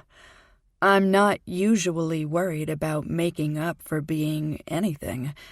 Most of the time, out of either necessity, obligation, or a combination of both, I'm forced to make hard decisions, to speak harshly to people I respect, to say no to people I love. But right now, I feel like I can just be myself. And remorse is something I'm glad I can still feel. It reminds me I'm human, he says a little absently, like he's thinking out loud. His fingers skim, with no real agenda, up and down my side. So, this is just because it feels right to say that I'm sorry. He focuses on me again, and when our eyes connect, we click into place like well-oiled gears and just look at each other. He's got a mole, tiny and the same color as his skin, on the left side of his mouth. His 5 o'clock shadow is heavy and rides up his cheeks. The light from the lamp overhead cuts between and lights his face so his lashes make shadows on his cheeks. I trail my fingers along the shadows and say, "Thanks for apologizing." He sighs. I wish I could go to the beginning, when I saw you in the hallway outside my room. I should have dragged you into my room and kissed you, he says slowly. But I wouldn't change a thing. I mean, that kiss would have been awesome, but everything that's happened since was like a prelude to all of this. I've gotten the chance to know the man behind those lips, I say suggestively. I lean up and kiss the tiny frown that's marring his lips away. And now, this kiss is going to be something much better than awesome. It'll be honest, I say. I brush my mouth against his, and I feel it in my core. Sexual tension inside of me. I'm dying to be with him. I like that, he says, then leans down and kisses me back. His lips are soft and insistent on my mouth, and I open for him. The pads of his long fingers scrape my scalp, and his thumbs cut my jaw while we kiss. It is achingly tender, and with each press of our lips, my desire for him blooms even bigger and brighter. Our tongues do an erotic slide and rub that makes my toes curl. I've kissed my fair share of men, but this is different. It doesn't have an agenda.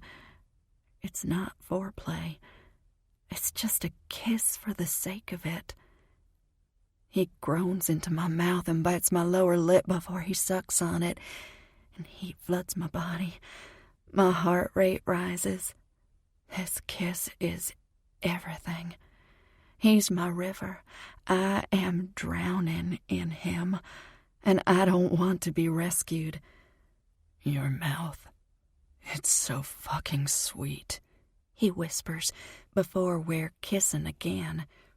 His hand slides from my hair down my back, grips my ass, and works its way back up to grasp the back of my neck and hold me in place while we share a kiss that's far beyond anything I imagined a kiss could be.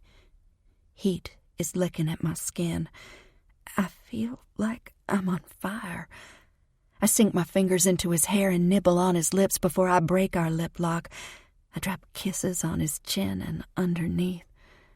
A yawn cracks my jaw and surprises me so much I almost choke on the air I inhale. Well, glad to know my kiss bored you to sleep, he says dryly. More like it wore my jaw out, I say, and yawn again. He yawns too, then groans and pulls me into a bear hug. Let's sleep. I have a call at 9 a.m., and then I'll be working for the rest of the day. He nestles his head on top of mine, tucks his hands underneath me, and pulls me flush against him. I laugh at the way he's cocooned me. I would never have guessed you grew up sleeping with a binky. You're a pro at the full-body wrap-around snuggle, I say. Binky? He asks, sleepily. Binky. That's what we call security blankets, stuffed animal, your mama's t-shirt. You know, something that you hold because it helps you sleep. Well, clearly, I'm a natural at the full-body wraparound because I can confirm you're my very first one. He drops a kiss on the top of my head and sighs, deep and content, before his breathing evens out. And I lie there and let myself enjoy what I know will go down as one of the best nights of my life. Lovers. Hayes. Whoa, yeah! Hayes, this is a full 180 from where you were last night. Last night you said, and I quote, I would have fucked her, but I could never have brought her home. My brother Dare peers into the FaceTime screen on my phone. I bristle. I didn't say that, I say. Actually, you texted it, but either way, that's how you described her. And now? Things have changed, and I need to know who she is, I tell him. His one-eyed squint full of skeptical amusement, he asks, Who are you, and what did you do with my older brother? Mr. I'll never date seriously again. Dare frowns. Listen, I need to get in there. I just wanted to see if you could get me the background check without me having to use official channels. If you're just going to talk shit, I'll talk to you later. I snap at him and run my fingers through my hair. Wait, at least let me give you some advice, because if nothing else, you know you're moving too fast, or else you wouldn't have called me, he drawls. It is too fast, but I need to make sure this isn't another Renee situation. Can you get it or not? I fix him with a stony glare. He rolls his eyes in defeat, but pushes back one more time. Why don't you just get to know her yourself? Don't freak out because you actually like her. I mean, it sucks that she's unpolished and unbred. Hey, I didn't say that, I protest. That's what you said it boils down to, and if you're really worried about her pedigree, maybe you're not ready to be with anyone right now. I don't give a shit about her pedigree, and don't be dramatic, Dare. I dismiss his rebuke. Hayes, a background check is fucking dramatic, and it's dishonest. What do you do if she finds out? How would she find out? Well, hopefully when you realize what a dick move it was and tell her, he says. I'm glad you finally found a moral compass, Dare. How about you practice using it before you start lecturing me about honesty? I say sarcastically. He laughs. I've always had a good moral compass, just not when it comes to my own life. I frown at him. He sighs and shakes his head. Why don't you just trust what you feel, He-Man? He uses the nickname he gave me when our parents first got married. I lean against the wall and scowl at him. Because I don't trust myself. Not anymore. I just inherited the keys to a kingdom, Dare, and whoever I'm with will have access to them. I need to be sure. If you can't do it, I have 2 other guys I can call. I tell him flatly. He sits up and takes a deep breath with his vape pen in between his lips. I got you, bro. He says it with barely tepid enthusiasm. Somehow that doesn't inspire confidence, Dare, I mutter. Yeah, well, I said I'd do it. I didn't say I'd pretend to enjoy it. I hope once it comes back, you'll find a way to tell her and apologize. Sure. Any other advice? I ask sarcastically. When you fuck her, only kiss her once, and make sure when you come, you aren't looking her in the eyes. I don't need any advice about how to fuck, Dare, I tell him and grimace in annoyance. I only meant until you get the background check results and can confirm that falling in love with her is safe. Dare, I growl impatiently. He winks. I'll never lie to you. I know your bark is worse than your bite, and I'm your brother. We're BFFs forever, he chirps in a high-pitched voice. Shut up and get me the info, I snap, and I hear his laughter when I press the end call button. I got a call from the office in the middle of the wedding ceremony. I stepped out of the tiny seaside chapel to take it, and I've been gone for more than an hour. I had been more than ready to go find Confidence, but I needed to call Dare first. I walk back to the terrace where the tent has been set up for 2 days. During the day, the flaps are raised, and you can see clear to the horizon. Tonight, it's pouring rain outside, and the curtains are tightly closed against it. The ceiling is pitch black and blanketed with thousands of rows of twinkling lights in the shape of stars. Huge, lush trees with golden, round imitation fruit hanging off them line the walls and act as cover for the seating alcoves tucked into the corners of the space. There are flowers everywhere that complete the look. It sets a beautiful scene. Yet it all fades into the background when I finally see her. Nothing in this room is nearly as beautiful, original, or fresh as Confidence. I've thought of nearly nothing else since I laid eyes on her in the hallway. Her golden spun hair is swept off her neck and face and piled in a mass of curls on the top of her head like a crown. She's got some sort of jewelry interspersed in it, and the stones fire like diamonds when they catch the lights from overhead. The thin white straps of her dress cling to her shoulders, but they look like they'd slip off at the slightest provocation. A gust of wind, the gentle nudge of my nose, in the hungry grip of my teeth. The lights overhead reflect on her bare back like a cloak of diamonds. How fucking appropriate.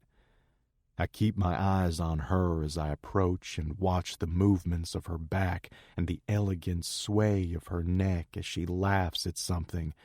I can't wait to press my lips to that sweet, fragrant skin. Her hand slides up to caress the very spot I was just fantasizing about. Her fingers linger there, and her head lolls slightly. And, like she can sense me, she turns her graceful neck until she's facing me. The smile on her face when she sees me feels too good to be true. We hold eyes as I walk up to the table. Am I being a fool? Does it matter if it's just going to be a few days of fun? Will a few days of fun be enough? I push aside the unease that pings in my chest at that thought. Conversation stops when I get to the table. I smile at them, greet a few by name. Their response is universal and reminds me why I sit by myself. They all congratulate me on my chairmanship, and a few ask for a meeting. When I've finally done my social duty, I smile down at Confidence. Good evening. A small dimple indents the middle of her right cheek. I run the tip of my finger over it and trace the underside of her lip. Her skin feels like the softest velvet. She blushes and tucks a thick strand of curls behind her ear and smiles wide. Did you rest this afternoon? I tip her chin up with my finger, and her delicate throat bobs. Oh, yes, there's something about her. Yeah, I did. How was work? She asks. Her blue eyes catch the light and glimmer with desire. I stroke her shoulder and fiddle with the thin strap of her dress. I wanted to come and see you, but... Excuse me, Mr. Rivers? A hand taps my sleeve, and I look down at the man sitting next to her. Yes? I glance down at him in irritation. He gives me a wan smile and sits up straighter. I just wanted to introduce myself. I'm Giovanni Caselli. He nods at Confidence. I'm this young lady's escort tonight. I met her in the bar. I immediately tune him out. Would you like a drink? I ask Confidence. She shoots a worried glance at her companion and then back at me. Maybe a limoncello, but it can wait. You just got here, she says. Mr. Caselli, if you would. I look down at the third wheel and scowl. I'll have a whiskey soda. He only hesitates for the blink of an eye before he stands up. Oh, it would be my honor to fetch you a drink, Mr. Rivers, he says. His thickly accented English is perfect, and he bobs up and down. Please, feel free to use my seat while I'm gone. Fucking coward. I lean in and whisper in his ear. Invia un server con I nostri drink in modo da poterti concentrare sulla ricerca di un altro posto. Send a waiter with our drinks and find yourself another seat. His eyes widen at my directive, but he nods, bows to the rest of the table, and with a furtive "Ciao" in Confidence's direction, he darts off. What did you say to him? She asks with a disapproving laugh. I drop down in the seat next to her and grab the leg of hers and drag it over. I thanked him for keeping my seat warm, I say with a shrug. My eyes sweep the rest of the table, and a few of the eyes trained on us zip away. But a couple actually gawk for another second before they bend their heads together to gossip. Why is everyone staring? She whispers, her eyes wide as she looks around the table. They're shocked that I'm sitting here. I haven't had a +1 in 5 years. For me, these events are about business. It's a chance to catch people with their guard down, make a deal that would be impossible to hatch in a boardroom. So you don't have business this time? She asks. Yeah, you, I say. She laughs. You're so smooth when you want to be, she teases. I pick up her hand and place it in my palm. She stops laughing and wraps her delicate fingers around mine. Her nails are painted a light pink. They're short, simple, but so fucking pretty, just like her. But I can't seem to stop touching you, I say quietly and look back at her face. Her eyes sink their hooks into me and reel me in. I go willingly. I want to backstroke in those baby blues. Her full red lips are parted and soft. She's practically drooling. Does it turn you on? I ask, half teasing, half pleased as fuck. She's good company. I feel completely comfortable with her, like I do with my brothers and a very small handful of friends. She's smart and funny, and she looks at me and just sees a man she's attracted to, not what I can do for her. It's bad timing. I have so much on my plate. I have no idea what will happen when the wedding is over, but I know that I'd like to see her again. Is she even thinking about it, or is this really just the weekend fling she talked about last night? What are you thinking? She asks. This and that, I say vaguely, but I add a smile so she doesn't pick up on the prickle of unease in my gut. I trace her finger absently and think about what I said to Dare. It's true. It would be seen as a misalliance, but it wouldn't be. There's nothing I've seen that says she's not amazing. I want to explore what we've ignited this weekend. What are you thinking? I ask. She raises her eyebrows in amusement. Just that I'm sure everyone would be shocked to find that underneath your Duke of Midnight persona, you're really an introvert who creates distance to prevent being disappointed. I have no idea what the Duke of Midnight reference alludes to, but the rest is essentially correct. I admit with a shrug. I am very well aware of all of my shortcomings and of my character, the way my past experiences have shaped the way I build relationships. I see them as just part and parcel of who I am. Duke of Midnight. It's the title of a book I read a few years ago, a historical romance where by day the Duke is an autocratic and powerful member of Parliament. By night, though, he was a sort of protector of the poor, Victorian England's version of Batman. Anyway, no one would have guessed that his motivations were all about avenging his parents' murders and not about being the most powerful duke in the world. It's such a great book, and after yesterday, I think you'd be just like that if circumstances called for it. She smiles. I hear Dare's voice in my head when she does exactly what he suggested I try, trusting how she feels and what I've shown her to decide if I'm worth knowing. I feel my first niggle of guilt about ordering that background check. I swivel the small stack of delicate gold rings that adorn her middle finger. She's told me about losing her job. If there's nothing more scandalous in her past than that, then it would be a good indicator that there won't be anything scandalous in her future. After Renee, I won't take any more chances with the women in my life. My responsibility is to make sure I pass on a legacy worth fighting for to the next generation. My personal desires come second to that. My brothers have talked themselves blue in the face trying to convince me that I should date again. I've ignored them. They have the luxury of doing whatever they want.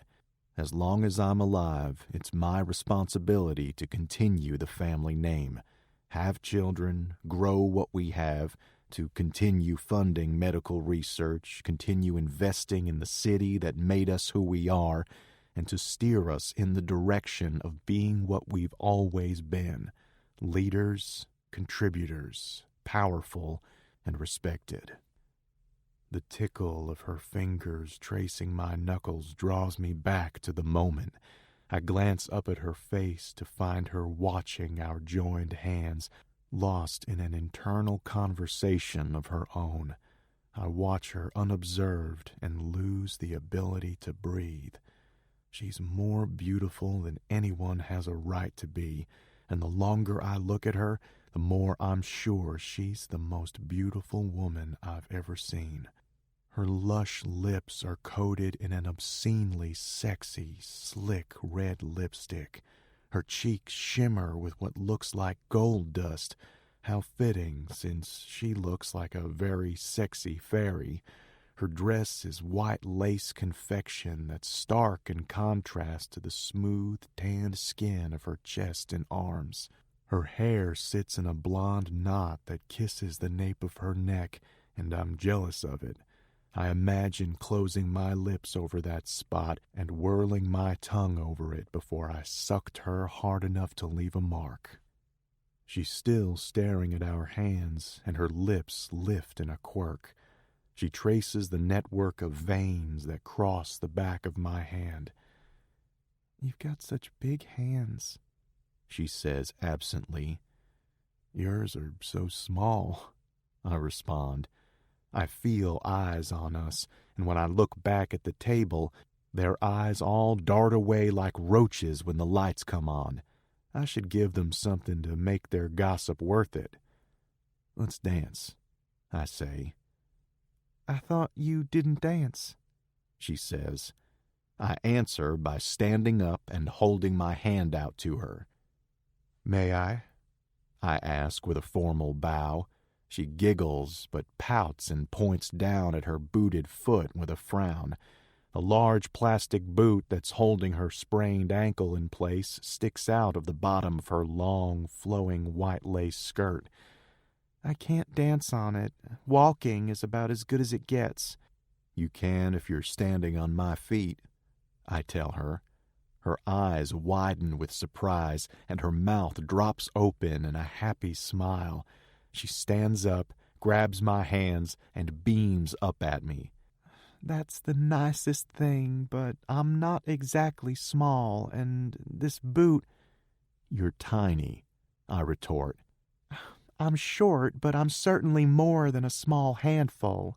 She starts to sit back down, but I put a hand at her waist and pull her gently into my chest. "Well, it's a good thing I have these big hands, isn't it?" I murmur in her ear. I lead her slowly onto the dance floor and point down at my feet. "Climb on." I hold out my upturned hands to her. She gives me a slightly skeptical smile before she says, "Okay, but you better not let me fall," she warns, and then she puts one foot on top of mine. "Never," I say, and tighten my grip on her waist. The song starts to fade, and the next one starts. I startle. "Oh, my goodness. Is this Elvis?" she asks as she places the ball of her silver ballet-slippered foot onto my other. "He's very popular in Europe," I say, and smile as the strains of the song "Can't Help Falling in Love" start to play. I look up to the ceiling of the tent and thank my dad for the sign. I slip both of my arms around her waist and draw her into me. The bodice of her dress has a V down the front that stops a few inches above her belly button. The one in the back is just as deep and twice as wide. She looks like an entire meal tonight. I slide one hand up the expanse of velvet skin of her back and wrap the other around her waist. "Slip your arms around my neck," I murmur. She does it slowly, her eyes on my mouth as her fingers link behind my neck. Now we're chest to chest, hip to hip, thigh to thigh, and cheek to cheek. Elvis is crooning about wise men and fools. This unexpectedly wonderful woman amazes me, and I can't help but nod in agreement when he sings, "Some things are meant to be." I lean in, brush a kiss across her soft, pliant lips. The touch pulses. The air is vibrating with attraction, and the pull between us is a living thing. "Do you feel that?" she asks, her voice full of innocent wonder. My short beard brushes the soft, sweetly fragrant skin of her cheek. "Yeah, I do." "I think it's the air and the water.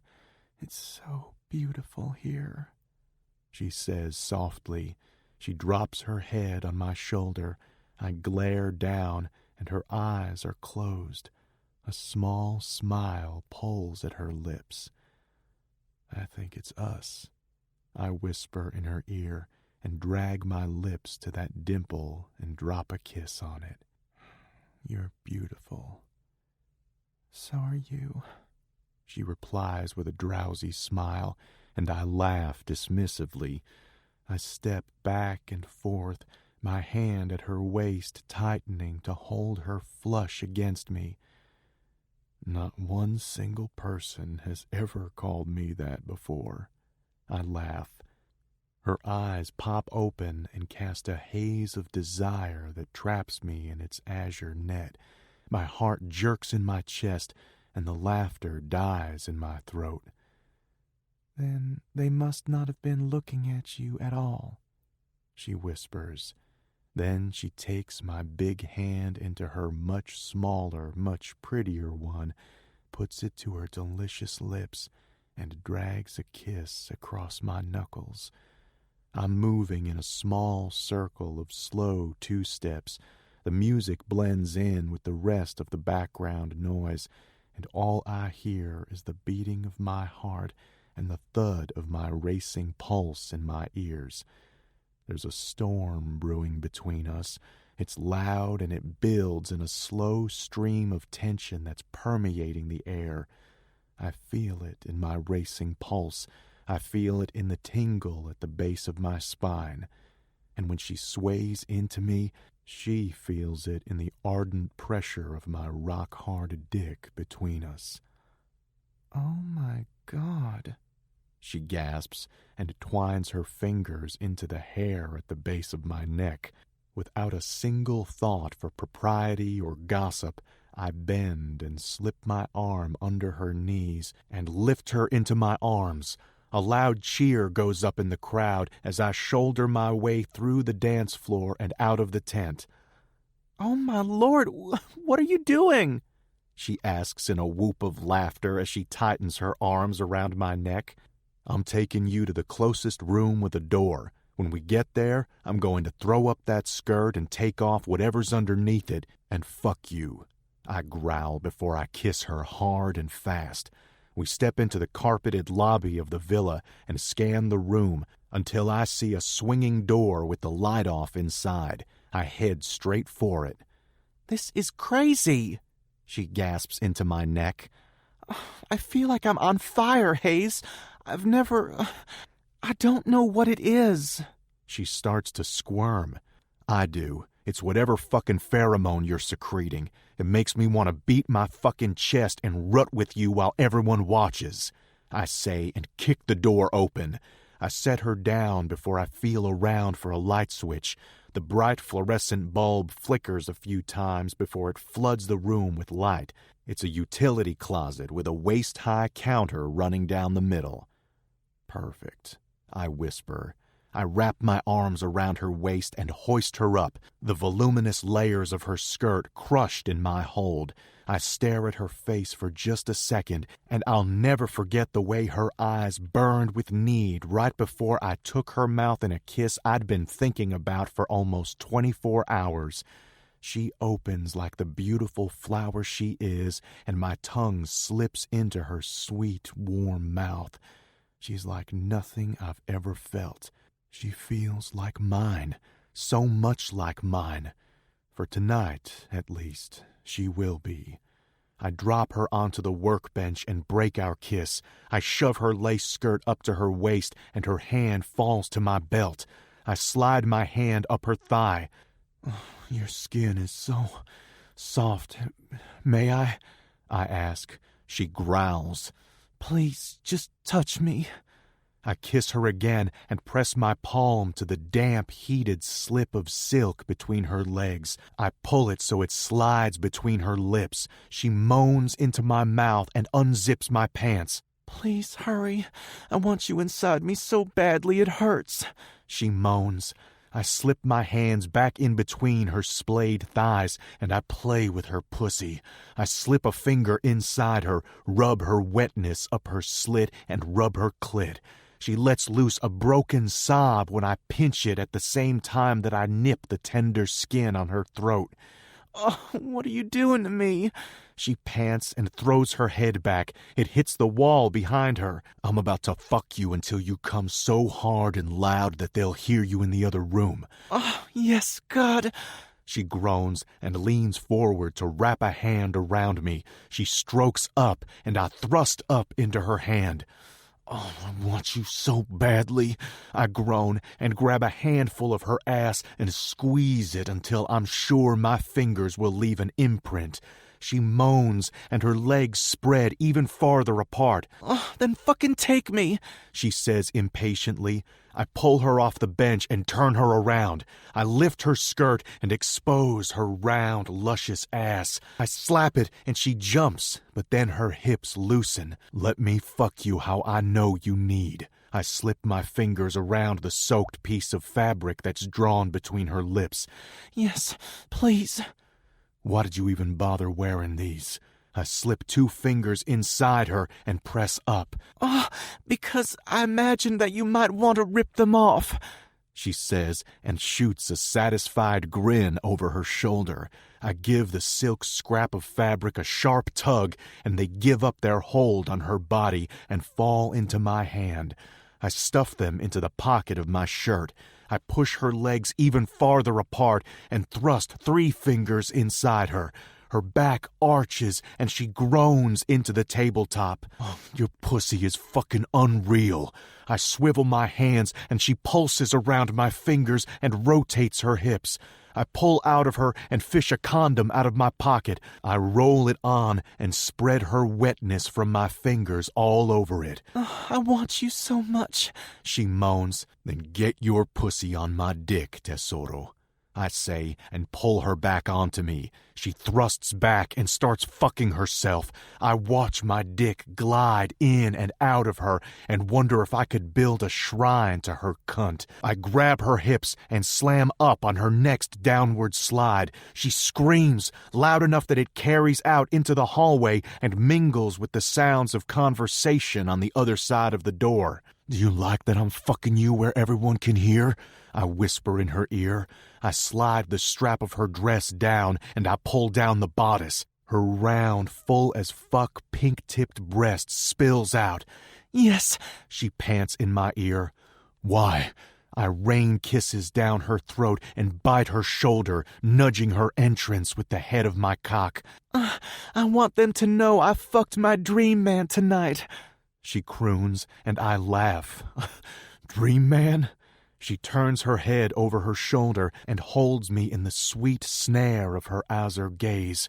"Yes, my dream man, who looks like a king and fucks me like I'm his queen, who is so fierce and so raw on the inside that he bleeds everything he's feeling straight into his eyes," she pants. My heart stutters to a stop at how sure she sounds and how good it feels to be seen. I lean down, press a kiss to her mouth, and start fucking her again. She breaks the kiss and presses her face into the table with a deep, satisfied moan. I sweep her few errant curls off her shoulders and press my mouth into the slope where her shoulder meets her neck and press forward with hard, shallow thrusts. Oh, fuck. The feeling of being balls deep inside her is indescribable.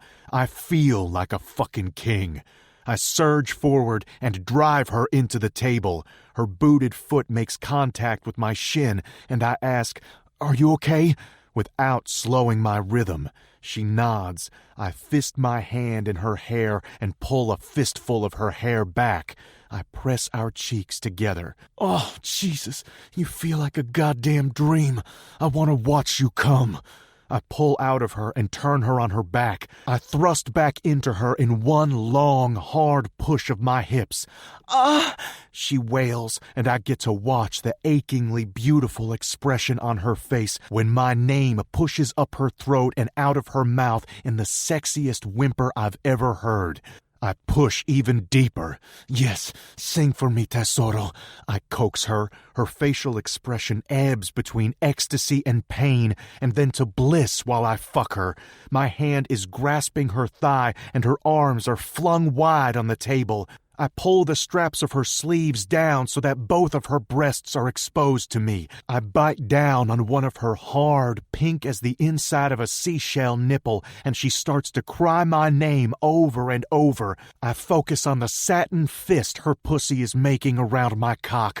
I lose myself in her cries and race toward the relief I need like I need air. I already want her again. I bury my face in her neck, hold her succulent ass with one hand, and hold the other flat against the wall beside her head. She presses her warm, soft lips to my ear and flicks her tongue along the shell of it. "There's a hurricane swirling inside of me," she whispers. "That's me," I tell her between small nips at her throat. "I'm coming apart," she moans. My breath hitches. I pull back and look into her limpid, breathtakingly bright eyes. She touches her open mouth to mine and kisses me softly. "It feels so good. I don't know what to do." Her breath comes in short puffs. "Like I've never..." She trails off. "I know, it feels too good to be true, right?" I stare into her eyes, and the naked desire in them, the honesty in her gaze, moves something inside of me. Yes, I like her. Like I'll never, ever get enough, she says in a low but strong voice. Her eyes light with a fierceness before her mouth is back on mine. She grips my neck, twines her fingers into my hair, and pulls herself up my body. Her legs tighten around my waist. I let go of her ass and press my other hand to the wall. I want to make you come, she groans, just as she lifts up and slams back down on my cock. She squeezes me in rhythmic pulses that shoot pleasure straight to my balls. Like a slave following his master's command, I start to come in a rush that blindsides me. My knees buckle, and I close my eyes against the suddenly unbearably bright light in the room. She rides me through my orgasm and slips a hand in between her legs. I can't come without my clit, she pants before she starts rubbing between her legs. Let me. I breathe and stand up. I take the condom off and toss it in the trash can next to the door. I spread her thighs and admire the sweet, wet, swollen pussy I just finished fucking. I bend and squat until my face is right where it wants to be. I lick her from the tender spot above her pucker all the way to her clit, and I pull it into my mouth. I suck hard, soft, flick my tongue, nip with my teeth until I know what she needs, and then I eat her until she comes. Her hands fist in my hair even while she squirms away from my mouth. I press my palm to the center of her stomach and hold her in place and suck her clit until she screams my name. I want to beat my chest and throw her over my shoulder. I stand up and stare down at her. She's slumped against the wall like a rag doll. Her hair is spilling free of the pins she used to put it up, and now curling strands lay tousled all around her shoulders. That was... She sighs and eyes me lazily out of half-open eyes. Yeah, it was crazy, I say, and tuck my shirt back into my trousers and fasten them. She pouts. I tug her dress straps up over her shoulders and cover her breasts. You're killing my dreams, she complains, a frown puckering a swollen, sultry mouth. What dreams are those? Ones where you're not getting dressed and pulling my dress back in place, she says in a sexy tone. It's bad enough that I carried you off the dance floor and fucked you in a utility closet with a door that doesn't close properly, I remind her. Her face flashes a hot red, and she sits up and crosses her arms over her chest and looks over my shoulder at the door. Oh my God, it's a swinging door, Hayes. What if someone saw us? She asks. Then they got a fucking great show, I say, and run the tip of my finger over the gentle slope of her lips. I'm only getting dressed so I can carry you up to my room. I think walking through the lobby would turn our tryst into flagrante delicto. In what? She asks. It's Latin. Translated literally, it means a blazing offense, I tell her with a smile. These days it's sort of synonymous for walking around in a state of undress. I start to lift her, and she stiffens and puts her hands on my bicep to stop me. I can walk. You can't be carrying me everywhere, she says. Her brows are drawn, and she looks ready to argue. I kiss her, and she melts against me. I scoop her up and hold her to my chest, and her arms go around my neck. I take one last sip of her and then break our kiss. A satisfied smile stretches across her sexy lips, and the protest she put up a second ago is gone. I kick the door open and step out into the hallway and start toward the rear of the villa. The elevator is that way. She points a graceful finger in the opposite direction. We're not taking the elevator, I inform her. Why not? It'll take too long. I wink and start up the narrow stairs to my room. I'm in a hurry. Andiamo. Confidence. That was so beautiful, Hayes. I watch in awe as his fingers skip across the ivory keys of the piano and then stop. Thank you. My Aunt Gigi taught me, and even though my hands are big, it came naturally. We're seated at the piano, and Hayes is peeling back even more layers. He plays the piano beautifully. So, this is like your last hurrah, too? I ask, with a waggle at my eyebrows. I wouldn't have thought of it that way, actually, but you've definitely put the hurrah into this trip. He waggles his thick brows back to me and gives my hand a squeeze. Well, I'm glad I could be of service. I snuggle into him. We're waiting for our airport shuttle in the lobby. Our flights are a couple of hours apart, but we're heading to the airport early to avoid the larger crowds leaving later this afternoon. Cass is asleep on the little divan in the corner. Her black fedora is pulled down over her eyes, and she's got her sunglasses on. She had a good weekend. Hayes nods in her direction. So did I say. Who would have known that you are such a Renaissance man, Hayes? He presses a finger to my lips and looks around the room. Shh. I like them being a little afraid of me. He laughs, and I admire the way his shirt bunches around broad shoulders when they shake with laughter. I want to soak up every detail. I can't believe we're leaving today. It's been amazing. I drop my head to his shoulder and link my arms through his. I want to see you again, he says suddenly, and my happy heart leaps in my chest. Warmth suffuses my body, and I'm surprised at how elated I feel, but I don't question it, none of it. This weekend has been magical and full of surprises. Hayes is the most magical one of all. I've never had such an instant and tenacious connection before. I would love that, I agree softly. He reaches up and pulls his phone and a pair of black-framed glasses out of his breast pocket. Let's look at our calendars, he says, and slips the glasses on his nose. Your glasses are hot, I say, admiring the profile. Right. He rolls his eyes dismissively. First, what's your number? I rattle it off, and he puts his in my phone. What's the rest of your summer like? He says. Mine is pretty open, I say cheerily. Inside my stomach knots when I think about the absence of job interviews or anything else on my calendar. I'll be in Houston next week. I could fly you in, he says. Fly me in? I question, and I feel the first prickle of discomfort. Yeah, you said Arkansas. I can send a plane, he says nonchalantly, his eyes still glued to his phone, his fingers flying across his keyboard.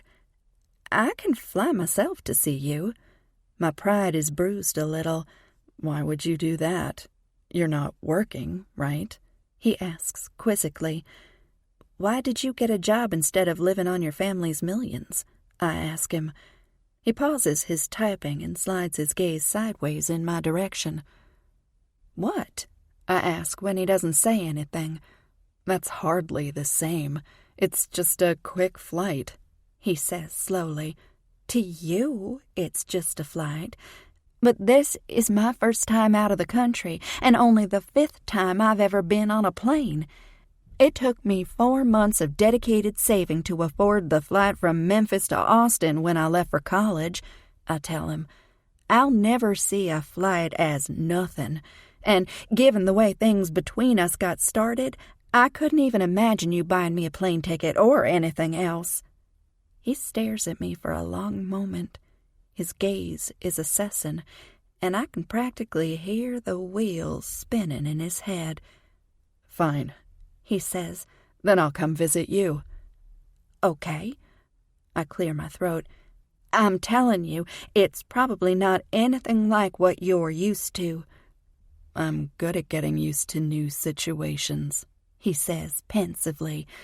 His fingers drum the piano keys lightly and make a tinkling melody that are so contrary to the heaviness in his voice. I just moved back to Houston, started a new job. It's been fine. He sounds like he's trying to convince himself. I nudge his arm lightly with my shoulder. You sound thrilled about it. He smiles absently but doesn't look away from the keyboard. I don't know what I am, he says, and shakes his head slightly. His lips quirk, and when he turns his head to look at me, conflict has muddled his normally clear gaze. What do you mean? I rub up and down his arm. It's strange to step into the role as the head of a family that I don't really know. I was born to it, but that doesn't feel like enough of a reason. Does that make sense? He asks. I turn fully now and wait until he does the same and we're face to face. I trace the uneven bridge of his nose and gaze into his keen green hazel eyes while I try to find the words to answer him. We only met 2 days ago. We bonded during a highly stressful moment. I was terrified on that ledge. I know how lucky I was. If I'd fallen on another part of that path, I wouldn't be sitting here. That he was there feels like a very significant detail, one that, despite being mainly a coincidence, I think it will change the course of my life. I overshared a lot on Friday night. I don't regret it. Yet, without the rush of adrenaline from that evening and with our separation looming, my feelings aren't as sanguine as they were yesterday. I'm grateful for the serendipity that brought us together, but lightning doesn't strike in the same place more than once. I'm glad we didn't walk out of here and leave our reunion to fate. A tangible chemistry courses between us. It carries with it an effortless ease, an immediate comfort, and mountain of physical attraction. He's powerful, brilliant, passionate, decisive, honest, funny, and he's kind. He's shown me all of that, and it's only been one weekend. What would it be like to spend a whole week, month, year with him? I can't wait to find out. I have a feeling, just a feeling, that this man could be my man. So I decide I'm going to fake it until I make it happen. I stand and extend my hand. Let's go out onto the terrace. It's quiet and private. He nods and smiles up at me for a beat before he takes my hand into his and stands up. We step out onto the red brick paved balcony. It's another beautiful, if unpredictable, day. Puffy light gray and white clouds dot the powdery blue sky. Birds are chirping. The sea rolls and crashes, and the breeze blows lightly around us. From here, the menace of the rocks that I fell from is obscured by a blanket of pine tree. The beach below is beautifully kept, and the water is crystal clear. He stands behind me, wraps his arms around my waist, and drops his chin on my shoulder. I cover his hands with mine and try to memorize the way it feels to have him surrounding me. He sighs. It's not a heavy sigh, but it's not one that says, I'm content. I'm listening, Hayes, I say into the silence. Yeah, I can tell. His voice vibrates from his chest and resonates against my back. I feel the gratitude in his words, even though he didn't express it explicitly. We speak with our brains. People hear with their hearts. I've been preparing half my life for a job that I don't feel even close to being ready to assume. My father, and then my aunt, told me repeatedly that I have something important to do with my life, and now it's one of my strongest desires, he says. I think that's what everyone wants, I say. No. He shakes his head and his chin brushes my hair. I nestle tighter against him, and his hands come off the rail and wrap around me. It's the most possessive yet tender embrace. Some people just want to be important. There's a difference. I'm learning it now. I'm seeing it in you. Everyone I know is pursuing glory for themselves, money for themselves, prosperity for themselves. His arms tighten around me. You're talking about preserving things that benefit your entire community. That's how I want to think about my family. If I only have this finite time to make my mark, then I want to do it in a way that matters. Like you said, make it count for more than just time spent, he says. Yeah, I nod. But inside of me, something is bloomin'. He listened to me. He thought about what I said and found value in it. I think this man might be a unicorn. He tilts his chin in the direction of the horizon and says, those men who sailed out past what looked like flat earth and kept going, even though they weren't sure they wouldn't fall off. They're the people I admire. They conquered the earth and then laid claim to it, he says. There's no conquering the earth, I scoff. Tell that to them. He nods at the horizon again. I turn to face him. His eyes are bright and beautiful, and just looking into them steals my breath. I force my mind back to the point I want to make. Maybe it's because I grew up on the river. No levee we'll ever build is strong enough to hold back more rain than the human mind can imagine. Mother Nature is merciless. It made me realize how really insignificant we all are. I say, "You're only insignificant if you leave nothing worthwhile and nothing lasting behind," he pushes back. How do we measure what's worthwhile? Who decides that? What does history record? He asks. Are you saying that if we don't write down what happened here this weekend, you'll forget it and it won't mark a moment in your life that will influence how you make decisions in the future? I ask. No, I'm not saying that. And that's a very nicely made point, he says, with respect in his voice. I shrug and turn back around to look out at the horizon. Until you've been overwhelmed by life, found a wave you can't surf, a mountain you can't scale, a river you can't cross, it's really hard to understand how small you are, I say. I guess, he says. If I hadn't seen how Mother Nature gives not one whit about even the best laid plans of men, I may not be sure either. To watch that happen is humbling, heartbreaking, and transformative. We don't conquer anything.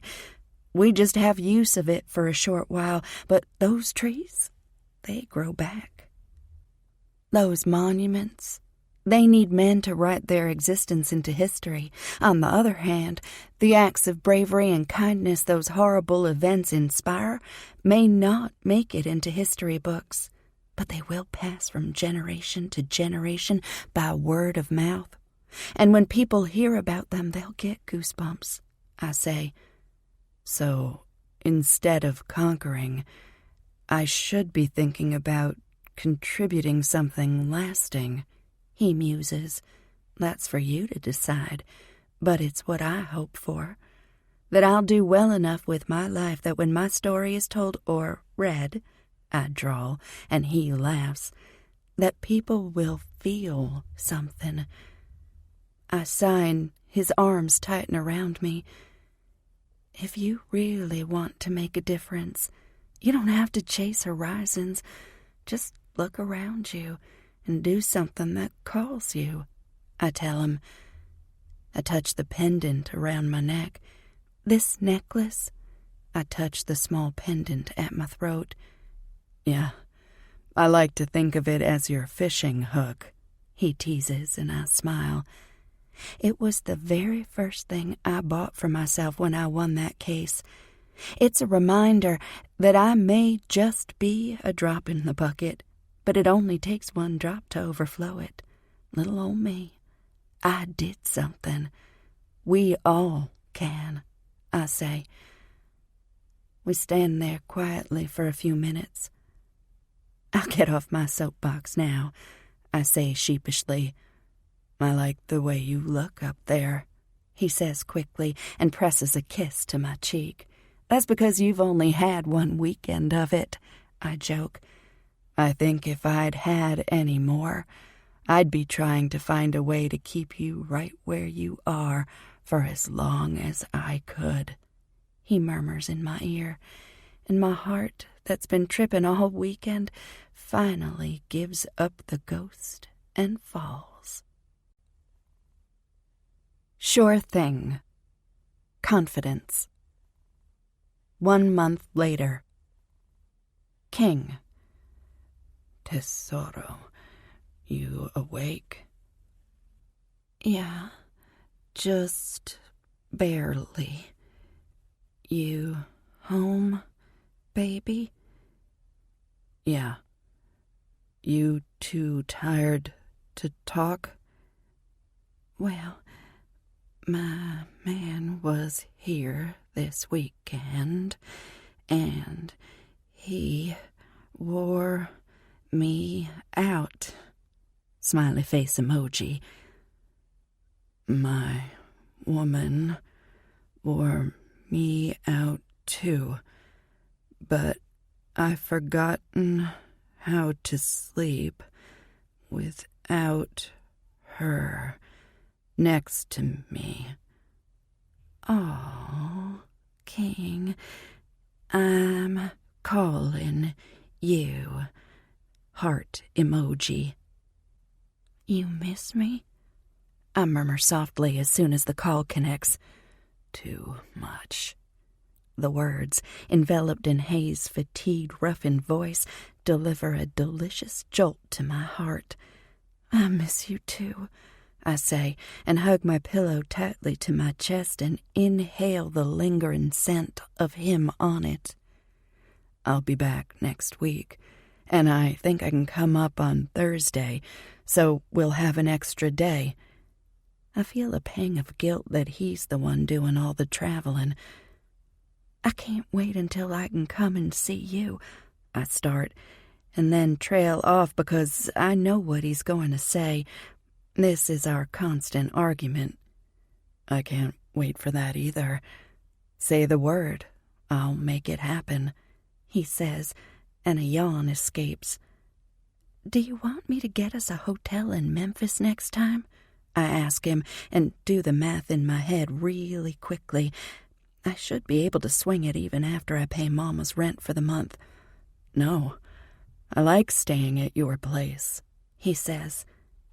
He sounds sincere, but I've seen pictures of the house Hayes grew up in Houston and the villa he lived in with his aunt in Italy.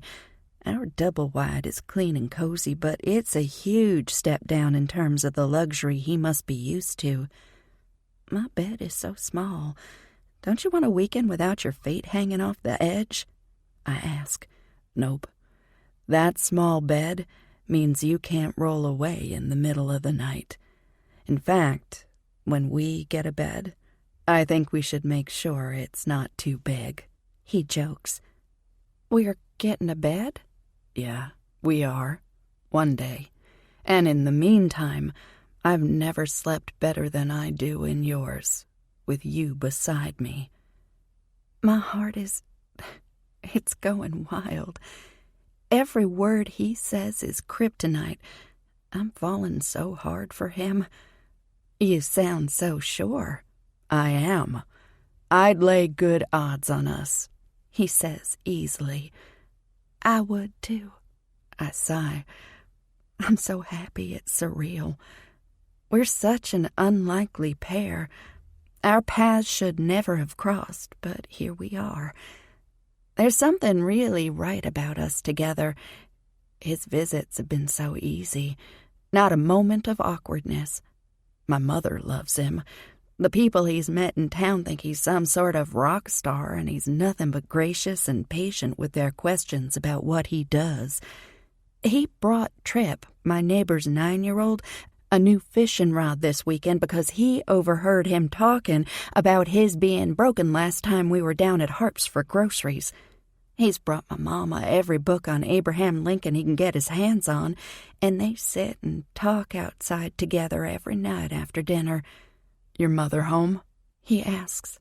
Yeah, she has a night off, I say, and nearly crack my jaw on the yawn that follows my words. Get sleep, my little treasure. I'll call you in the morning. Tell her hi for me, he says. Okay, I will. I never know what to say in return because Hayes's family isn't around. I know he's close to his brothers, but he talks to them less often than we see each other. Sleep well, I tell him. Sweet dreams. And then he disconnects.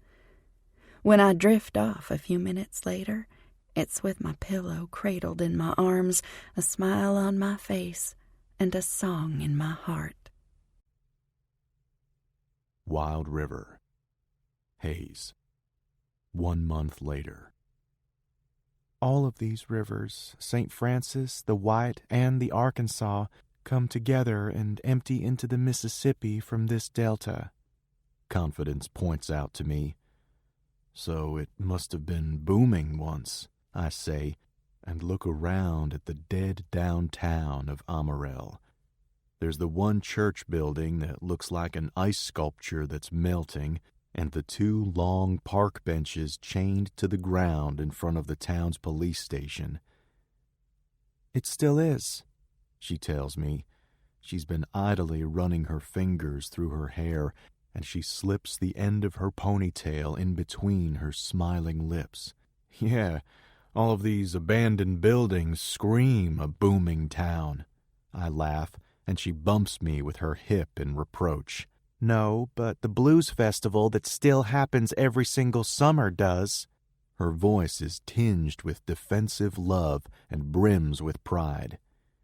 You love it here, don't you? I ask her. I'm proud of its persistence, she answers after thinking for a minute. It's seen every boom and survived every bust since it was settled in the 1800s, but the river has given it a constancy. It's made the soil here some of the most fertile in the world. Most of the forests have been cut down, but look at how ardently what remains still grows.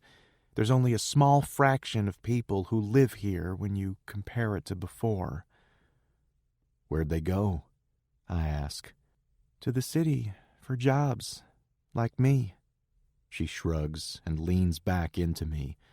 We're driving back to her mother's house after a day spent sightseeing, or maybe just seeing.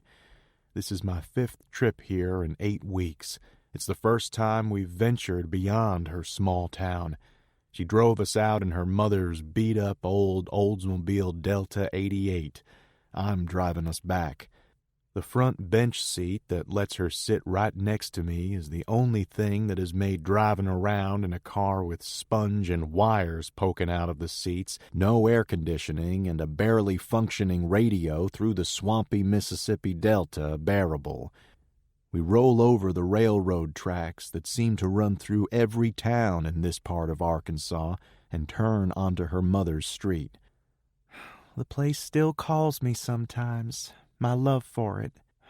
This is where blues was born, she reminds me for the 100th time. I just smile and nod, grateful that the sun is setting and taking the punishing heat with it. I glance at her. I've noticed that when she's happy, she tucks a lock of hair between her lips. Today she's done it so much I've lost count. She gazes out of the window as we drive into the wooded area where her mother's house is.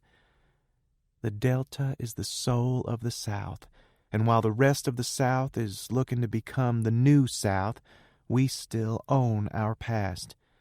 Can't forget that the same time that we gave the nation the blues, we also harbored the KKK. And then, in the 60s, it was a steaming cauldron of social change. So, yes, we're flawed, but we persist. We fall silent for the rest of the drive. It's nearly a mile down this dusty road, lined with white clapboard houses that sit on at least half an acre of land each. Do you think you'll want to come back here and settle? I ask her, and my throat closes around the question because I'm desperate for the answer to be a very firm no. It's home, but it's also got so many bad memories. Between my father and the river, living here was like having a devil at my front and hell at my back. As much as I love our way of life, I've never felt like this is where my life was supposed to take root, she says. The first flood I was old enough to remember was when I was 12. I saw how we were left holding nothing, and it made me want to do what I could to make sure that next time we'd do better than just barely survive. I think I can do that more effectively outside of here, she says without hesitation. The knot in my throat unclenches, and I smile down at her as we roll into the parking spot under her mother's covered carport. I understand that, I say simply, because I do. It's how I used to feel about returning to Houston permanently, but now I can see how much potential the city has. I push the gear shift into park, unbuckle my seatbelt, and give her a kiss. She cups my neck with both of her small, strong hands and kisses me back. Her mouth tastes like sunshine and water and trees and smoke. I pull her onto my lap until she's straddling me. You're so sexy when you're up on that soapbox, I murmur against her lips. Yeah, well, my convictions give me the feels, she jokes. I don't laugh. I know, and that gives me feelings too, I say, refusing to use that ridiculous slang. She hums and rolls her hips in my lap. Hayes, she drawls lazily. The storm door at the back of the house slams against the wooden frame and startles us both. You two better get out of there like that before Sheriff Tommy sees you.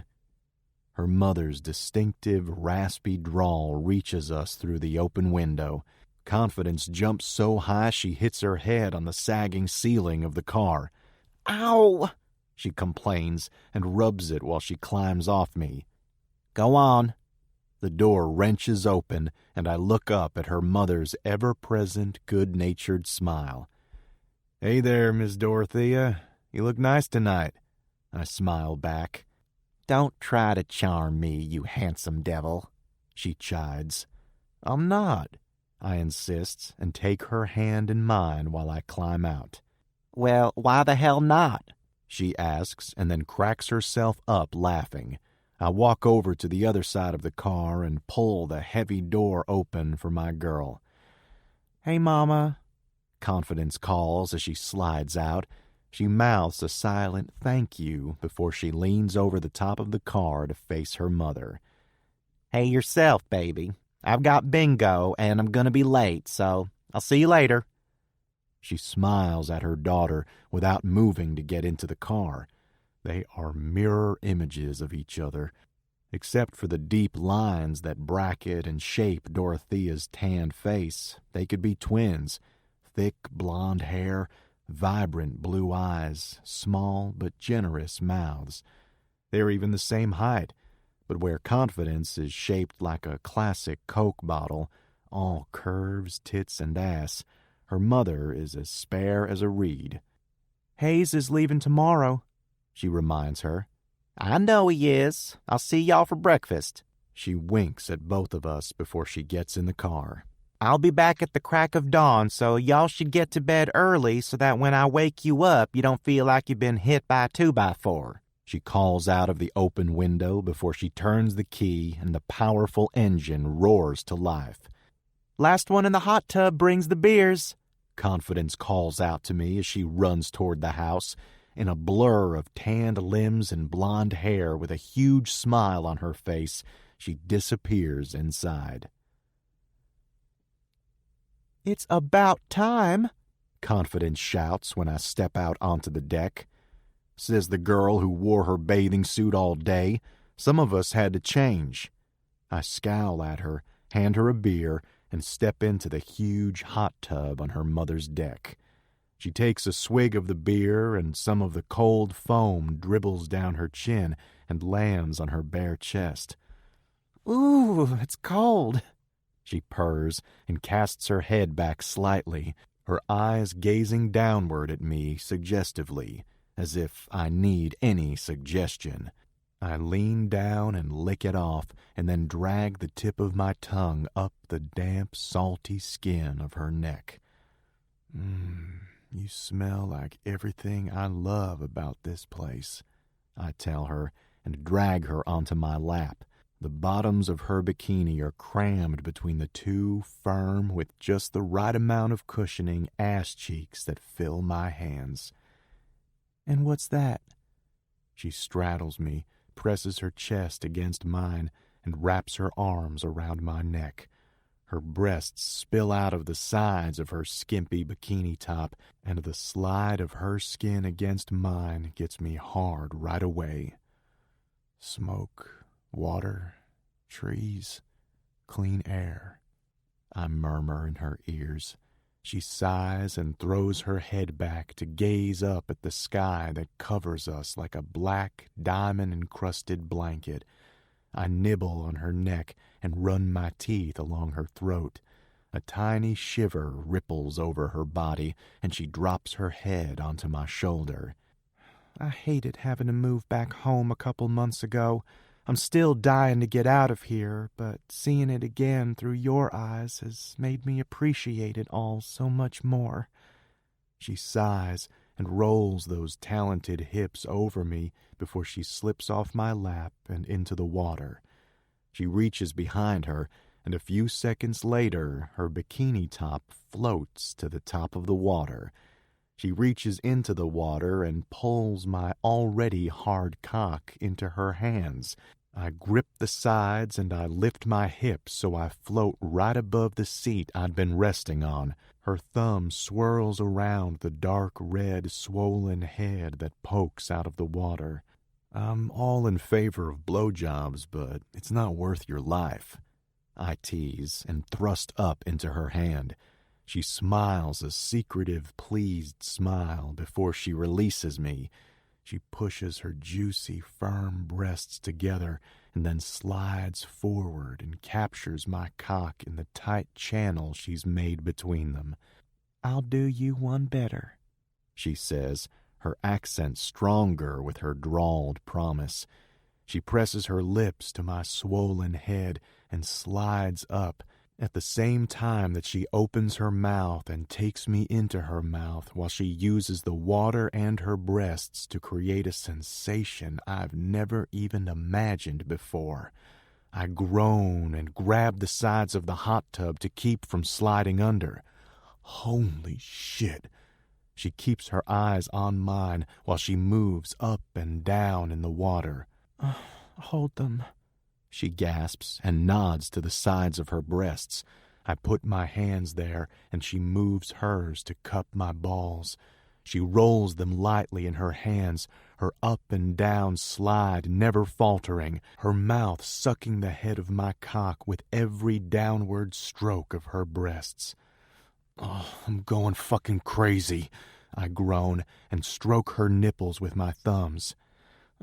"That's the plan," she gasps, and then she proceeds to make sure her plan succeeds. "You're amazing," I breathe out. "You make me feel like I can do anything," she says, and I start to cum.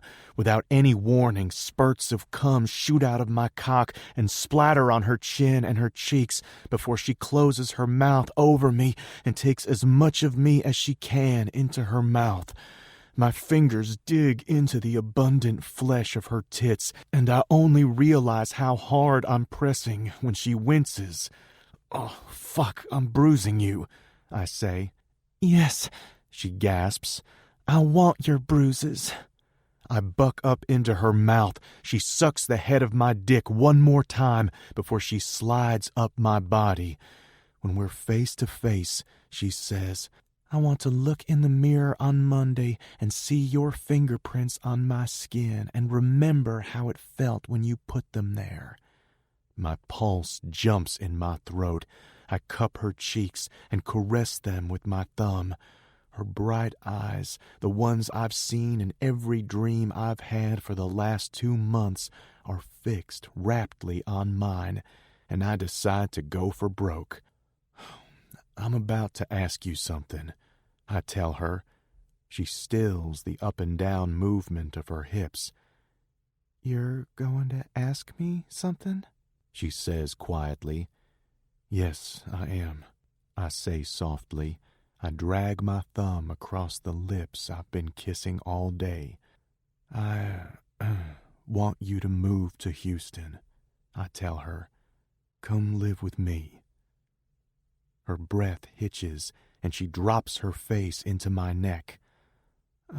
"I haven't found a job yet, Hayes," she responds mournfully, and there's an instinctive tightening in my chest. I knew this is what she'd say. I force myself to relax, but I can't do anything about the urgent beat of my heart. It wants this too much, needs it too much. I can help you with your job search, I remind her. I shouldn't need help. I have an excellent resume. I'm the fucking expert in a whole practice area, she says, and her voice is full of frustration that cuts at me. There's not a single environmental law practice worth anything that'll hire me. I think I've been blackballed, she fumes. If you would let me make a call. No, Hayes, I don't want that, she fusses at me. Is your pride more important than being with me? I ask her quietly. That's not fair, and I shouldn't have to choose, she shoots back, pulling herself back from me. Life isn't fair, and I don't see why it's a choice. Why does your pride take a hit from letting the man who loves you help you? Wouldn't you help me if I needed it? As if you'd ever need my... Her eyes widen and her hands cover her mouth. You love me?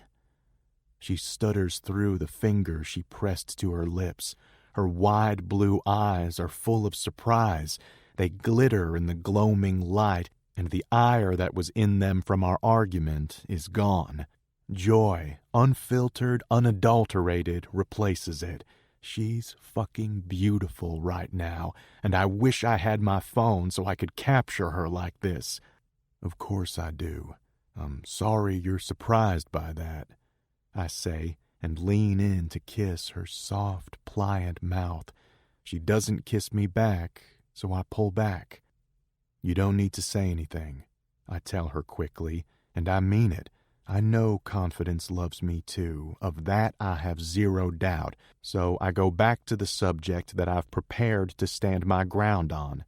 Just tell me you'll think about moving, I add. She smiles, but there's still hesitation there. I will think about it. But first I want to visit, meet your family. Is that okay? Just feel like things are more certain.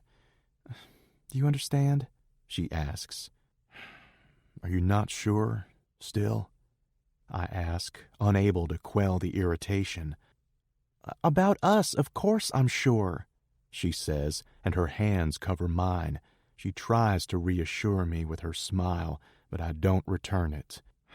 You'll never understand, Hayes, how badly I need to get there on my own. I know you're not him. I know you'd never humiliate me like that. But I also need to be able to feel at peace when I lay my head down at night. That will come from knowing that I got a job because I deserved it and not because anyone helped me. She pleads with me to understand. And I do understand. I just don't like it.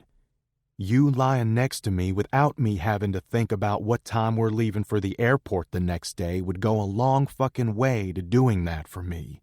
I snap.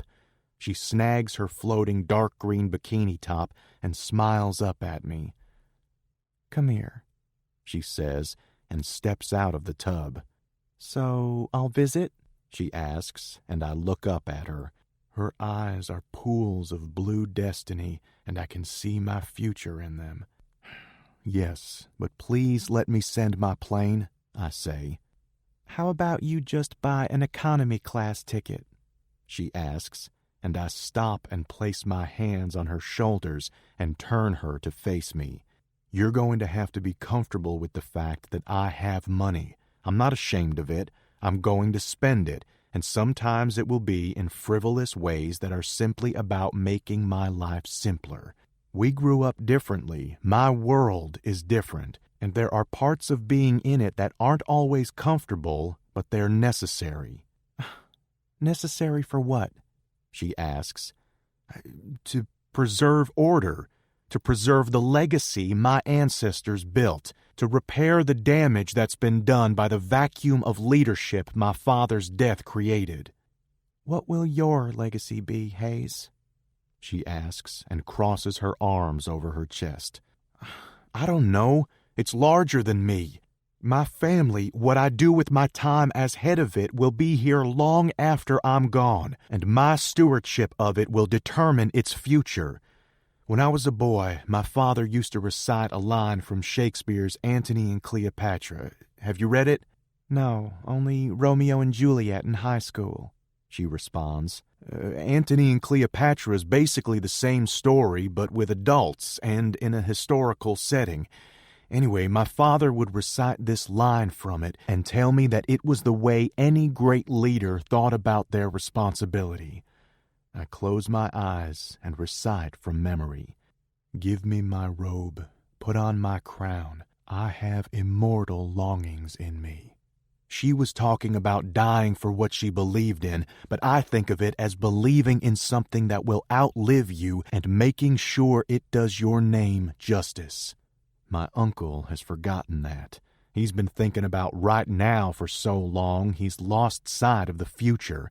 The next few months are going to be intensely focused on trying to correct its course. But I want to focus on you, too, I say.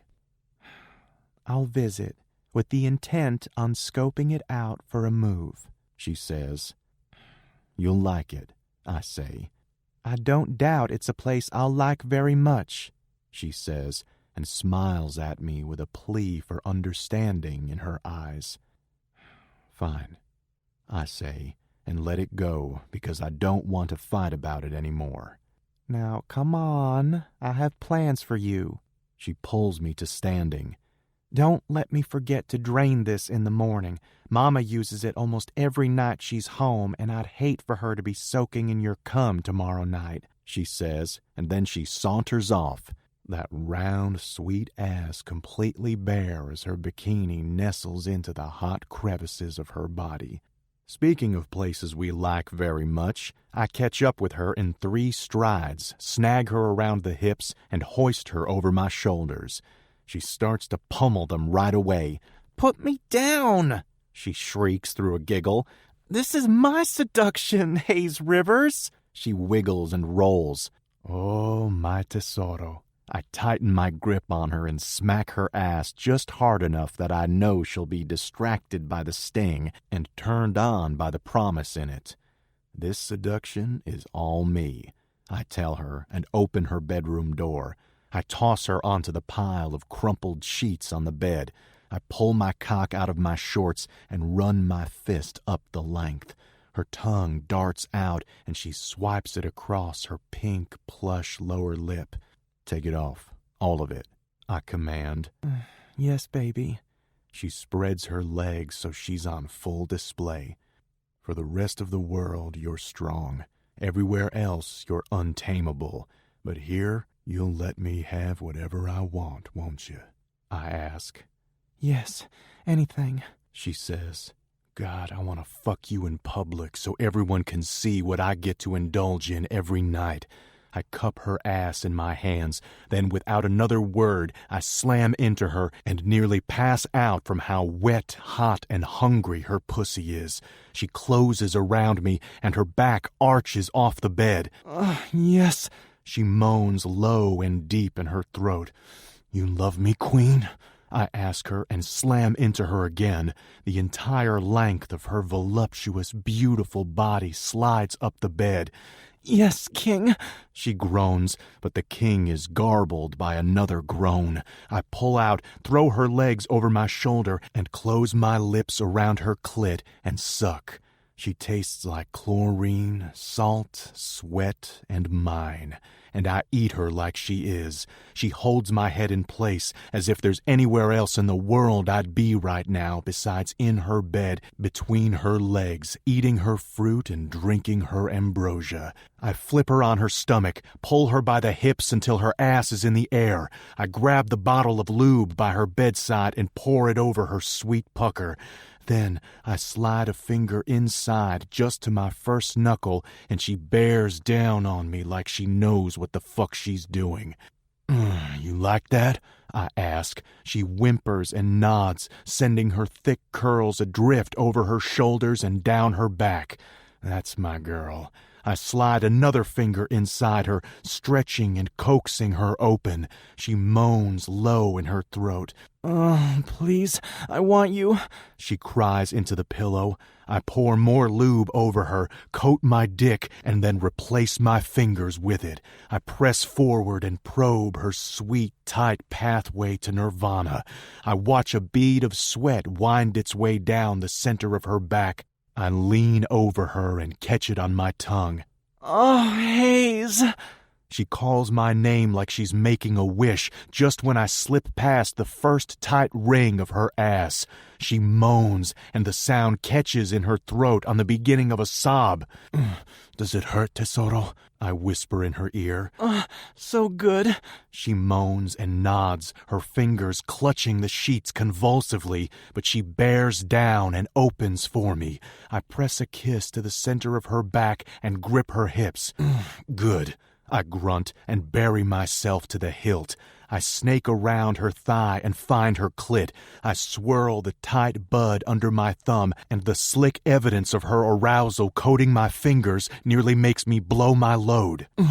Take all of it. I roll my hips, and you're going to love all of it, just like you love all of me. Yes, so much. She groans her agreement like she's pledging her life to me, and I fucking want her to. Show me how much. I wrap my hand around her throat, hold her hip with the other, and fuck her like she's mine to break. And I want to break her in a way that only I can put her back together again. When she comes, it's with curses and my name on the back of a scream that rips out of her throat. Her body trembles uncontrollably, and she collapses on her stomach. I think this could be the answer to world peace. I flip her onto her back and lick my way up, past her hip bones, swirl my tongue into her belly button, and I put my hand in the center of her chest and feel that strong, bold heartbeat. I slide farther up and replace my hand with my lips, and then rest my head against her breastbone so that her heartbeat mingles with the rush of my own in my ear. I can't believe how much I feel for her, how much I've felt for her since I met her, and how tied my entire future feels to hers. The River's Reckoning. Hayes. Welcome to River's house. Poppy, our head of household staff, smiles warmly at Confidence as we approach her in the foyer. She's standing there like an army general waiting for her troops to fall in line so she can give them their marching orders. She's holding her ever-present black spiral notebook. A keychain hangs off the belt of her black service dress. She has one of those faces that never shows its age. She could be 30 or she could be 50. The threads of silver in her dark hair is the only clue as to which end of that spectrum she falls on. Her warm but restrained smile doesn't falter once as she watches us approach. Miss Ryan, I'm Poppy Patterson. I'm the house manager, and I will be at your disposal while you're our guest, she says smartly. Thank you. This is incredible. Please, call me Confidence, she says, and extends her hand to shake Poppy's while her other one squeezes my hand tightly. I'm really happy to be here, Confidence gushes. My stomach knots, and I wonder how long that will last. Excellent. Poppy's smile broadens for an instant before her more efficient one is back in place. Your rooms are ready, and one of the boys is delivering your luggage now. Mrs. Rivers sends her apologies. She's out for the afternoon, but looks forward to meeting you at dinner tonight, Poppy explains to Confidence. Where's everyone else? I ask, relieved that Eliza isn't here. Your uncle and aunt drove out to Brenham today. They won't be here all weekend, she says with a glance at her notebook. Thomas is such an asshole. He thinks his little decampment is a slap in my face because I asked everyone to be here for Confidence's visit. Gigi's back in Italy, but she will be back next month. Dare is in town, but we haven't seen him. Poppy continues down her list. but we expect him to be here tonight. His mother has suspended his credit cards. That usually lures him in," she says with a short smile. I look at Confidence and know that behind that even smile on her face, she's got to be thinking that this is totally fucked up. Fucking dare. "Okay, we're going up until dinner. Thanks for the updates," I say, and start to move past her quickly. "Dinner will be served promptly at 7. Call down to the kitchen if you'd like to take refreshments in your room between now and then, but the dining room won't be available for you until dinner. The staff is setting up for this evening," she finishes. "If you'd like to have your dress steamed or pressed while you're waiting, just dial down to the laundry and someone will come to collect it," she says to Confidence. "Hayes, your suit is already pressed and in your wardrobe for tomorrow. Mrs. Rivers asked me to remind you that you're dining with the Bains, the Barras, and the Hassans. I've emailed you some general background information so you can read it before dinner." She reads from her notebook. "Thank you. Sounds like everything is in order," I say. "As always," she says brightly. "As always," I agree readily. "Please let me know how else I may be of assistance," she says before she turns to Confidence. "Enjoy your stay," she says with a slight bow before she turns and heads toward the service wing of the house. "Wow, is it a special occasion? You didn't tell me dinner was an event," Confidence whispers and glances back over her shoulder as if she wants to be sure no one is following us up the stairs of my family's house. It's not. Friday dinner is always like this. We dine with business associates and friends every Friday. Eliza and my Aunt May usually plan the guest list, but it's nothing special, I say casually, despite the knot in my stomach. "Sounds intense," she says with a grimace. "Yeah, well, my family is intense, and this house doesn't help. It feels like a crypt. I spent half my life here, but I can't wait for my house to be ready because I hate living here." "Ouch!" Confidence squeaks, and her hand flexes in my grip. I realize we've stopped walking, and I stare blankly at her. "You're going to break my hand, Hayes," she complains, but her eyes are full of concern as well as pain. "Oh, shit, baby, I'm sorry," I say. I drop her hand and sit down on the stairs just like I had as a boy when I hadn't known where in this house I would be safe. "Are you okay?" she asks and sits down next to me. The steps in the house are as long and wide as park benches, and I used to sit on them and read, write, listen to music, whatever. And yet, this whole house feels like a strange place. I don't know. I've been back for almost 6 months, and it still feels like I'm a guest. This house. I glance around at the ostentatious ceiling and walls full of art that have no meaning to me. I don't think it can ever be home, at least not with all these people living here. To them, it's free accommodation, and they're not the least bit interested in how or why we spend so much money and time to maintain it. "If you're not going to live here, do you think you could sell it?" she asks. I rear back in surprise. "Of course not. I couldn't sell it. It's my family's home," I say sharply. She looks surprised, too. "I'm sorry. She puts a soothing hand on my shoulder. "God, I'm sorry. Yeah, there's just so much going on, Tesoro." I stroke her cheek. "I'm sorry," she says, her face full of worry, and I feel a flash of guilt for my outburst. This isn't how I hoped our visit would start, but I can't lie to her, so I tell her, "I've been stressed out thinking about you being here. My family is complicated. We all coexist in this space, but none of us really like each other. I'm worried about you seeing that." I confess. Why? You're not them. Why would I hold it against you? She asks. The question pisses me off. Because you're only here for a fucking visit, I say through a clenched jaw. I want you to stay, but you're not sure, and now my fucked up family is going to scare you off. This is hard for me.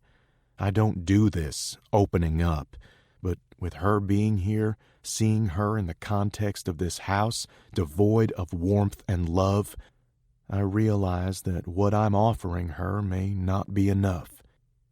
Is that what you think? That your family could scare me off? She asks, incredulous. Not that I would fucking let you go, but I don't know how to do this. I don't even know how to say all this romantic shit without sounding like an asshole, Confidence, I say, and she giggles. It's not funny, I snap. She sighs and stands up. Take me to your room. I want to show you something, she says, and holds her hand out to me. I take it and use it to pull myself up. I open the door to my room, and she starts to strip. My cock stirs at the sight of her smooth, tan skin and the swell of her tits. Good idea. I'll fuck you until you can't walk, much less run off, I say, and start to take my clothes off, too. Hayes, she says from underneath the t-shirt that's covering her face. Sex isn't always the answer, she reprimands. Why not? It sure as hell feels like the answer, I joke, only partly. I want to show you something, she says again, and then turns her back to me. You see? She looks over her shoulder at me expectantly. I scan her back, and then I see it. My eyes snap back to hers. She's grinning from ear to ear, those plump lips parted to reveal her white, bright smile. Her eyes are full of triumph. I look back to her lower back. In between the dimples of Venus is scrawled, Adoro il fiume. I love the river, in the same font as my family crest. I kneel down to get a closer look and run my fingers over it. Goose flesh erupts on her skin. I press a kiss to her lower back and stand up, turning her to face me. What do you think? She asks. You did that for me? I ask at the same time. I love it, I respond. Just for you, she says, and we speak over each other again. She cups my face in her hands and whispers, Ti amo, tu sei il re del mio cuore. You're the king of my heart. I can only stare at her while my heart races happily toward the edge of the cliff called Confidence and takes a flying leap. You learned Italian? I ask dumbly, too shocked to say anything that makes any semblance of sense. She laughs. Well, not entirely, but enough for my big reveal, she says.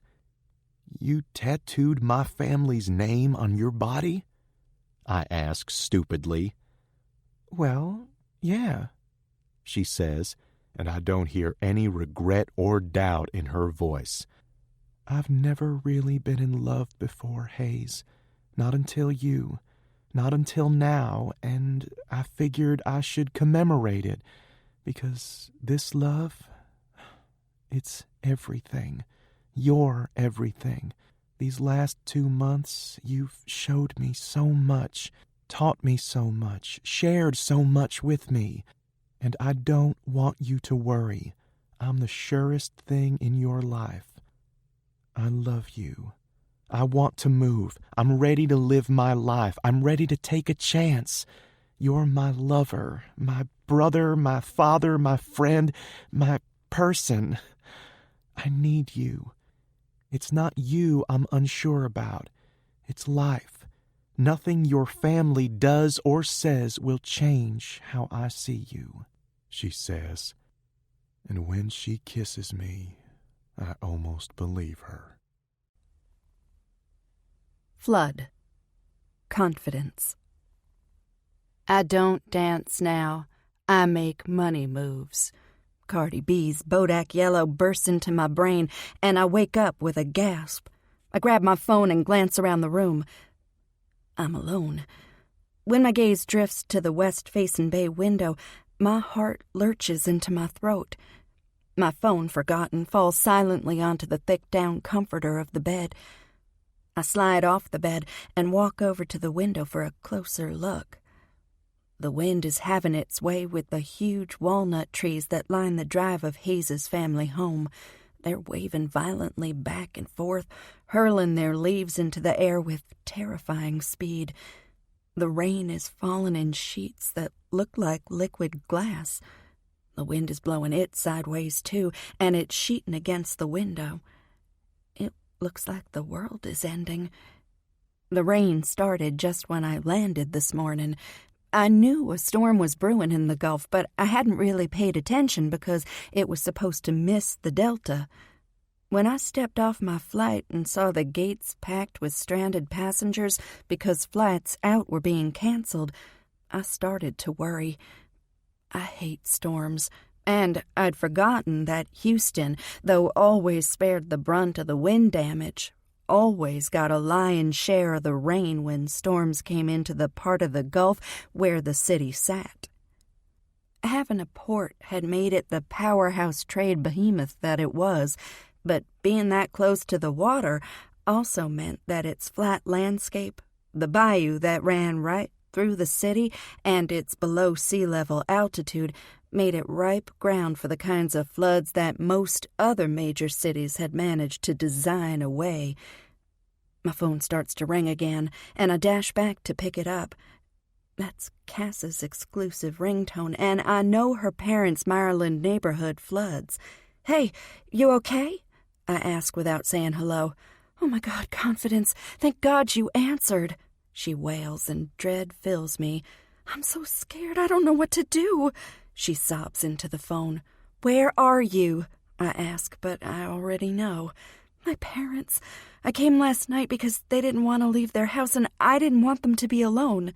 Her speech is muffled like she's covering her mouth. "What's happened?" "We woke up this morning, and there was maybe 3 inches of water in their house. This neighborhood always floods, but not their house. Never. But it did today, and we did our best to get all of their art and electronics up on top of the dressers, on top of appliances, and we thought if the rain slowed down we could get out." Her voice breaks and she starts to sob. "Cass, where are you now?" I ask, trying to keep my voice calm and my mind clear. They need solutions, not hysteria. "At the neighbor's teepee," she sniffles. "We had to swim here. My mom almost drowned us because she was freaking out." "What do you mean, swim?" I ask, horrified. "Are you not watching television?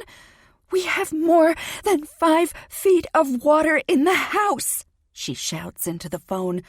"No, I'm sorry. I got in super early this morning and I passed out. Cass, are you safe at your neighbor's?" I ask. "Aren't they a 1-story house too?" "They have a loft," she says. "Oh, good." I sigh in relief. "But there are 24 people up here.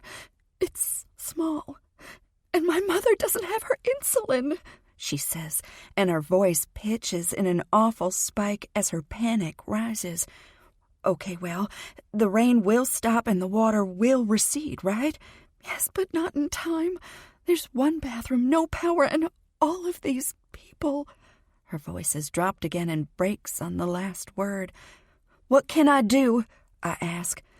"I don't know. Nothing," she says, sadly. "Cass," I shove my hand through my hair and stare helplessly at the wall. "It's okay. I just wanted you to know where I was. Someone's called the city, and they say they'll try to send a boat around before it gets dark. But once it gets dark, they're not going to keep the rescues up. I need to get her out of here," she says. Urgency coats her voice, and my stomach rings in my gut while I fret about what to do. "Listen, Save your phone battery. Let me go find Hayes. I'll see if he can do something to help. I say and pray I'm not over-promising, but I know she needs the lifeline of hope I'm giving her too, so I inject my voice with confidence I don't feel. Oh, TP, that would be great. She sounds giddy with relief. I'm so worried about my mom, and my dad is sitting in a corner sort of talking to himself. They've lived in that house for almost 40 years, and in just a few hours, it's nearly gone. Her voice is barely a whisper when it breaks on that last word. Oh, babe, I'm sorry. Let me go and see what I can do, I say, and then hang up before she can respond. My fingers tremble and my stomach feels like it's hooked to a hot air balloon. I dial Hayes and hold my breath, praying he'll pick up. Tesoro, I'm in a meeting, he says in a hushed voice after the third ring. Cass just called. Her mother doesn't have her insulin and the city is sending boats round for rescue, but they're going to stop when it gets dark, I say. Excuse me, I have to take this, Hayes says, and I hear the murmur of voices behind him before a door closes. Where are you? I ask him and rummage through my suitcase for clothes. My muscles protest when I bend over, and I can't believe that a few hours ago I'd been folded in half, trapped between Hayes's incredible, huge, muscled arms while he drilled me into the mattress and made me come so hard I know that the whole house must have heard me screaming his name. Oh, he sounds like he needs to stop and think about it. I'm downstairs. I'm having an executive team meeting, he says. Wait. Sugarland's flooding? He asks. No, she's at her parents' in Ireland, I explain. He lets out a long, low whistle and says, Shit. We've had it on in the background nearly all afternoon. It's a fucking disaster. I don't understand how this city hasn't done something to stop this from happening every fucking year, and why those people keep rebuilding in the same spot, he says disgustedly. Her parents' house has never flooded before. Never. This isn't a regular storm, Hayes, and even if it had been, I don't think assigning blame to anyone right now is helpful. I snap at him. Give me an address. Let me make some calls, he says. It's 9099 Indigo, off Chimney Rock on the eastbound side, I tell him. How the hell do you know which side is the eastbound side? He asks. I've heard her say that before, Hayes. Can you ask me these questions later? Please, make that call. I'm practically yelling. Hey, it's gonna be okay, he says softly, soothingly into the phone. Don't try to calm me down, Hayes. I'm not gonna calm down. Cass sounded scared. I know you don't understand how urgent this is because you've never been forced to try and stay afloat in water you have no choice but to swim through. But every second counts. Please make that call, I say through gritted teeth and then hang up. I start to throw my jeans on but realize there's no point in getting dressed. I don't know anyone in this house and I have no clue where Hayes is in it. I sit back down on my bed and stare at my hands. A minute later, my phone rings. King flashes on my screen, and I pick it up before it has a chance to ring again. Tesoro. I spoke to my contact at the mayor's office. They're going to add her to the emergency list, but they may only be able to take the people who absolutely need to leave, he says in a rush. Okay. My answer comes out in a stuttered sigh as I try to think about what I can do. I know Cass and her dad will go crazy if her mom is taken and they can't go with her. Listen to me. If they can't take your friend, I'll go get them myself when I'm done. My brother Beau's truck is parked at the house while he's away. It's one of those monster trucks, and it's lifted more than 6 feet off the ground, and it'll get through that water. It only seats 5. We'll only be able to take 3 other people. I can stay home to make room for one more, I say immediately. If the rain doesn't stop and they're not rescued, they'll end up spending the night on their roof, and I can't even imagine that for Cass, I say. Okay. He blows out a breath and says, Let's hope it doesn't come to that. That truck is a nightmare to drive on a dry, clear day, but if the city doesn't come through, I will. 4 hours later. "Oh my God, TB, thank you so much," Cass cries and throws herself into my arms as soon as she and her parents trudge into the foyer. They're soaked, but safe. I look over her shoulder and take in the 6 other people Hayes brought with him. I only recognize Mr. and Mrs. Gold, Cass's parents. The other 3 are a small, pretty woman and 2 children, a boy and a girl, who, judging by their appearance, are between the ages of 10 and 12. The girl is as long and skinny as a beanpole, and her big eyes scan the room in amazement. Her mother puts a hand on her shoulder and says, "Stop staring," and then smiles apologetically at me. I smile back and turn my attention back to Cass.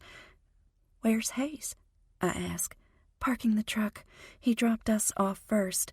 "You should have seen him, TB," she says, wide-eyed. "The police put a blockade up on the street to stop any more rescue attempts. He drove straight through it. He backed up right to the front door, and even though he only had enough seatbelts for—" "What is happening here?" A woman's voice, as cold and clear as a bell, calls from behind us. I jump, and right before I turn around, I see the little girl's eyes nearly bug out of her head with fear before she ducks behind her mother's legs. The little boy's eyes narrow, and he steps in front of his mother and his sister.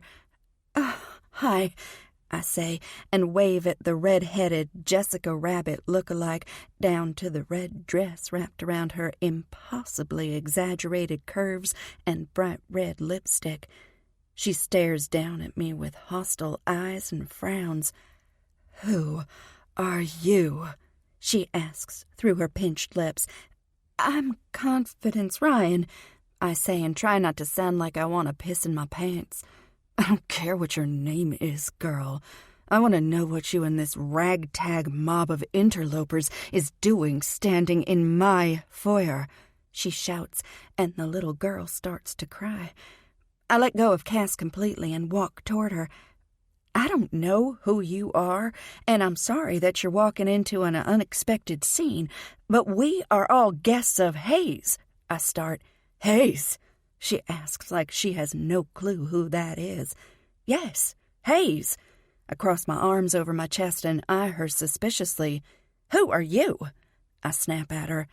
"I am Mrs. Eliza Rivers, and this, you little gutter snipe, is my house," she responds haughtily. Then she pulls a small pearl-handled revolver out of her purse and points it squarely at my chest in a grip that tells me she knows how to hold a gun, but no idea how to aim it. I don't move, but my heart is sprinting like a hare running from a hunter. I stare at her beyond shocked. Behind me, pandemonium breaks out. I can't hear anyone clearly, but they're all shouting. The children are both screaming. Cass grabs my elbow and tugs me backward. "TB, let's go," she says, her voice a desperate whine. "Go where?" I shake her loose. I take a step closer to the woman pointing her gun at me and look her square in the face. "This is not your house, and it hasn't been for a long time. I am Hayes's guest. So are these people, including the children you're pointing a weapon at." Her expression falters briefly, and then she tightens her grip on the butt of her gun. "How do I know what you're saying is true? Where is Hayes?" she asks, her voice slightly fretful. I want to turn around and assure the people behind me that everything will be okay, that she's about as harmless as a fly, but I don't dare take my eyes off her because she is actually very dangerous, especially with her clear lack of practice. He's parking. He'll be right in. "Please, put the gun down. You're scaring the children," I say in a voice that I hope is deferential and conciliatory. "Well, that's what they get for scaring me," she says, and I recoil at her callousness. "You are a monster," I gasp before I can think better of it. "You bet your ass I am," she says jauntily. "Eliza, what's going on?" Poppy's voice sounds from over my shoulder, and I still don't dare turn around, but sigh in relief that someone who can vouch for me has finally arrived. "I've told you to address me properly in front of guests, Poppy," she snaps. "This girl says she's Hayes's guest along with all of those people. I know nothing of it, so I'm exercising my right to stand my ground," Eliza explains as if it makes perfect sense. "Do you pull guns on every unexpected guest in your home, Mrs. Rivers?" This comes from Cass's father, who hasn't said a word since they arrived.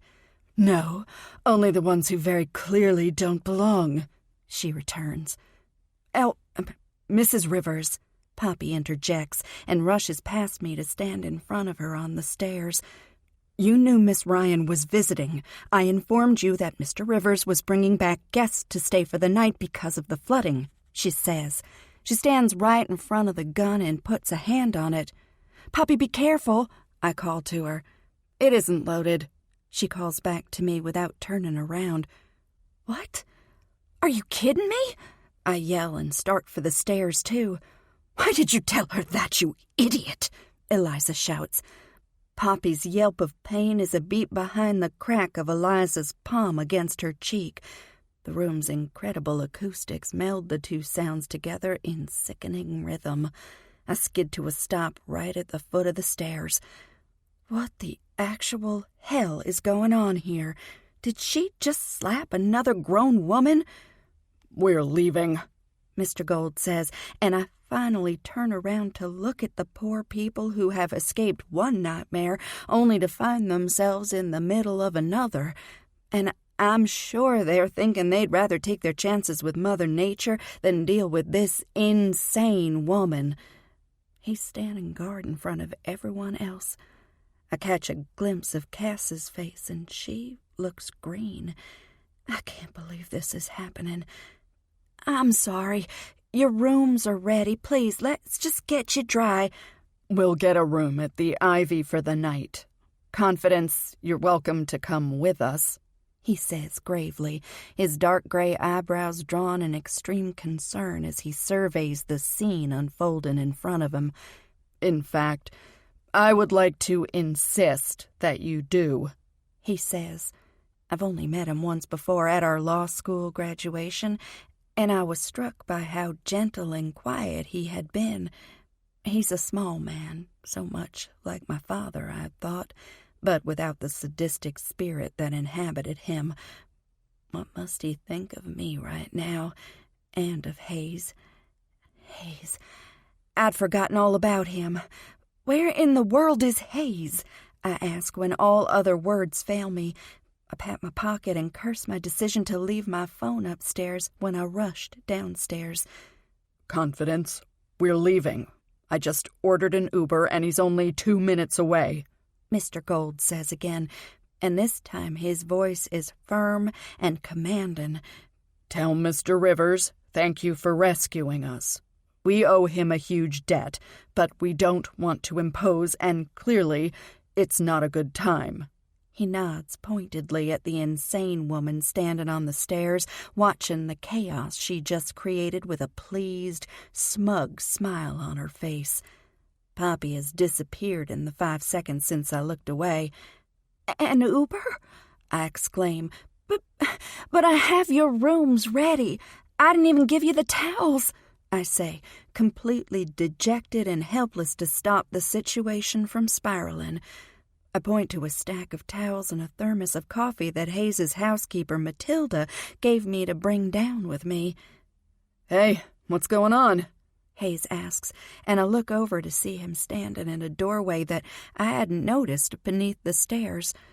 The rain has had its way with him, but unlike the rest of the soaking wet people in the room, he looks more like a sea god than he does a drowned rat.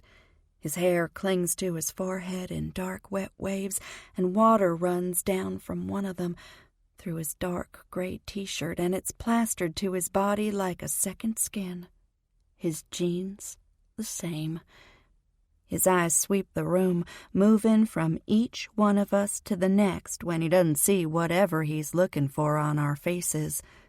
Mr. Rivers, I was just saying that we're so grateful for your kindness. You were heroic today, but we've decided to head into Rivers Wild for the night. Mr. Gold, clearly the group's designated speaker, says, "We have Carly's insulin, and little Micah has his inhaler, so all we need is a dry, warm place to lay our heads," he says. "And I told you you could do that here," Hayes says quietly, and walks over to me. "What happened?" he asks. No one says a word. "Eliza, what happened?" He squares his gaze on her, and even though I'm not looking at her, I see the moment he gets to the gun. His face turns white, and then blood suffuses his cheeks and looks like the top of his head might pop off. "Did you point your fucking gun at my woman?" he asks, and his voice ricochets off the walls of the house's cavernous space in a terrifying echo. The little girl starts to cry again, and my stomach cramps into a knot. This is beyond disastrous. I can't imagine how Hayes lives with people like this. Eliza's face never loses its smugness, but she starts backing up the stairs. "I don't have to explain myself to you, Hayes Rivers. You're lucky I didn't shoot her," she says, and then, like the rat she is, she turns and runs up the stairs. "I'm so sorry. Perhaps it would be best for you to stay somewhere else tonight. But I have a suite of rooms at the St. Regis.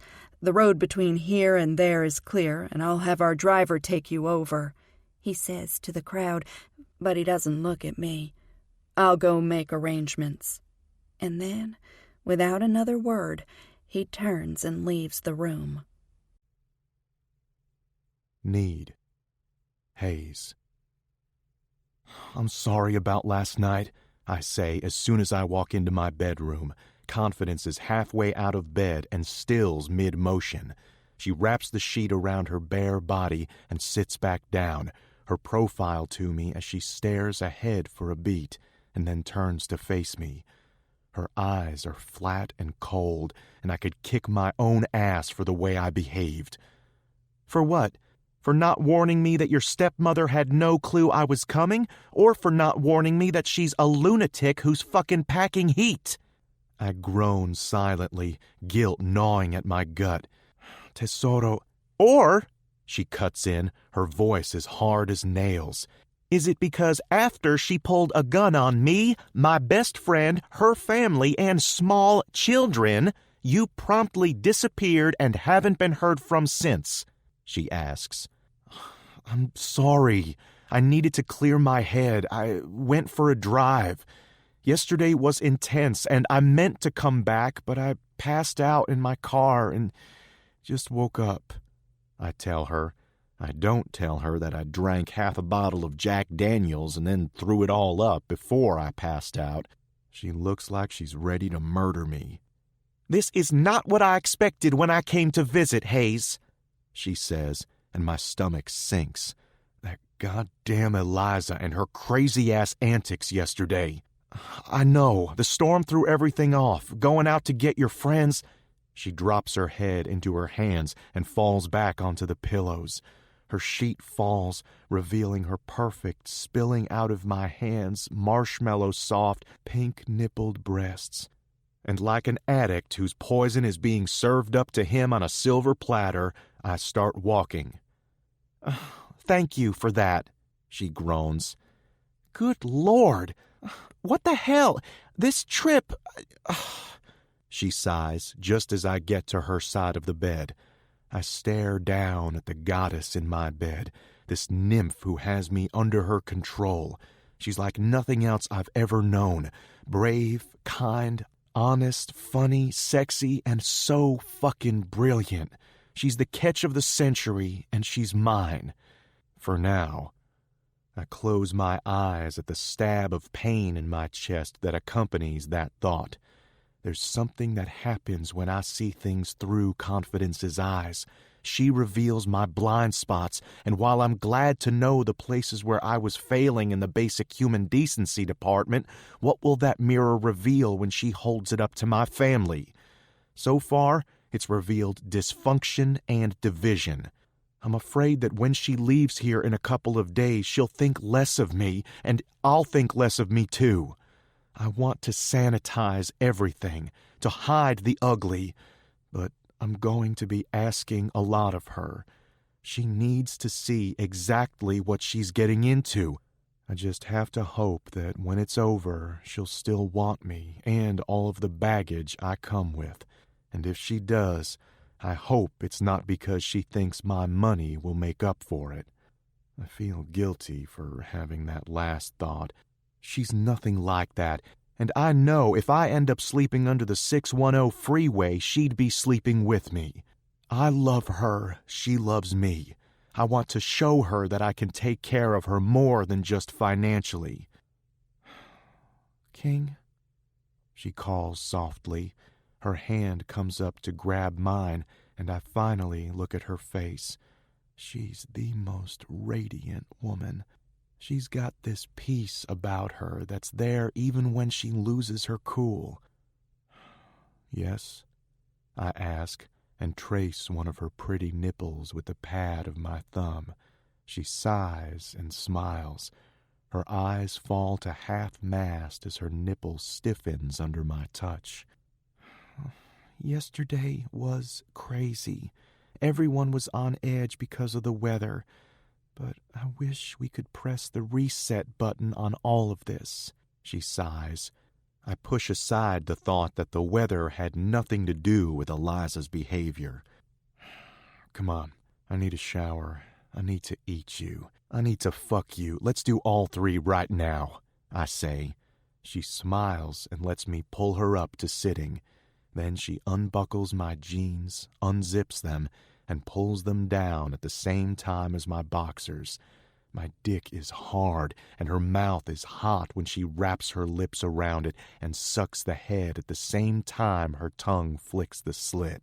I pull my shirt over my head and fist my hands in her hair while she works her magic with her talented tongue. When I can't wait for her anymore, I let go of her head and slide out of her mouth. Get up here. You've been listening so intently. Now is the perfect time to take a deep breath, close your eyes, and let the music wash over you. We appreciate your time and support.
gesture for her to wrap her legs around my waist, and she laughs her deep, throaty laugh before she does what I say.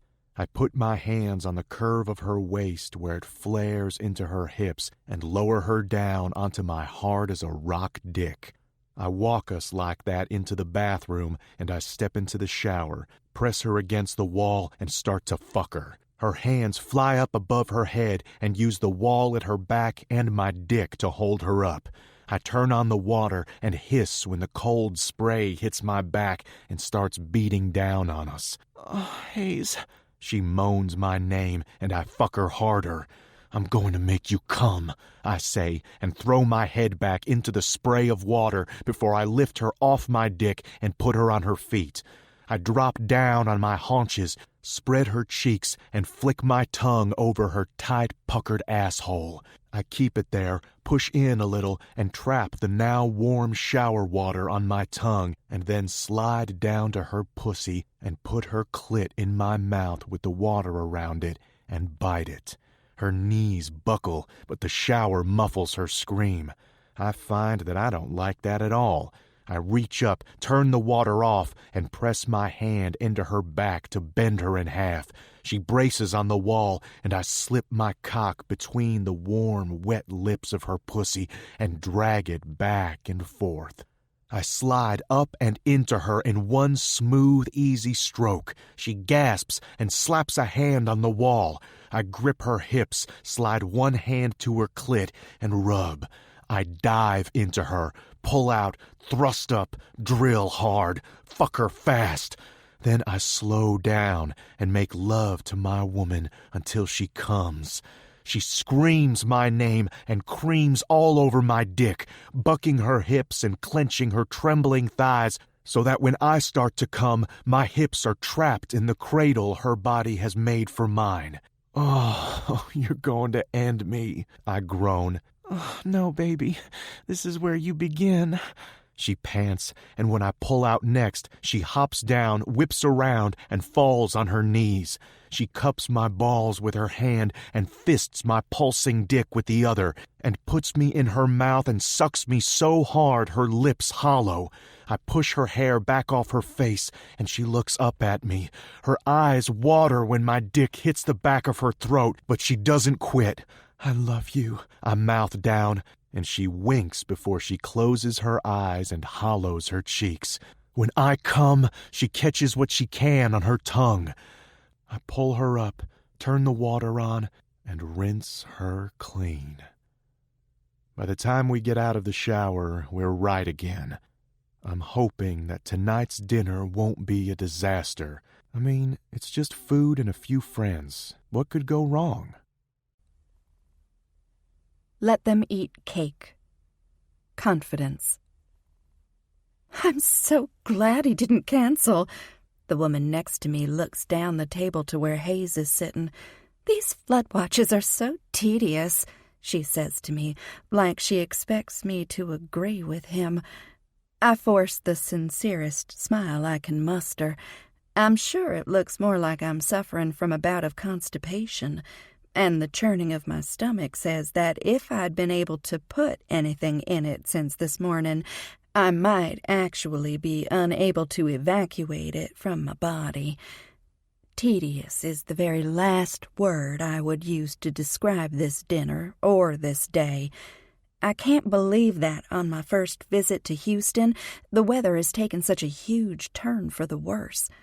Hurricane Harvey has dumped historic levels of water on the city of Houston. The flooding has been catastrophic for a lot of the city, and yet here we sit. The dining room has a glass dome in the center, and the clatter of the driving rain against it reminds me of the way it beats down on the corrugated metal roof of our mobile home. I push the food around my plate as my appetite refuses to cooperate. I've never heard of, much less eaten, some of the things they've served today. I've always been an equal opportunity eater, but today, not even my mother's chicken fried steak could tempt me. "Where did you say you were from?" the woman who hasn't bothered to introduce herself demands. I didn't. I say, and smile. I refuse to accommodate this woman's snobbery. If she wants to know, she'll have to introduce herself like a normal person would. Oh, well, she smiles coldly. I'm Davina Bain. Our families have dined together for almost 20 years, she informs me, and then glances around the table with distaste. Though I have to say the quality of the attendees has been diluted since Hayes got back. He was raised in Italy, and in the countryside or something dreadful. She frowns disapprovingly. I heard he's taken up with somebody he met in Europe. She says it like it's a total scandal. Anyway, you're such a pretty thing. Who are your people? A girl that looks like you is exactly what he needs to soften up his image, she says, and I look at her like she's an alien. Did you really just say that? I ask, and she must mistake my anger for something else because she pats my hand. Don't mind all the talk about him hurting that girl, she says, her smile thin and empty. He's richer than Croesus. It'll make a couple of black eyes a year worth it. It takes Herculean strength to keep my hand in my lap when all I want to do is slap her. I'm reminded of something I learned from the sharp bite of my father's rage. There are devils walking around in skin that makes them look like normal human beings. Who are your people? She asks, her eyes scanning the table while she sips her soup. I'm Confidence Ryan, I tell her. I'm from Arkansas. I'm the nobody he met in Europe, I inform her with a smile, and I enjoy the momentary flash of panic in her eyes as she realizes who she's been talking to. It's gone as quickly as it came, and in its place is a smug, disdainful frown. Her eyes, once friendly and bright, dim. She sniffs, as if something distasteful wafted into her nose. Well, her eyes flick over me as if she's trying to find what she missed in her initial assessment. At least you look the part, she says before she turns away, dismissing me in a way that feels eerily familiar. It's reminiscent of the way Hayes looked at me that night in Italy, like I'm beneath her. That memory still makes me queasy. Being with Hayes's family and friends tonight has made me queasy. I look around the huge table. Almost everyone is engaged in a one-on-one conversation, except Hayes, who's watching me with a scowl. His stepmother made the seating chart. Who has a seating chart for a regular dinner? And when Hayes took his place at the head of the table, I was unceremoniously asked to vacate the seat next to him for Mr. Jones and shown to a seat all the way at the other end. Hayes didn't say a word.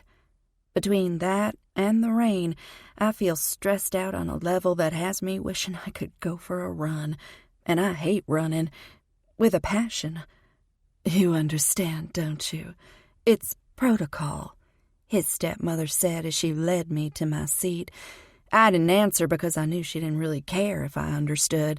She'd made her feelings about me plain when I saw her right before dinner. She leaned in, pretending to hug me, and whispered in my ear, "Don't get too comfortable. I'll be damned if the next Mrs. Rivers is another nobody from nowhere." Then she'd pulled away and smiled brightly and said, "We're thrilled to have you, dear," loudly enough for everyone to hear. I don't know if I'm going to tell Hayes any of this. What would be the point? He can't do anything about it, and I can see that he's trying hard to continue the tradition of his family, even if they are dumb and useless ones. We haven't had a moment alone since we came down for dinner, and now I've been dismissed as lacking by a woman who spent the first 45 minutes of dinner telling me all about the piping for her new window treatments. Most of them are fine. The woman next to me murmurs in my ear, "Excuse me?" I turn to look at her.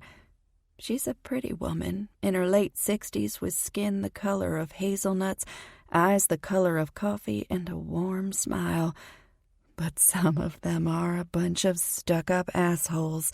Her whispered words are colored with humor. We're only invited because the previous Mr. Rivers and my husband were friends. It's only since Hayes got back that we decided to come at all. Trust me, honey, you'll be glad they don't talk to you, she says with a wink. I like you. I stick my hand out. I'm Confidence. Yes, that's my real name, I say before she can ask. I'm Mary Hassan, and what a fantastic name, she compliments sincerely. Thank you, I say in kind. Well, I know a little something about sitting at tables you weren't exactly invited to, so I can empathize, she says. And I have 3 grown daughters. You look about their age, she says, and I think how lucky those girls must be. Those girls are lucky to have a mother whose eyes light up when she talks about them. Do they live in Houston? My heart jumps in hope that maybe I'll make some new friends. No, my oldest and her husband are in D.C. My middle and youngest both live in the UK, she says. Wow, that's amazing. I just took my first trip out of the country this summer. I can't imagine living overseas. What took them there? I ask. My baby got a job. She's a lawyer. Oh, me too, I say excitedly. Are you? I should introduce you. They'll all be here for Christmas, just 3 more months, she says happily. I'd love that. I'm moving here. My best friend lives here, actually, but I would love to meet more people, I say gratefully. You'll love them. My middle is married to an earl and lives in England, she tells me proudly. Really? What is that like? I ask, looking around this room and thinking I can barely handle these entitled rich people. How would I deal with aristocrats? She had a hard time with some of the people in his circle. She's not what a countess looks like over there, but she's won them over now, she says. That sounds like a hard transition. I muse. It was. But for her husband's sake, she worked her way through it. And now she's just like one of the locals. She even teaches a coding course at the local high school, she says. I smile at the pride in her voice and reach for my drink to avoid having to speak.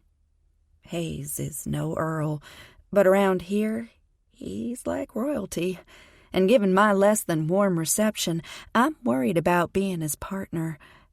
I think that's where we're going. He wouldn't have asked me to move in with him if he didn't think so. I wouldn't be considering it if I didn't too. She touches my arm. I saw you come down with Hayes. You make such a beautiful couple. Thank you so much. I glance down the table at him just as a man dressed in one of the dark blue valet uniforms rushes into the open doors of the dining room and bends to whisper in his ear. Whatever the valet says can't be good. Hayes's jaw clenches and his brow furrows. Then he tosses his napkin down on the table and stands up. "Excuse me, everyone," he says. I watch him in hopes that he'll make eye contact with me. He doesn't. I war with myself watching the door and unsure whether or not to follow him. Mary touches my arm again and I glance at her. I'm so sorry, I say. What were you saying? My eyes dart back to the door for a second, and when I look back to her, she's smiling sympathetically. That's one of the benefits of being someone's other half, she says. You don't have to wait for them to say they need you. You just go, because you know they always do. She cocks her head to the door. See you later, she says. We share a smile, mine full of gratitude for this unexpectedly kind woman being here tonight. I start to stand up and she touches my arm. We own the bookstore in town, To Be Read, she says. Come visit me. I'm there on weeknights. She squeezes my hand, and I squeeze hers back. I love reading. I'll come see you, I promise. I'm so glad he has someone like you. He's going to need you. She nods at the empty seat at the head of the table. I want to ask her what she means, but at the moment I'm more concerned about Hayes. I walk out of the dining room, and the weight of the stairs on my retreating back are heavy. The whispers are loud, and I'm sure everyone is wondering who the hell I am. I want to turn around and yell, "I'm his!" but that would just delay. And something tells me I need to get to him as fast as I can. I step into the hall and look both ways down the long, dark passage. I have no idea where he went.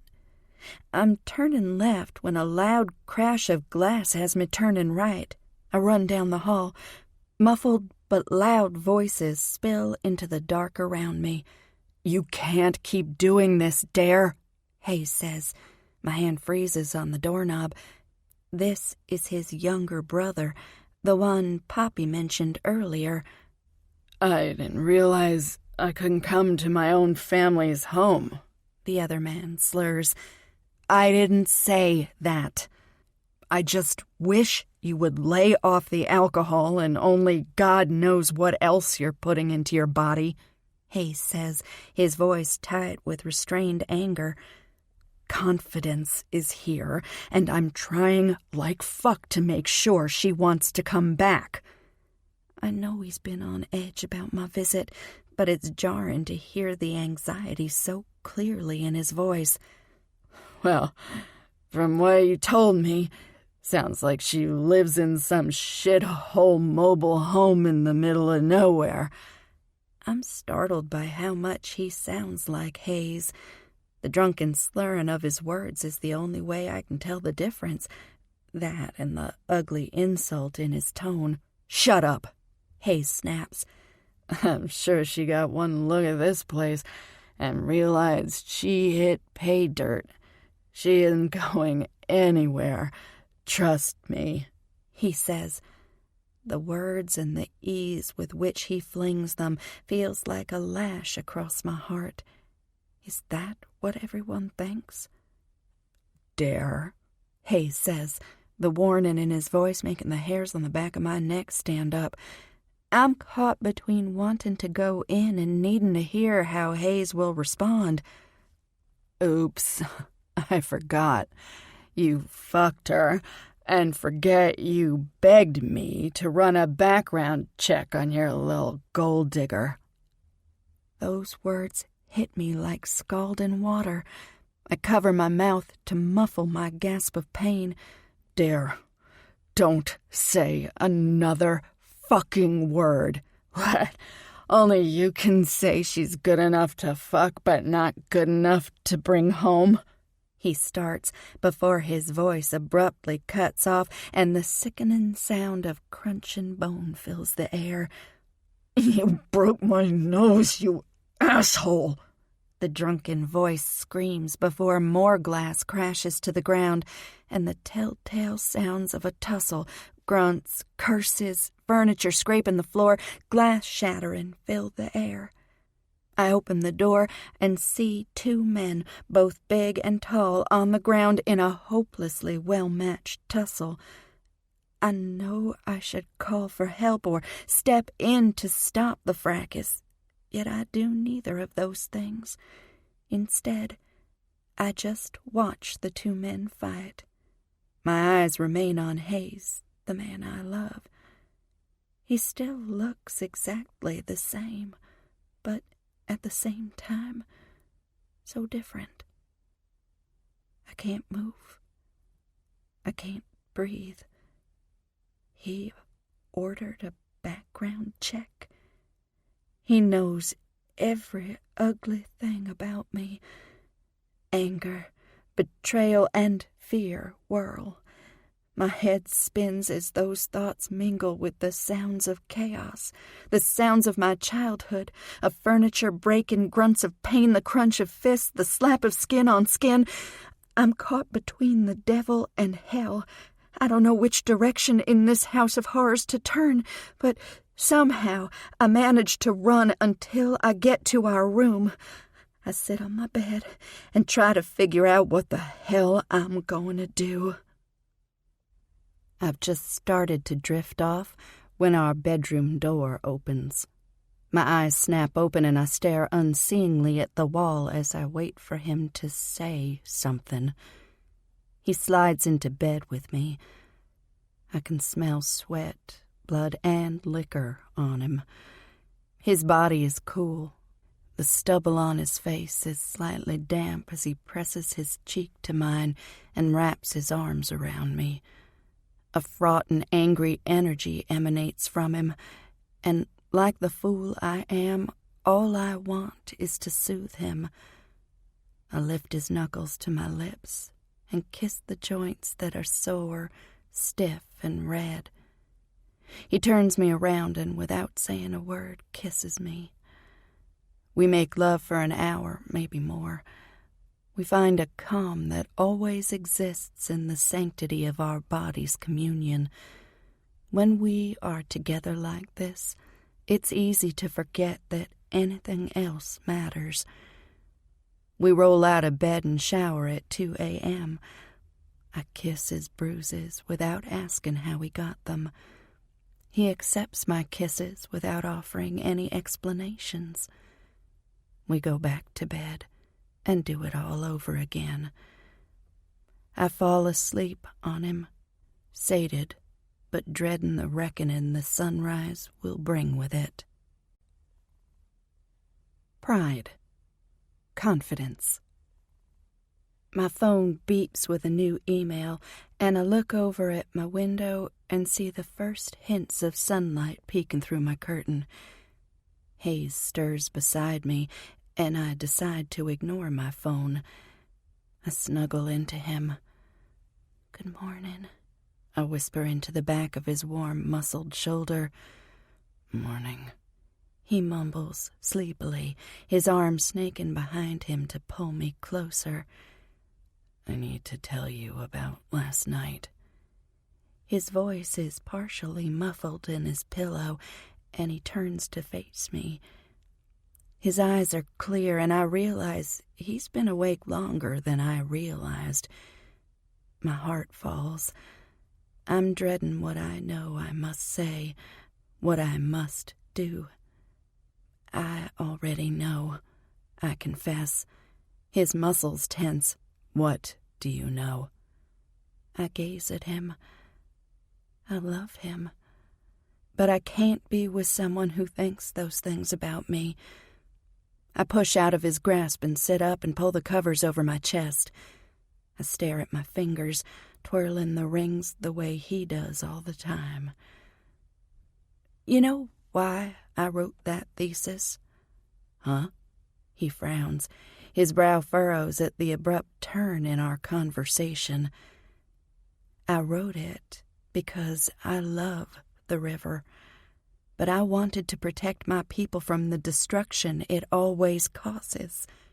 I choke on a sob. "Hey, baby." He starts to sit up and put his arm around me. I shake my head and climb out of bed, taking the sheets with me. I sit on the large window seat, and a tear splashes on the blue-gray fabric I'm cocooned in. The tiny, moist spot bleeds to form a quarter-sized stain. I wipe at my eyes with a brutal pass of my hands. I take a shuddering breath and stare at my hands while I try to collect myself. Growing up, I watched year after year as the river banks swelled when the rain overwhelmed it, and its lazy, tranquil flow would transform into a beast. It laid waste to every single plan, hope, home, heart that was in its path. When it receded, it would leave everything covered in mud and dirt. Some things would never recover, like me. Now I look back at him. He's watching me with a perplexed expression on his face. "I know, Rivers, but you made me forget the danger. I forgot to cage my love for you. And now I'm drowning in it. I whisper. Confidence, you need to stop speaking code. Tell me what the fuck is going on. He raises his voice in frustration. Why are you crying, and why can't I touch you? He asks, his voice even louder, and he sounds as angry as I feel. I glance at him, and it pisses me off that he doesn't look panicked or worried. You've ruined everything, I shout, suddenly overwhelmed with anger, sadness, disillusionment, despair. I don't need to do anything, I say in defiance. Yes, you fucking do, he snarls. I cross my arms over my chest. I'm not saying I thought this was going to be forever, but over the last couple of months, I'd let myself imagine the possibility, I say, while I throw my charger, laptop, phone, and books into my shoulder bag. Okay, he shrugs. What's changed since you fell asleep on my cock 6 hours ago? Of course. It's always about sex with him. I shake my head and slip my feet into my shoes. I can't even look at him. Queen, I love you. Respect you. All lies. You ordered a background check on me? His face pales. My stomach falls. Because I'm hot enough to fuck, but not good enough to bring home. My lip curls in a sneer. Who told you that? He asks, and my heart sinks. Well, at least you're not denying it. Fatigue makes my sadness heavy and suffocating.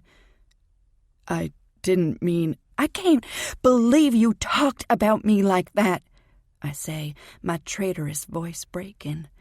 The warmth of his hand resting on my shoulder suddenly feels like a branding heat.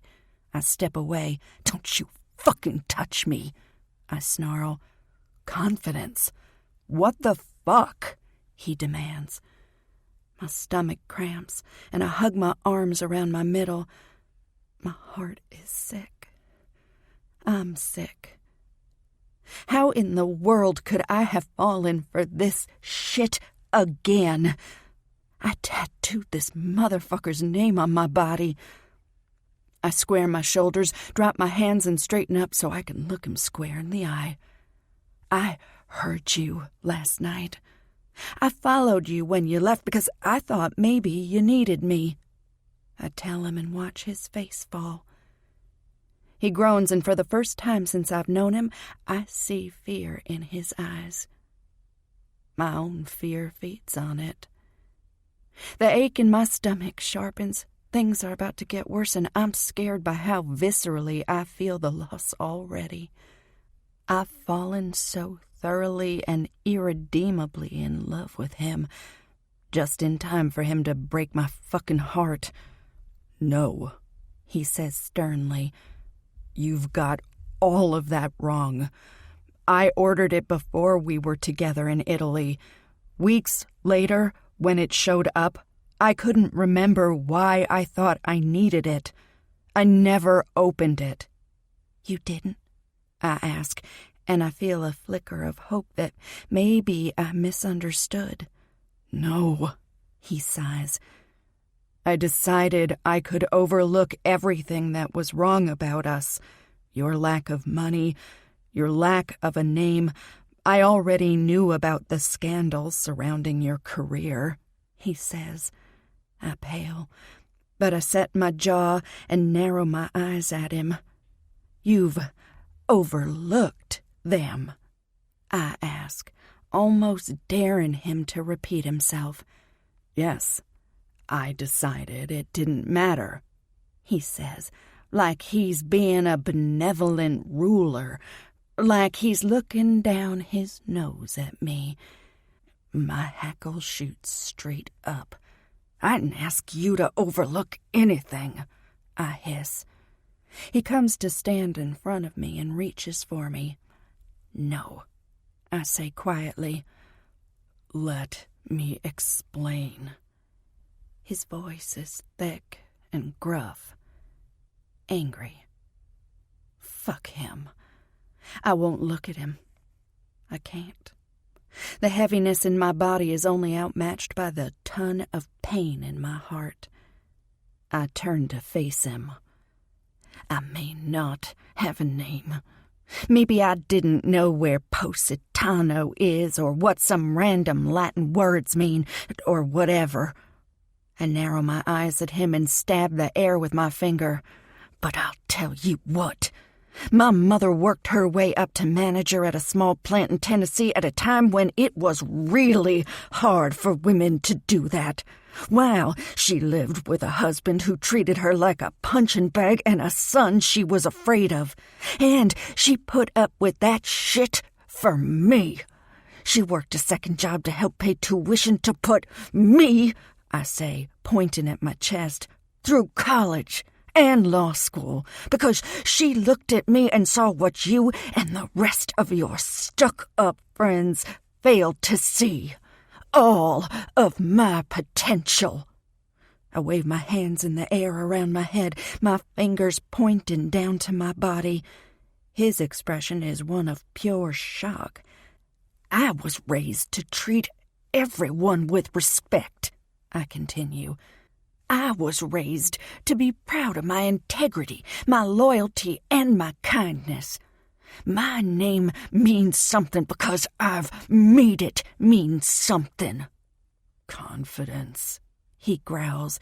You don't have the right to say my name, I snap, and his eyes widen.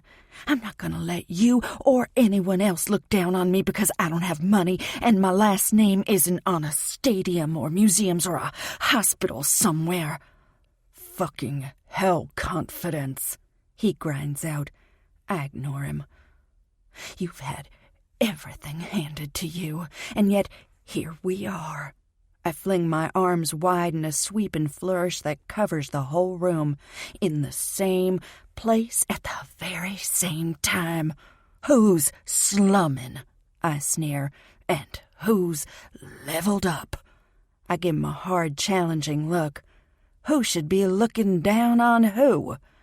I don't look down on the one who's here because she worked, scraped, and beat back the crabs trying to pull her back into the barrel. I take a step closer to him. Or the person who's here because he was lucky enough to be pushed out of a gold-lined pussy. I give him a disdainful head-to-toe assessment. His eyes narrow. His jaw flexes and he rears back. "What did you just say to me?" he hisses. "Did you let the pretty dresses, law degree, and good table manners fool you?" I ask. I grew up with a trucker hat turned to the back, jeans tucked into my muddy hiking boots, a hunting rifle slung across my back, and a Bowie knife tucked into my waist. I've been thrown to the wolves, and I have killed every single one of them. I am aflame with indignation.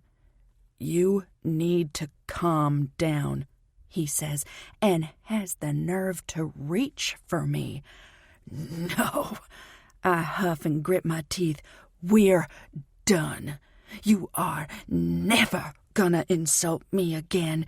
You don't deserve me." I shake my head in frustration and then stand up. He moves fast and grabs me by the forearms. He presses his forehead to mine. Our noses touch. Our breath mingles between us, and his eyes burn into mine with possessiveness and determination. "You're right. I don't." He pins me in place with his eyes. "I know it. You know it, and yet here we are. In the same place at the same fucking time," he says, throwing my words back at me. "You take everything I give you, even when it hurts, because you know I'm going to make you come so hard you can't breathe.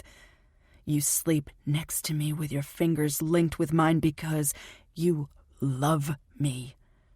We are not even close to done, he grits out, and I try to pull myself loose. Right now, I'm caught between wanting to sob in his arms and wanting to kick him in the balls. Let go of me, I growl. Never. You will not walk away from me because of some bullshit like this. It's not bullshit.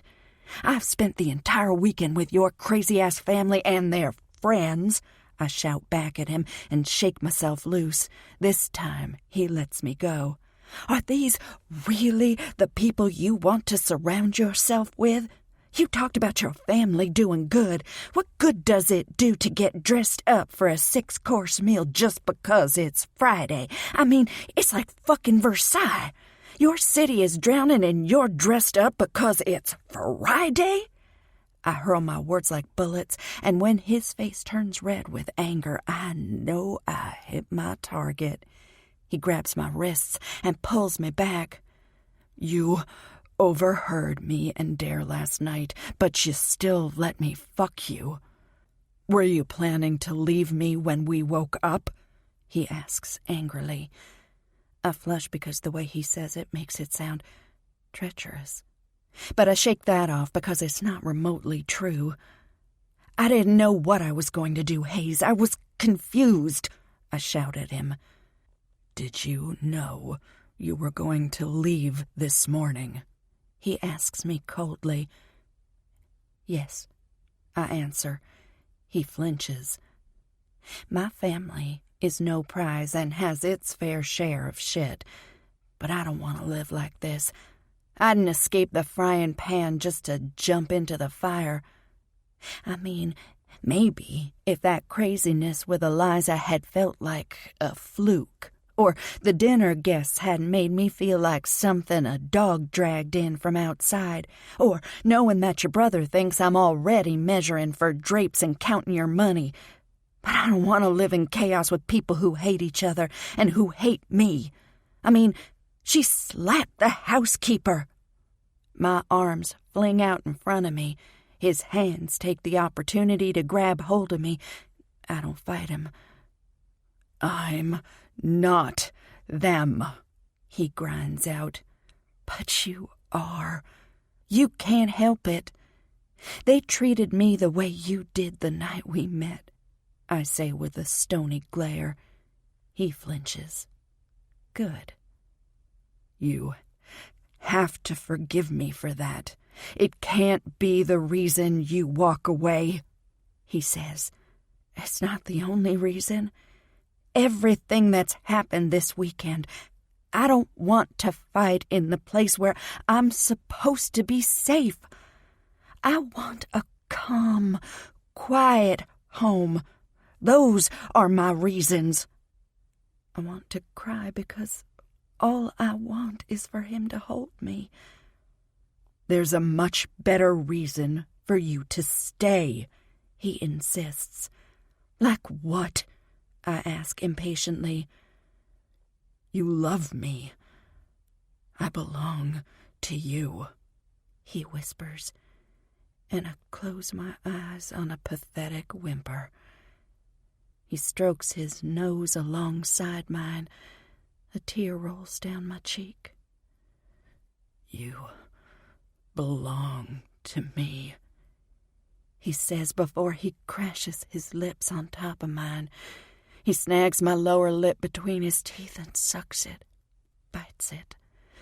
My fingers slide into his hair and his tongue slips into my mouth. I let him taste me while I drink as much as I can handle before my body throbs for more. And then I gather tufts of his hair into my hands and yank hard. Fuck! He roars and breaks our kiss. I scramble around the bed. I belong to myself, I snarl. And yes, I kneeled in front of you and took what you gave me, but I will never kneel for you again. He looks angry, but I still see that fear, and I hate it. You better not walk out of that door, he says. Or what? I hiss. We face each other. His bed is like a battlefield between us. I press my knuckles into the mattress and lean toward him so I can look him in the eye one more time. There's real distress in his that shakes my resolve. Damn him for making me love him so much. I am not afraid of you. How could I be when you were so afraid of me that you needed a background check? I say. His face is pained. I'm sorry. You should be, I snap. But not for me. I've survived worse than a man who's too blind to see that I'm the best thing that will ever happen to him. My heart tugs at the nearly gray pallor on his face when I turn to pick up my things. With each piece of clothing I throw into my bag, my resolve grows. I face him again. He's watching me, his face thunderous and his body perfectly still. I'm leaving, I tell him. He shrugs. You'll be back. And I'll be waiting. Right, I scoff dismissively and zip up my suitcase. You're mine, my queen. What do you have without your king? He asks coldly. All the power, I say with an equally icy tone, and then I smile and walk away from him. Part 2. Rivers Wild, Houston, Texas. The Return. Hayes. I careen through the winding and nonsensically narrow street of the Rivers estate. The rows of manicured shrubs are nothing more than blurs of dark green as I run yet another stop sign, on a street without a single intersection in a subdivision with only one house. It's just one example of the lack of planning and the sense of entitlement that's created the mess I've been cleaning up since I took control from Uncle Thomas. It's been 87 days of inconsistencies, complaints, and so much fucking disappointment that I'm starting to forget what it feels like to be satisfied. A flock of baby geese step into the road just 250 feet ahead of my speeding car. I slam hard on my brakes to stop in time. My high-performance Maserati protests with groans, shrieks, and sputters. I struggle to hold my steering wheel straight to stop the threatening spin-out that's pulling my tires to the right. The acrid stench of burned rubber and the uncertainty of whether I had 10 geese crushed beneath my car congeal like cooled grease in my stomach. I peer out of my window and breathe a sigh of relief when the gaggle waddles past, completely oblivious to the havoc they nearly wreaked and how close their lives came to ending. "Where's your sense of survival, you idiotic animals?" I chide them as I pull past them and hook a right up the dark, concrete-tiled driveway. The rows of pink, flowering bushes on either side were planted by my mother the year before she died. I'm surprised Eliza didn't pull them up. She tore out the rose garden my mother planted within months of marrying my father. I pull up the drive and park under the huge carport that should have been knocked down years ago. I throw my car into park and give myself a minute to collect my thoughts before I walk into the house. Built at the turn of the 20th century by my great-great-grandfather Jeb Rivers, it's one of Houston's oldest homes. As my uncle likes to remind anyone who will listen, at nearly 20,000 square feet that sits on 2.5 acres of land, it's also one of the biggest and most expensive homes in the city. Houston's nearly 100-mile sprawl means that even as we get close to edging Chicago out of the number 3 spot on the list of America's largest cities, there's a seemingly endless supply of land that keeps home prices down. That $40 million price tag would buy a 6,000 square foot penthouse apartment in New York City, max. It's why Houston's wealthy can indulge in more cars, food, theater, and retail therapy than their wealthy counterparts in other cities. And indulge we do. I stare out at the expanse of lawn that's bisected by a ground-level fountain with a pool full of koi fish. The estate boasts a citrus grove, rose gardens, a tennis court, Olympic-sized infinity pool, and is surrounded by 100-year-old trees. But after Confidence's visit, when I look at it, all I see is a tomb where our family's skeletons live.